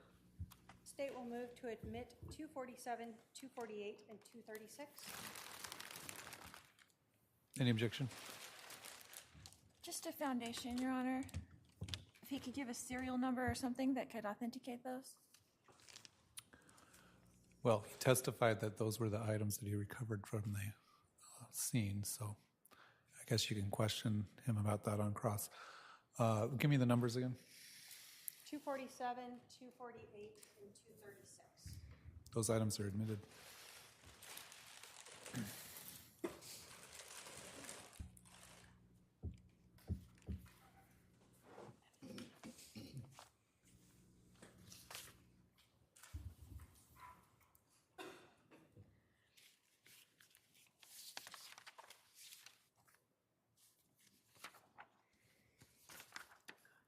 I'm going to show you, as you continued sort of in this hallway, Exhibit 88. Can you put us into perspective of where that is? I'm going to put 19 sort of back up. Where is what we see, this room with the blue on it, Exhibit 88? So those two doorways would be on the south side of the hallway that leads up to the pink or maroon room. Specifically, the blue one would be the most southwestern bedroom of the home, and then the other doorways to the hall bathroom. Okay. So again, did you go into this blue room, and look for any potential items of evidence? Yes. So in the room with the sort of child themes on it, did you find anything bloody in there? No, ma'am. Any ammunition in there? No. In the pink room, we saw the gun. Did you look in the floor of that room to see if there was any blood drops in the pink room? Yes. So I'm going to go back 1 second to 87. So on this floor and the bed and around here, did you notice any blood in that room? No. No blood swiped across a wall? No. No blood on that orange case? The orange bag? Correct. No. No blood on the black case for the gun? No. Or the extra magazines that were in there, any blood on those? No. None seen. Okay. So then in the blue room,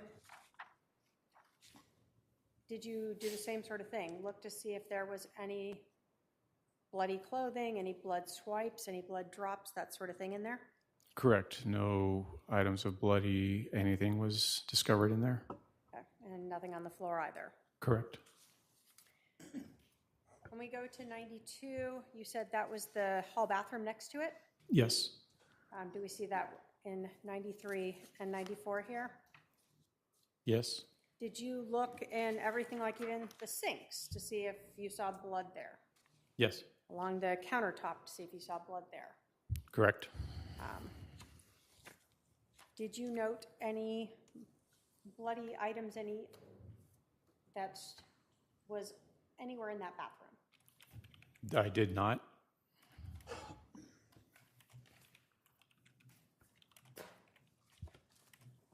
When you were walking down that hallway to those rooms, did you look on the floor there to see if there were any blood drops or blood trails or swipes of blood on the wall? Yes. Did you observe any there? No. So 98 here, can you put us in perspective of what we're seeing? So this would be towards the feet of the body, where the kind of the hall splits to the kitchen and then to the bedrooms that we were just discussing. Okay. 99, is this like a lanyard that was hanging on the wall there? Yes. So wasn't knocked off or anything? No, it's where we found it. And as you go through 99 there, is that how you entered, one of the ways you could enter into the kitchen? Correct. And is this sort of a view of that? Yes. So in the kitchen, did you look on the floor there to see if there were any blood drops? Yes. Along the cabinets to see if there were blood drops there? Yes. When you got to the sink, I'm going to put exhibit 103 and then 104. Did you observe a small amount of what appeared to be blood on the faucet itself? Yes. Did you look sort of as well in the sink itself to see if there was any blood there? Yes. Did you observe any there? Did not see any visible blood. Now, when you're going through the house and looking to see if you note any bloody items or any other items of evidence, are you looking in things like trash cans? Yes. So was this a trash can in the kitchen, for instance? Yes. And did you note any bloody rags or towels or anything thrown in there? No, ma'am. Okay. You said that there was also sort of a living area in there. Correct. I'm going to put up Exhibit 112 to get a better perspective of that. So is this the doorway we were talking about? Yes. And so the kitchen here opens up into the living room. Correct. Did you look through that area to see if you saw any blood on the floors? Yes. Did you observe any? No. Did you look through that area to see if there was any blood on any of the furniture or walls or anything like that? Yes. Did you observe any of that? No. In Exhibit 111, where does this doorway lead? That leads back out to the mirrored room, the main room where the body is.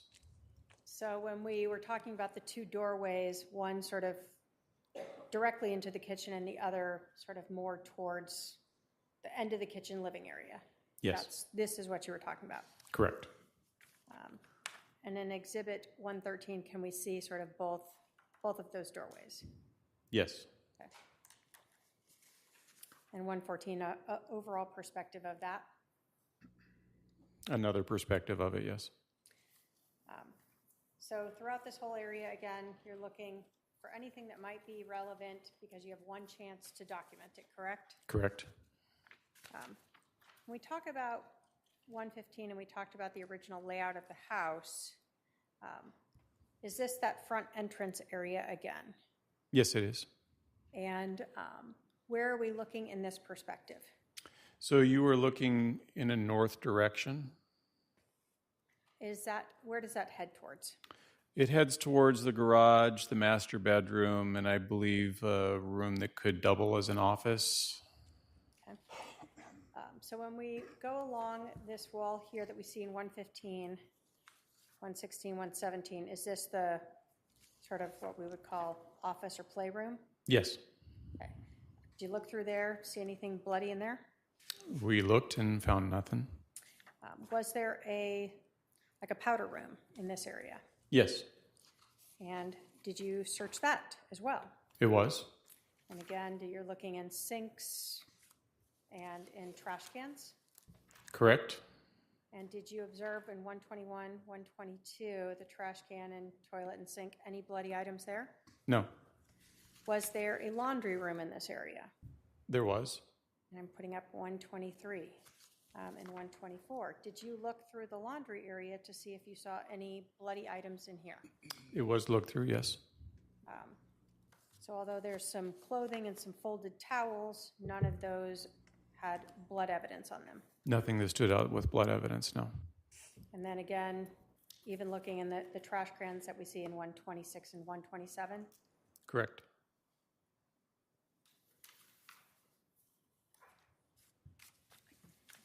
one 128, are we now heading into the master bedroom? Yes,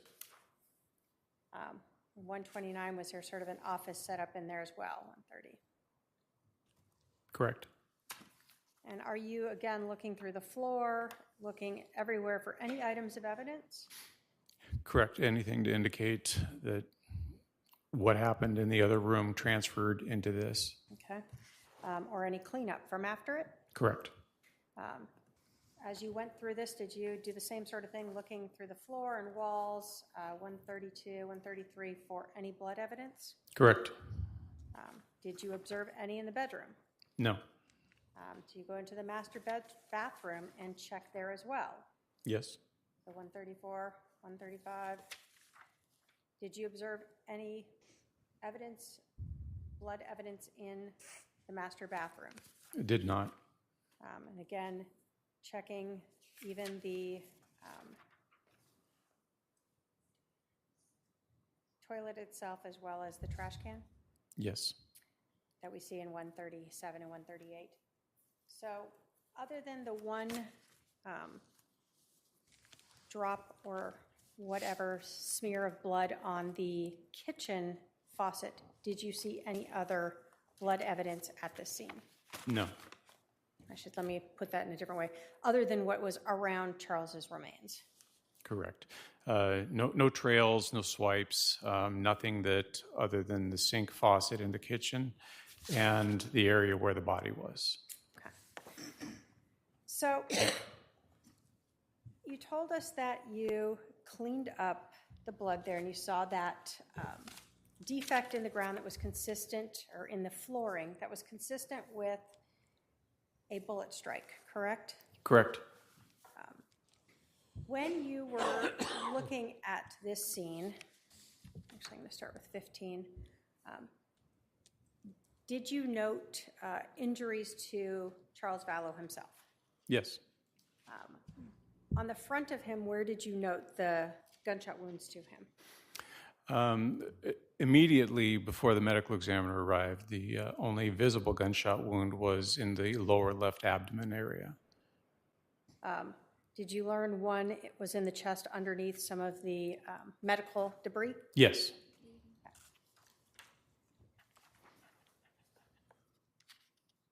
When you are looking at this scene, are you able to utilize part of your shooting reconstruction training to try to determine any type of trajectory, or if anything is consistent with trajectory based upon the scene itself, items that you are able to view there? I do try to apply my knowledge of that to the scenes as I go to them and go through them, and with whatever evidence or information comes directly back to me. Are you relying on, for instance, the location of Mr. Vallow? That's part of it. Are you relying on the location of the casings? That's another part of it. Not a major part, but it is another part. Are you relying on the location of the projectiles? Yes. When the medical examiner came, were you also able to see exit wounds on Mr. Vallow? Yes, in conjunction with also the chest wound. Okay. So when the medical examiner came, you saw a second injury to the front side of him. Correct. And where was that approximately? In the sternum. So for us, somewhere in... About the center, maybe roughly the center of the chest. Okay. So and the other one you said was in the abdomen. Yes. When the medical examiner was there, where did you observe other gunshot wounds on his back? I observed another one that would have been just to the left of the spine, and then another one that would have been by the left shoulder blade scapula area. Okay. Now, given the number of casings, did you start with an idea that there might be 2 shots? Yes. Given the number of wounds on Mr. Vallow, did that appear consistent with that theory? Very much so. So 2 entrances, 2 exits? Yes. When you saw the projectile that you recovered, that we see in Exhibit 20 on the side over here, that entered into that baseboard, given the injuries to Mr. Vallow and the projectiles and the location of this, were you able to determine any consistencies of where the shooter may have been when that occurred? Approximate location, yes. And how did you do that? Based on the wounds to Mr. Vallow, the location of where the projectile had ended up, and where the casings were, the working theory at that point was that the firearm ejected the casings to the right, striking the wall where that has the curve there, and bounced back towards the west wall. The projectile would have continued on a relatively straight path and embedded itself in the baseboard at the other end of the room. So would that have put the shooter somewhere in this area? Yes. And so that, to you, seemed consistent with one of the shots having gone through him and ended up what we see in Exhibit 20 over here in the baseboard, Mr. Vallow being somewhere over in this area. Correct. Okay. Given the information that you obtained, let me ask you this. Given the information that you saw at the scene there, again, with the casings, the injuries to Mr. Vallow, both to the abdomen and the shoulder, and then after you cleaned up the blood, the damage to the floor underneath the location of his left shoulder, were you able at that point to start, have any concept or have an idea of what would be consistent with where the shooter may have been and where Mr. Vallow may have been for that shot? Yes. What did you base that on? Again, a lot of the factors that have been discussed, the location of the projectile item number 4, the defect in the floor that was underneath him, the location of the second casing. It was all consistent with the shooter having been at the feet, not necessarily right upon the feet of Mr. Vallow, but in that direction, close enough so that the projectile could, again, bounce off that wall and land on the west wall. The projectile or the or casing? the casing, sorry. When you were looking at this scene, I'm going to put 56 up. Obviously, there's no exact, I'm going to move Mr. Vallow this way just to kind of be looking the same direction. Did this defect appear to be in the area of Mr. Vallow's shoulder? Yes. Now, Mr. Vallow had been rolled a couple times by the time you cleaned that scene up. Yes. So you didn't like stick a rod through him there and see if that worked? No, that would be inappropriate. Are you even allowed to do that? No. Does the medical examiner frown on that? Yes, the body is theirs by law. So you're basically able to look at where he was located and say that that is consistent with being underneath his left shoulder. Yes, and we did take measurements of the body before it was moved. All right. So when you measured where the body was, and then you cleaned up that blood and measured where that projectile divot was that consistent with where his left shoulder was? Yes. Given that information that you had at that time, were you able to draw any conclusions as to whether or not the evidence was consistent with Charles Vallow being laying on the ground when he was shot? Very much so in the position that you see him. He was the second shot that entered the abdomen would have been where he was lying. Did you attend the autopsy itself? I did. And when you were at can you tell us what it means when you attend an autopsy as a detective? So as a detective, we go to the medical examiner on the date that they're going to do the autopsy. There is the autopsy suite itself where the doctors and technicians work with the bodies. Observers will be outside of that suite but able to communicate with the staff. There's a window where we can see everything that's going on. And like I said, we can communicate either by a phone that's on the wall or they'll come around and talk with us. We have the ability to observe everything that transpires. There's even a camera overhead that we can manipulate to get a different view. Say the feet are towards us, we can get the camera to look at when they're working on the head or something like that. When you were at the medical examiner's office as they were performing the autopsy, did you learn additional evidence that helped support your opinion as to whether or not Mr. Vallow was laying on the ground when he was shot in the abdomen and the bullet exited his left shoulder? Yes. What was that additional evidence that you considered when reaching this opinion? Well, I had asked for specific things for the doctor to include in the examination that would help me with rendering that information. One of them was to measure the location of the bullet strikes on the body, both the entry and the exits. And then I also asked for the use of trajectory rods, if it was available, to help demonstrate the angles of the shots so that I could visibly see everything.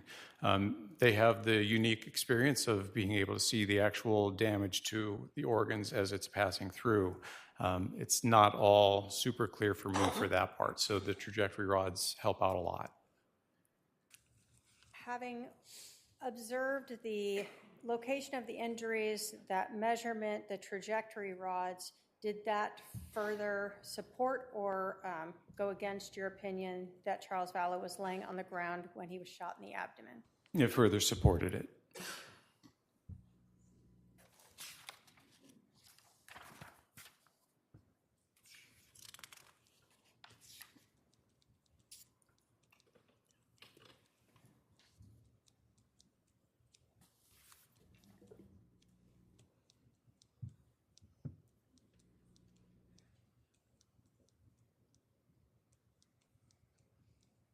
In your opinion, then, can you list all the factors that you rely upon to determine that or to reach your opinion that Charles Vallow was laying on the floor when he was shot in the abdomen and the shot exited his left shoulder? The consistencies of a lot of the evidence that I had personally seen. The trajectory rods helped establish that alone, where it shows the entry into the lower left abdomen and then the exit out through the left shoulder blade area. The divot in the floor that was located underneath the body. The projectile that had expended the rest of its energy coming from underneath the body and coming to rest close to the body. There was a lack of stippling that was visible, meaning unburned powder or gunshot residue actually on the skin or clothing that we could identify. So that gave us the fact that the shooter was a bit of a ways away from the body, but the body was firmly on the floor at the time of the shot. There's just no way for the impact on the floor and the exit of the body to articulate anything else with that angle.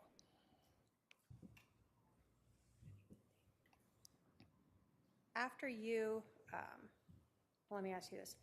Do you recall how long you were at the scene that day?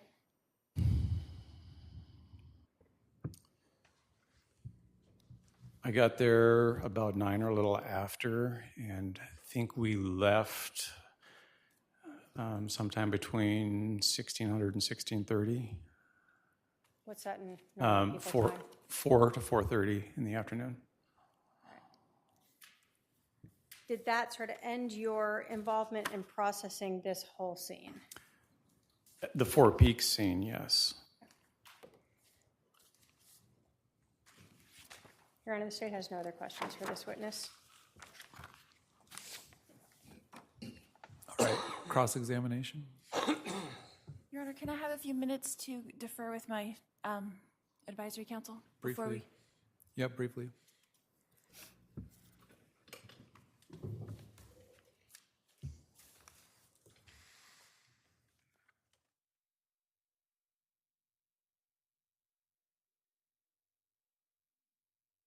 Wraps up a direct examination of retired Chandler detective Daniel Coons. What was that, about 2.5 hours? At least, we yeah. start at 1:30-ish. Yep. Yeah, a lot to go over, obviously, for the prosecution, for the state. This is probably their biggest witness so far. He laid it all out, the bullet points, no pun intended, but just the whole crime scene, the bat with no blood, no biological material, as Kuhn said, the gun, the projectiles into the baseboard, and now Lori Vallow Daybell is basically calling time out here, needs to talk to her counsel and her paralegal before she gets into cross-examination. We've been waiting for this all afternoon to see how she attempts to poke holes into such testimony that was very, very complex, detailed to detail, no blood evidence in any of the rooms except where Charles Vallow was flat on the ground, and we're going to hear so much more. Yeah, and you heard Trina go from room to room, really, I think trying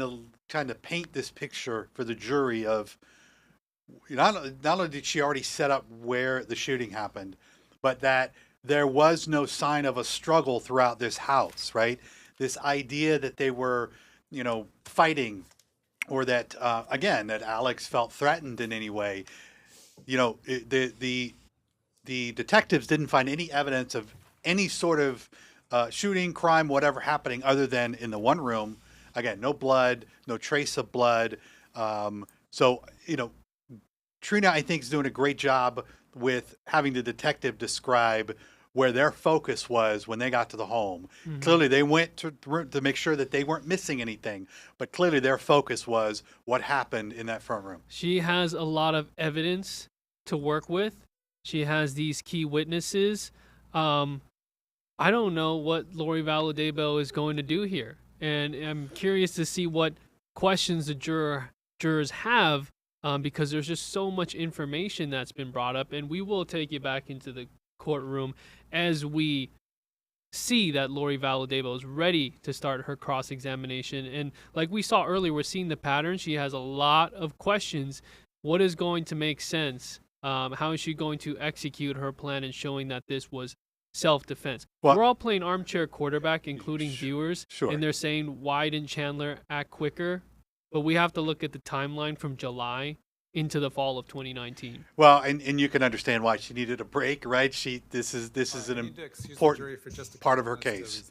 You can understand why, she wants to make sure she gets the questions that she wants in. She does it in a timely manner, so it makes sense.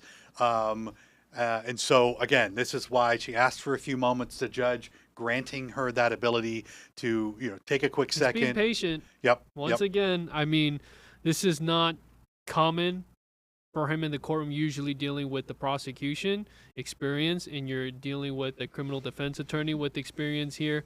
But this is all new to her. This is very different. She has never done this before.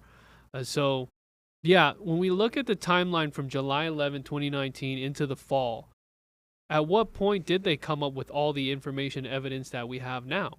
Like, we're talking about the autopsy and how Charles Vallow was shot through the abdomen and how it came out behind the shoulder and the way that it was positioned in the floorboard. All of the evidence, I don't think they had the digital evidence at all. They didn't have text messages that quickly.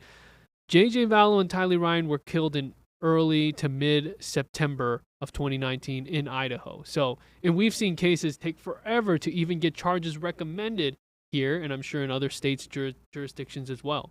Well, and detectives have to gather as much evidence as they can from the scene that day or within the first day or two. Like, they need to preserve the scene. They need to, try and lay out exactly what they think happened there. It's not, they can't go back. It's not like you can just turn back the clock and be like, all right, we need to go back and, put the body back down there and let's recreate everything. They need to gather everything there. I do wonder what Lori's paralegal is telling her now, right? Because they just spent the last 2.5 hours listening to the prosecution, to the state present their questions to the witness. I would imagine that they were compiling a list of questions throughout that whole thing, and kind of adjusting what they needed. All right. Before you guys freak out in the chat, it's on the seal right now. It is, yeah. So the jury got taken into the break room because they're getting something resolved. Lori Vallow Daybell is going to cross-examine Daniel Coons. We're not going to talk over them and interrupt testimony, cross-exam, or direct exam on behalf of us. We've been talking all day, but we want to give you a play-by-play of what's going on in there, and we're bringing you just our analysis and context on what the whole day has been, and obviously this entire case. So there you see it. There's a seal right there. You're not going to hear any audio unless you guys would like to stare at that, but we can keep talking. Yeah. We'll bring you back to that in a moment, but I want to show you this. Alex Cox's injury. We have video from that day, July 11, 2019.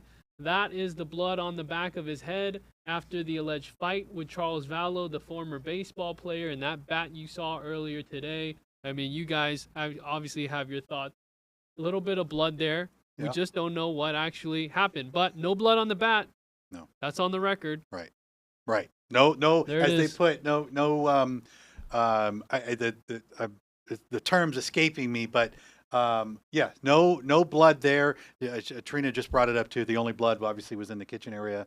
I'm not an expert in bodily injuries.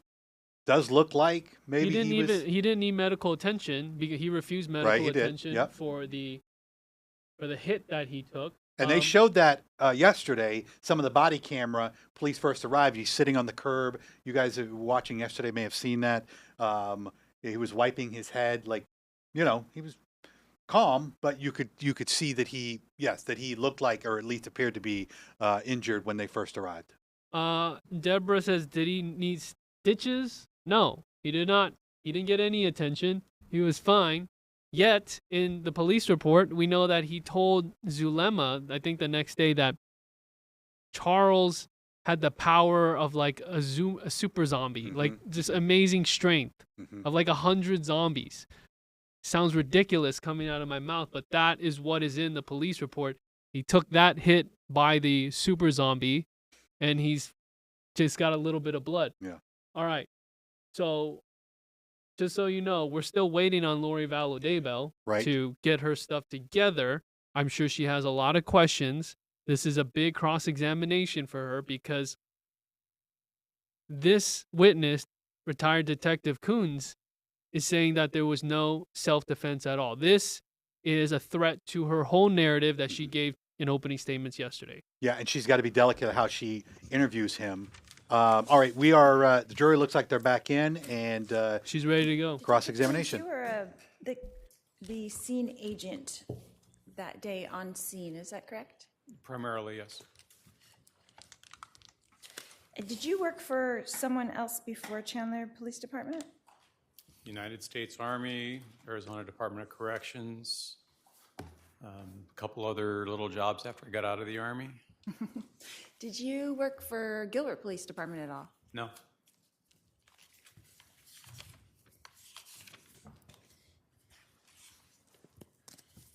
And as the scene agent that day, you talked about you were there. Did you write a report about that day? Yes, ma'am. When did you write that report? I don't know the day I sat down to write it. It was shortly after the event. So close to July 11th, 2019? Close to it. Within a week, maybe? Again, I don't recall when I specifically started typing that.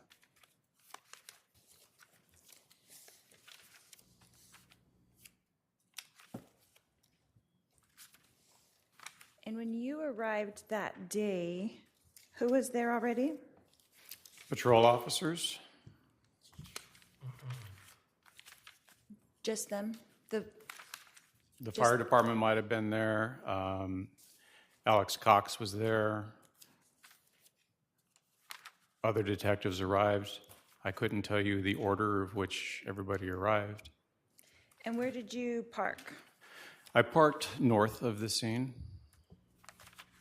And then did you go directly into the house? No, ma'am. What did you do first? Well, we received a briefing of what patrol officers had learned. We learned that there was a body inside the residence, and we came up with an investigative plan. Who did that debriefing to you?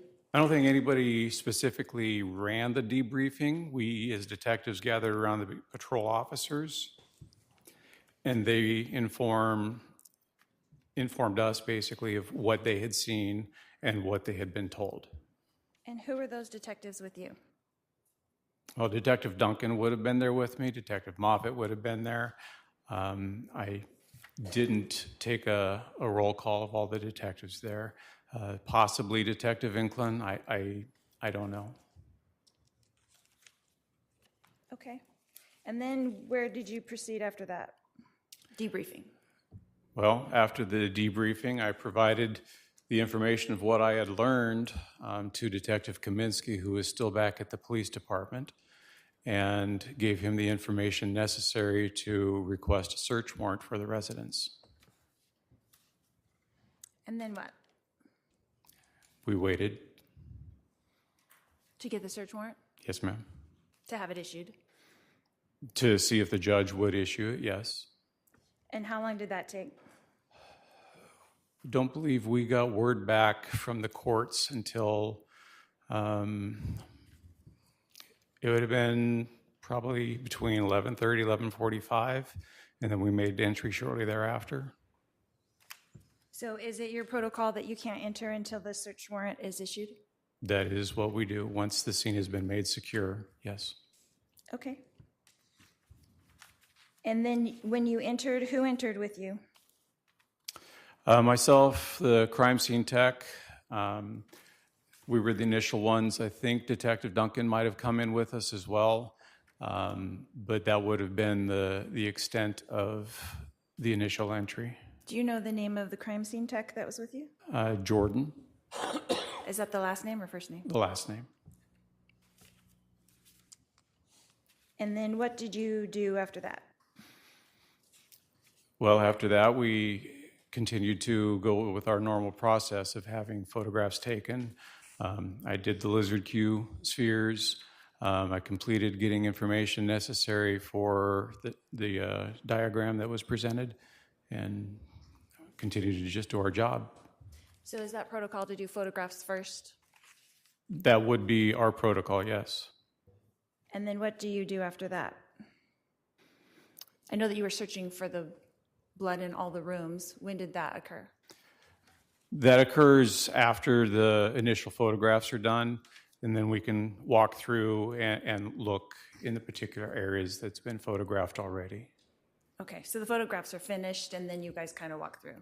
Or at least finished in an area that we can actually walk through, yes. Okay. And then when did you set up the tripod after, how long after that? So the tripod was set up after the area had been photographed. So that way I wasn't interfering with anything. And that way we're not having the tripod in our original photographs. Right. Makes sense. And do you think, so Detective Duncan was with you going through the house? I believe he was there, yes. So it was basically the two of you or three of you going through room by room, or were you split up, or how does that work? We would have divided and conquered a little bit to make the search a little bit more expedient. But that, again, you're slowed to the time frame of what it takes to do the overall photographs. So the photographs took about how long? I don't ever look at my watch to see how long it takes because it's a big house, as you're aware. And I let the crime scene tech do their job. I don't push them and tell them that TikTok, there's nothing like that. It's do your job, we'll follow along. Okay, and you guys started that process at about 11:45? I think the actual time would have been closer to noon that we would have started that process. And about how long did it take to go through the whole house, and about how long was that process? Again, for me, I don't document how long it takes for any particular task because each scene is different. I just focus on doing the tasks. I rarely take a look at my watch to see how much time I'm spending on it because I want to do the job. I don't care about the time it takes. And you did not pick up any of the evidence that was marked. That wasn't part of your protocol, is to take the evidence into custody. Is that correct? Most of the evidence I did not pick up, correct. And whose job is that? We usually defer to the crime scene techs to do that. There are times that we will assist them with doing it depending on what the item is. So that day, was it Jordan who did that? Was he the crime scene tech that took that evidence? She would have been the one that was collecting at our direction, yes. And so you kind of pointed out as the detectives, and then they pick it up and... Correct, because they're trained how to handle evidence, how to package evidence, how to process. So we work in tandem together. We're the investigative body, and they're the scientific portion of it. Makes sense. Okay. What time do you think that well, let's ask this. After you're done with the photos, and then you're done with checking the house, and all of the evidence is picked up and logged, then what else do you do at the house? What else did you do at the house that day? Well, you just bundled that up into like tiny little package, but it took a long time to get to the point that you're talking about. So my day pretty much involved the scene. As far as ancillary jobs to go somewhere else or do other things, now my day was pretty much spent there on Four Peaks. Correct. Yeah. So...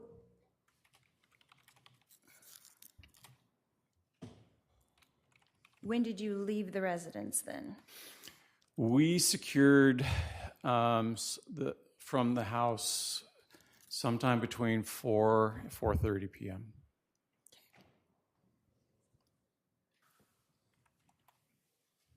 And what other tasks did I miss that you accomplished during that 12 o'clock to the 4:30 time? Oh. I just don't know what you were doing in there. I'm just wondering. Well, we identify the evidence items. We're looking for other evidence items. I am still doing the diagram, so measurements need to be done. We have to wait for the medical examiner to arrive because we can't do anything with the body until they show up. And then once they show up, we pretty much stop with the other projects until we can focus on the body and get the body out of there because there aren't very many investigators for the medical examiner in the county, so we don't want to tie them up longer than we have to. And then we'll resume searching or identifying information, evidence, collecting it, and working our way to a conclusion where we can leave the scene. Okay.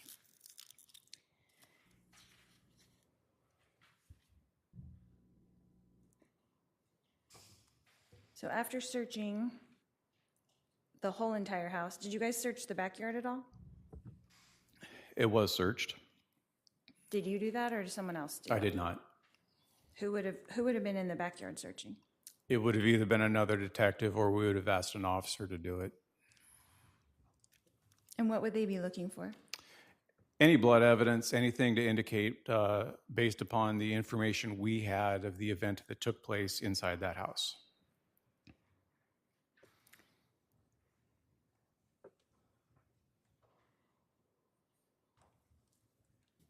So when you made your assessment, you were able to leave after that assessment was made? That everything was accomplished? Oh, what assessment are you talking about? That all the evidence was gathered and collected? That I was satisfied that we had collected what we needed to collect? Correct. Yes. Yes. Okay, thank you.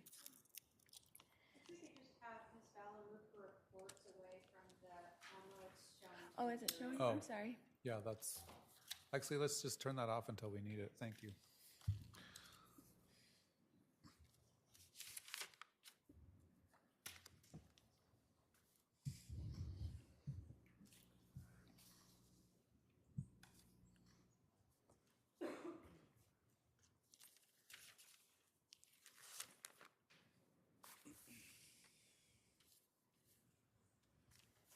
So you stated earlier that the type of weapon that was found was a .45 caliber? Yes, ma'am. Is that a semi-automatic? It is. Okay. How is that different from like a revolver? What's the difference between that? The build itself, I like to use simplistic terms when I describe what a revolver looks like. Most people are familiar with a Western movie. So the wheel gun, that's a revolver. What you see modern police officers carrying these days are semi-autos. So that's kind of the analogy I give to people that don't know guns. And what's the difference between when you're shooting a semi-automatic or shooting a revolver, how fast you can shoot? Does that make sense? The speed on which somebody can shoot is dependent upon the shooter themselves, the skill level they have, the weapon they might be using. There are a lot of circumstances and things that happen to be able to qualify that statement. Right. And you have taken many gun classes, right, that we heard of? And I'm an instructor, yes. And you're an instructor. So when you're taking a gun class, is it common for them to say, is it common that they tell you to shoot center mass? Is that a common term? That is what we train as police officers, is to shoot center mass. It has the highest probability of guaranteeing a hit on the adversary that you're trying to shoot. Right. So if you were being attacked, you should point at center mass. Is that correct? That is what's trained, and because stress can obviously create issues, but yes. Is it a common term to say to center mass? No, that is something that I've heard, but I wouldn't classify it as common. Would you teach that in your class? It depends on what class is and what we're actually doing. If it's standard officers, no, I don't tell them to always shoot to center mass, no. If it was a novice who was like taking a gun class for the first time, would you teach them that? No. What would you teach them? You would teach them to shoot till the threat went away, and that can be with one shot. It can be with more than one shot. Okay, that's fair. So in this particular gun, the .45, when the shells are ejected, where do they go? Out and away. So in this particular gun, do they go to the right or to the left? I have not test fired this particular gun. I believe that most semi-automatics do eject the casings out to the right. Whether it's high right, low right, I'm not sure. It could be farther forward, it could be farther back. I did not test fire this gun, so I cannot speak specifically to how this particular gun ejects, other than most likely to the right. But it could go to the left? No, not the way the ejection port is set up. So no guns that are 45s could go to the left? Certainly you could have a left-handed gun set up that it would eject that way, but the way this particular gun is set up, the ejection port dictates which way that's going to go.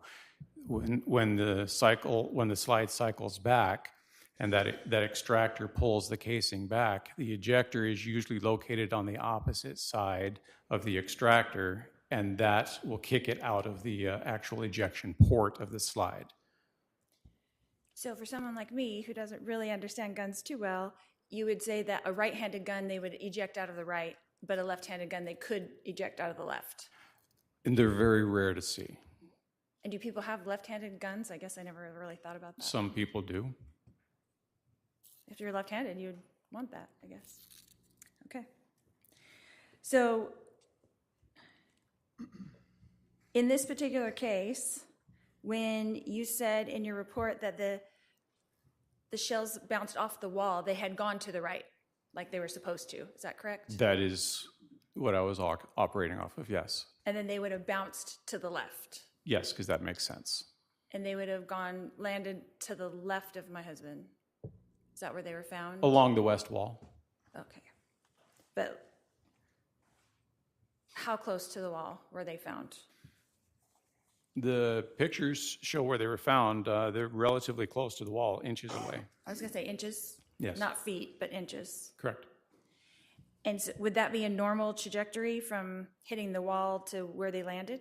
I am not surprised by seeing that, yes.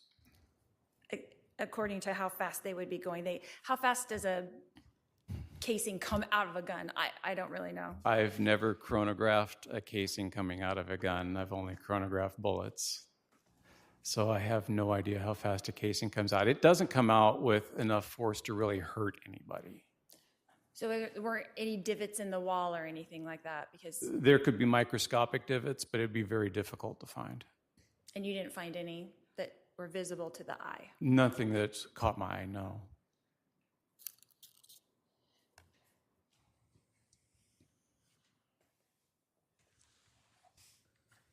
So were you there at the time when Alex did the walkthrough? Yes, ma'am. And so you were there. Did he describe where he was standing? Sustained. Did he show you physically where he was standing? Sustained. Was there a wall right next to where he was standing? Sustained.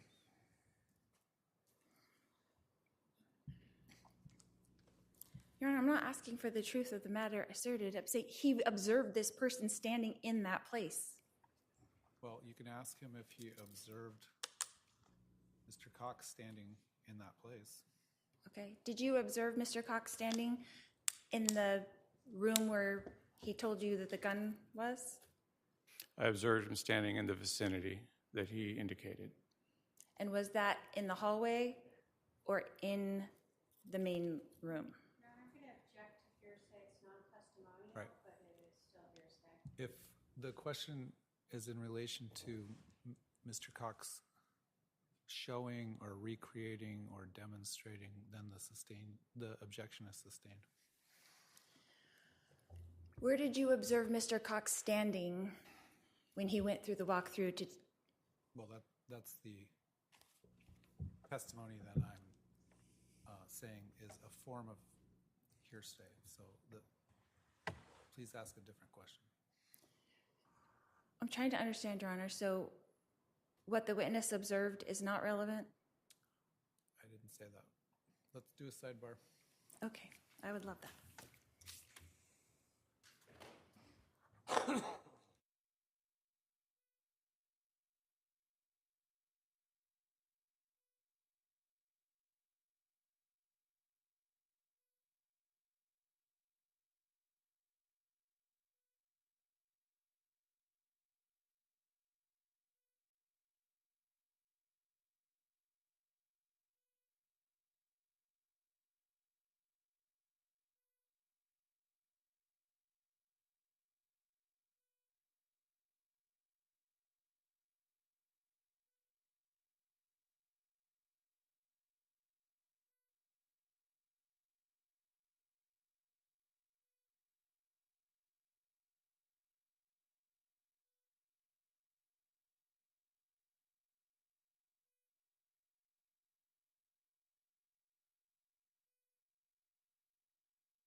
Detective Coons, where would you place the shooter standing in that room? I would place the shooter in the area of where the curve of the wall was and the kind of the hallway entry area, somewhere in that general area. So what direction would you place him standing? Facing, I mean. Not standing, but facing. For which shot? The first one. The first one in a more northeasterly, direction. Mm-hmm. And the second? In a more northern direction with a slight deviation to the east. So would you have him stepping forward? Is that what you're saying? No. What direction would you have him moving? I didn't say the shooter moved. You're just saying that he shot from a different angle? Yes, ma'am. Okay, so you think he was standing in the same location? I don't know that.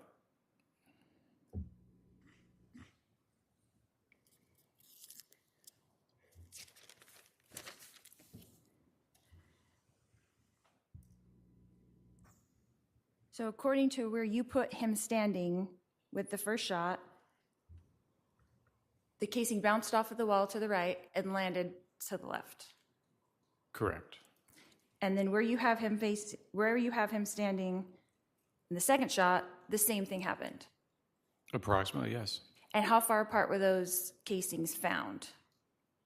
I don't have the specific measurement of how far apart they were. They were a few feet. So they're a few feet apart. Yes. So if he was standing in the same place, would they be a few feet apart or would they be closer? It depends on a different amount of things, like how was the gun being held? Was it canted to the side? Was it not? What the angle was. Could the shooter have moved? A little, but it would have been in the same general vicinity. But you said he didn't move, according to you. I said I didn't say he moved. So he could have moved because they were more than a foot apart, the casings found. A little, yes. Would have been in the same general area. So he could have taken a couple steps? Perhaps. Could have slid the body sideways. Anything that you can do to the body, it could have been done in a short area. And is that common in, I don't know with shooting, if is that common with someone to shoot once and then move and shoot again? I'll sustain it on speculation. In your experience as a firearms expert who fires a lot of guns, right? Would that be a common thing to do? An objection is to speculation as to when, where, circumstances. All right, I'll sustain the objection as to speculation.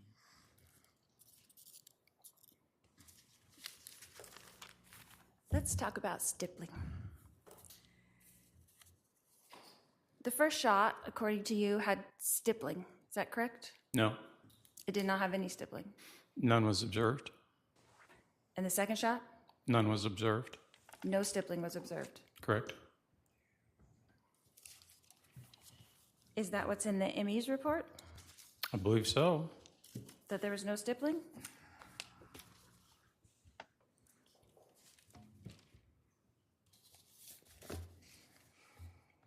Can I have a minute, Your Honor?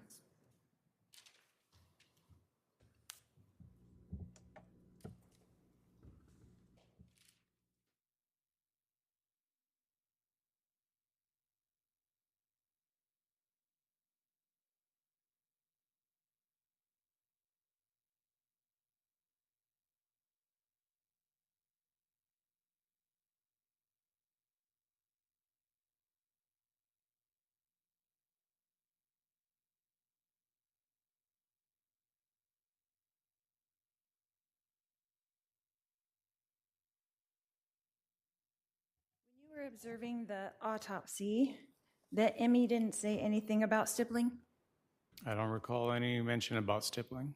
And you didn't have a discussion with him about it? We would have if he'd observed any. And so if he said that, to someone else, you would be surprised? I don't know what he had in his notes. I didn't author his report. Can you describe stippling for us? What that is? Sure. It's basically a combination of particles that come out from behind or follow the projectile as it exits the barrel.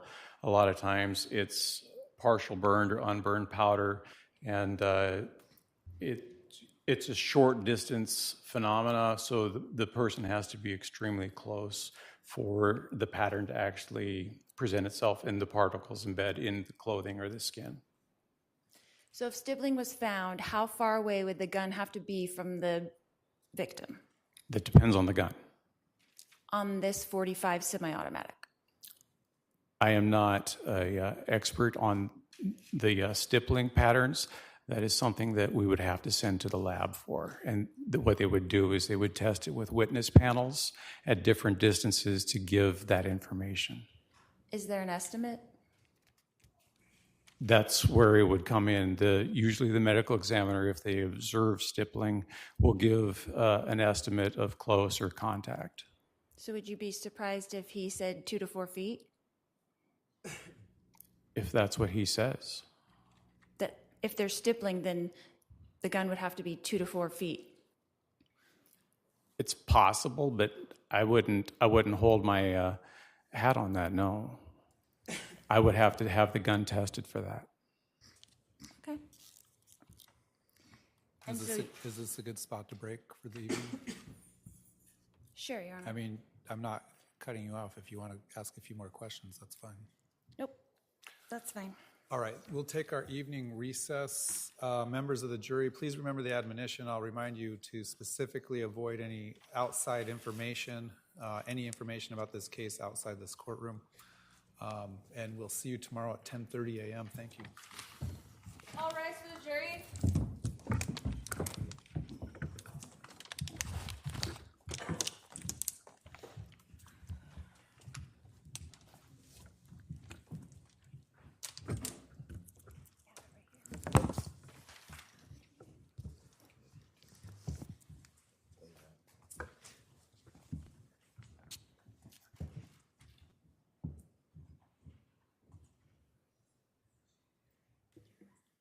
All right, the jury is no longer present. Please be seated.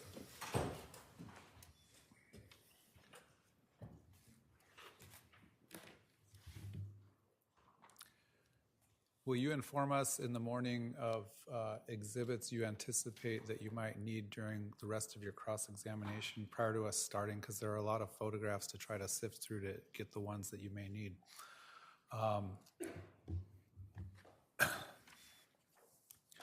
You have a habit of, when a witness answers a question, to add something on the end of their answer. For example, during this witness, you said, I wasn't aware of that. Another time you said, I don't know much about guns.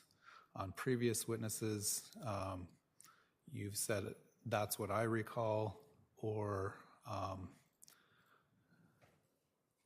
I'm not really sure. When you say those types of things, it's a form of testimony, okay? So I'm going to caution you to try to refrain from doing that. After the answer, just move on to your next question, okay? Sure. All right. Anything else from the state? Yes, Your Honor. I received information that a couple different detectives have been subpoenaed and asked to appear tomorrow.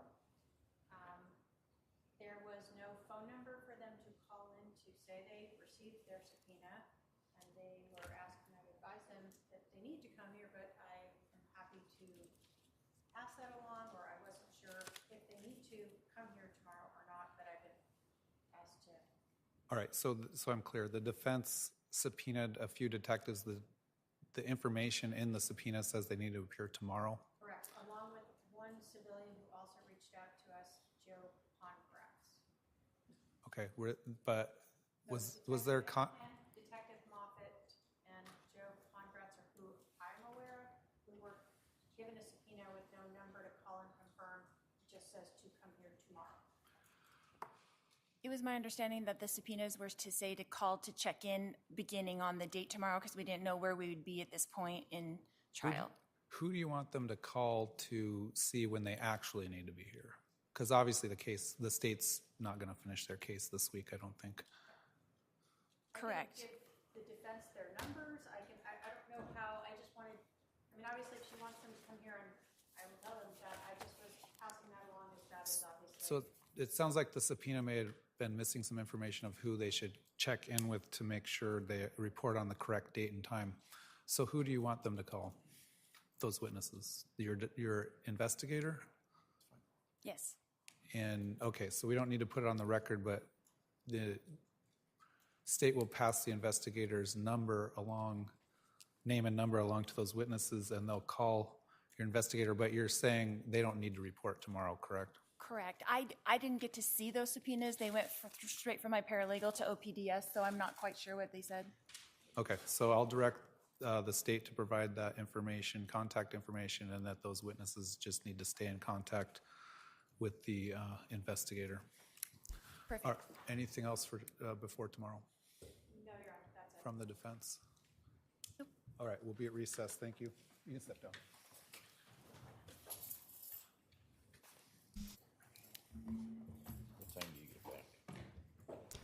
Okay, we are officially in recess for day 2 of the Lori Vallow Daybell trial. And what a way to end things with a little bit of housekeeping. We are talking about witnesses that have now been subpoenaed by the defense. We know that there are a few detectives being called on by Lori Vallow Daybell, but the state is nowhere near finishing the presentation of its case. We have gone through, I believe, 5 witnesses now. That last one was heavy. Daniel Coons, the retired Chandler police detective. And then also Lori Vallow Daybell intends to call on Joe Pongratz. The landlord of the home was renting to the Vallow family. So interesting to see what she intends to ask him.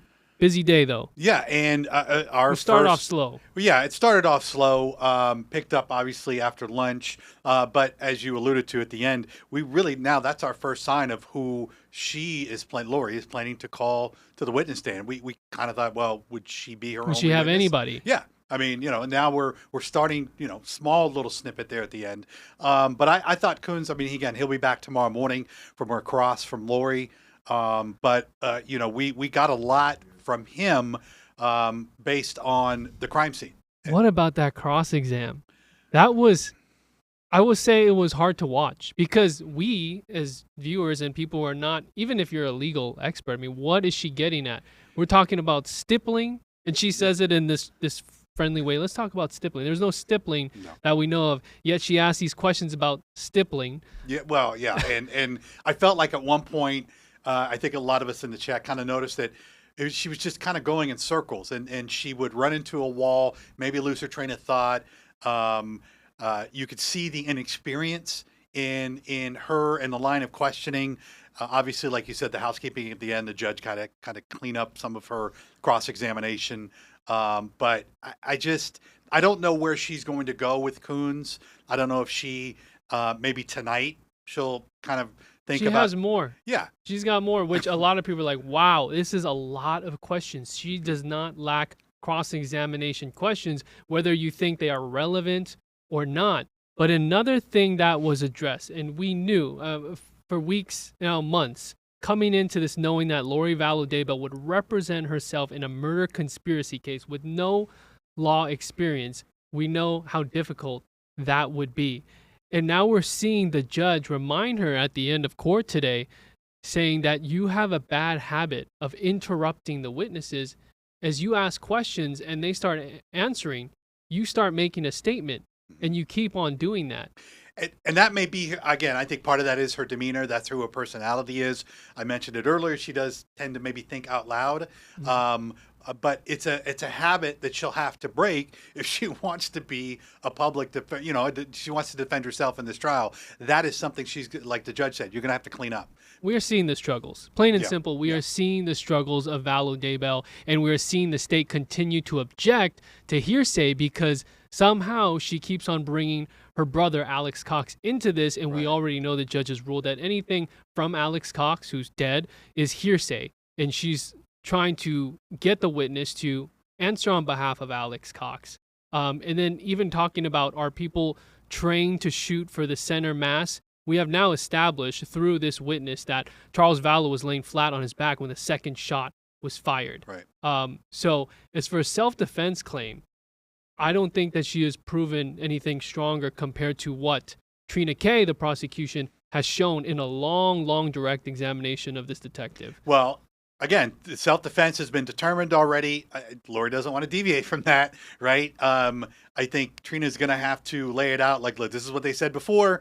But again, murder, money, sex, right? Self-defense is the only defense here. Yeah. And I think that in the way she's asking these questions and the struggle to ask these questions, that's where you start to lose the jury, because a lot of it we're hearing through these objections is clearly speculation and hearsay, and her sort of fishing through the witness, who was getting a little bit agitated near the end. And I'm not sure I'm getting the sense Lori doesn't quite understand the definition of hearsay, right? Like, she understands, I think, a little bit about what can be presented when it comes to Alex, but some of these witnesses, they can only speak to the facts, right? Not about, well, what do you believe, or what did you think was going on, or what was that's irrelevant. The judge doesn't want to hear all that.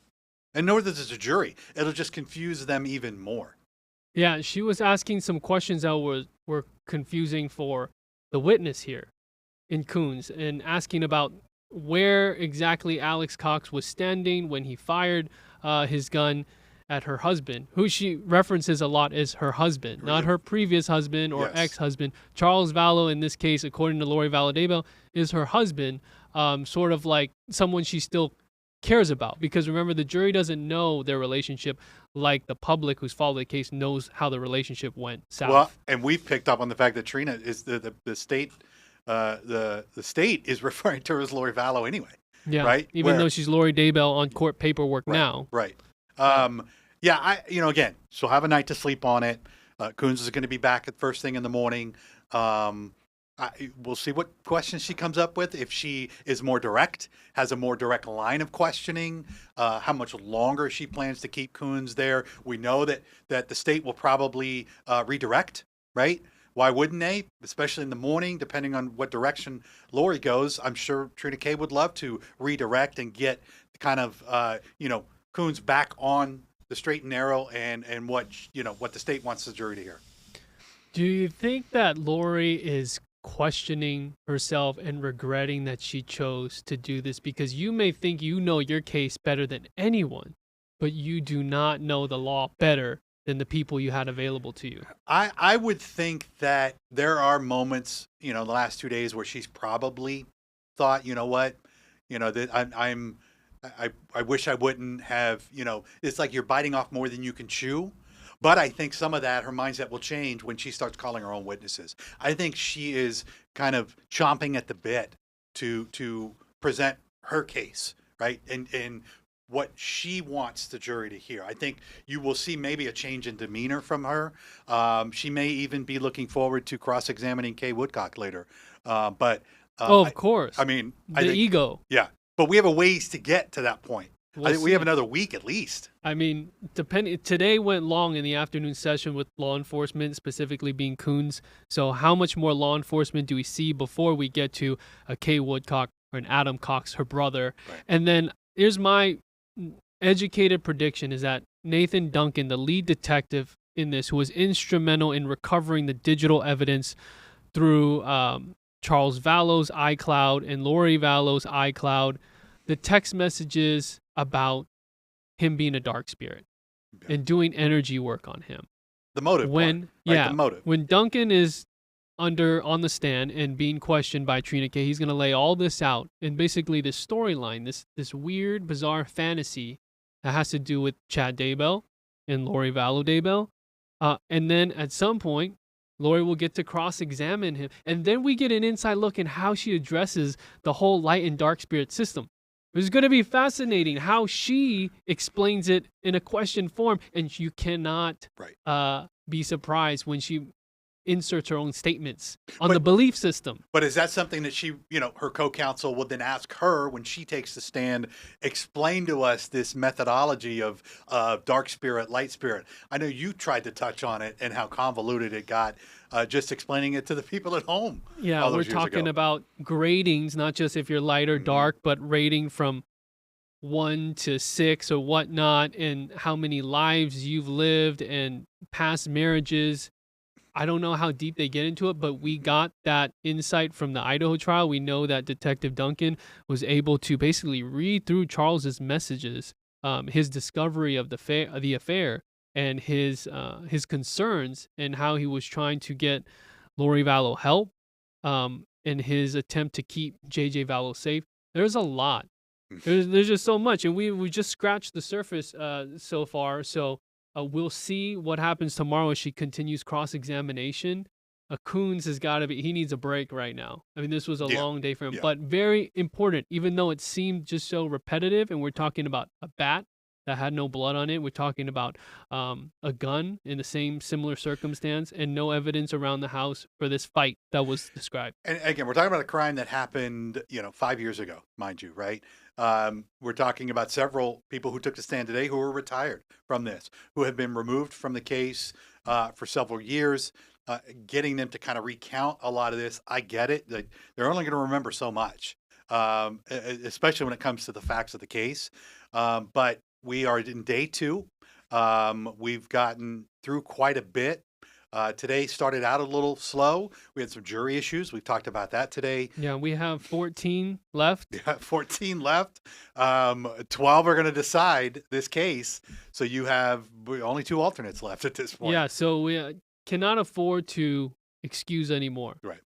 You had one juror who was on the phone, right? Yeah, he was apparently, according to the juror, he's texting his daughter in the jury box for whatever reason. So the judge was like, look. That was a warning then. Yes. And the judge doesn't want to get rid of another one. Yeah, well, and then they've got to go find another alternate, and they'd be down to 13. So, it's already starting off very interesting as day 2 concludes. I think it's just going to get more and more fascinating as to how Lori tries to explain this self-defense claim. I don't think that she has a lot of strength behind it, because there's just so much evidence in the digital realm of all this. The conspiracy part, that's what the charge is. Murder conspiracy. Right, conspiracy, and to prove that it was a conspiracy between her and Alex. They planned it. Yes. Even if she didn't pull the trigger, right, physically do anything. She was there at the scene of the crime, and that is the state's burden to prove that she was very aware. That iCloud, man, that iCloud has everything. And the tone needs to be set, because this will be the same tone for the next trial in Brandon Boudreau's case. We also should, remind folks, look, the trial runs Monday through Thursday, but there's a hearing on Friday, right? So that is not related to, testimony in court. They have another matter to deal with later this week. So 2 more days of testimony this week. Yeah. So you guys saw Alex Cox's injury. Like, what caused the blood then? That's the question. What caused the blood on the back of his head? Where I don't. Yeah, I don't know. I'm looking at it right now. It was a 1-inch cut. Did he do it how long though after? Right. This is what, 2-3 hours after. At the least? State isn't saying, or they haven't said, well, they don't care how it happened. They're just arguing that it wasn't caused by Charles Vallow in this bat. But yeah, when we saw the bat earlier, we saw Coons talk about what they found in the house. No, all the rooms. Right, all the rooms. They went room to room and clarified, the state did, that there was no other blood anywhere else in the house. And the backyard is what Lori asked about. For whatever reason, she asked, did you check the backyard? And then I also don't notice, and this is just from our POV, you don't notice a huge bruise or lump. Like, and it also depends, how hard did he claim to get hit with the bat? So there's a lot of suspicions there. Obviously, we've been covering this for so long. We've talked about this so long. This whole bat thing is not new to us. It's Lori didn't even touch on it, right? She hasn't gotten. She's got just the shooting. Yeah. So I expect it to be a long cross-examination. tomorrow morning, 10:30 a.m. Yep. We'll be here streaming on the 30-minute delay. For all of you watching, thank you so much for sticking with us. We are going to bring back our panel of legal experts. We hope to get to more of your questions. Please subscribe and hit the bell. I ask you to stay with us because we've been doing this all day, and it's going to be the same case every day where you're getting that in-depth coverage, you're getting that substance, and we are conversing with you, and we are asking those questions, not just to the experts, but to each other, because we want to understand this as much as we can in the scenario now that is so unique with Lori Vallow Daybell representing herself. It's like a whole new bizarre world has opened, but here we are. So everyone, thank you for watching, and we'll see you tomorrow morning on the stream.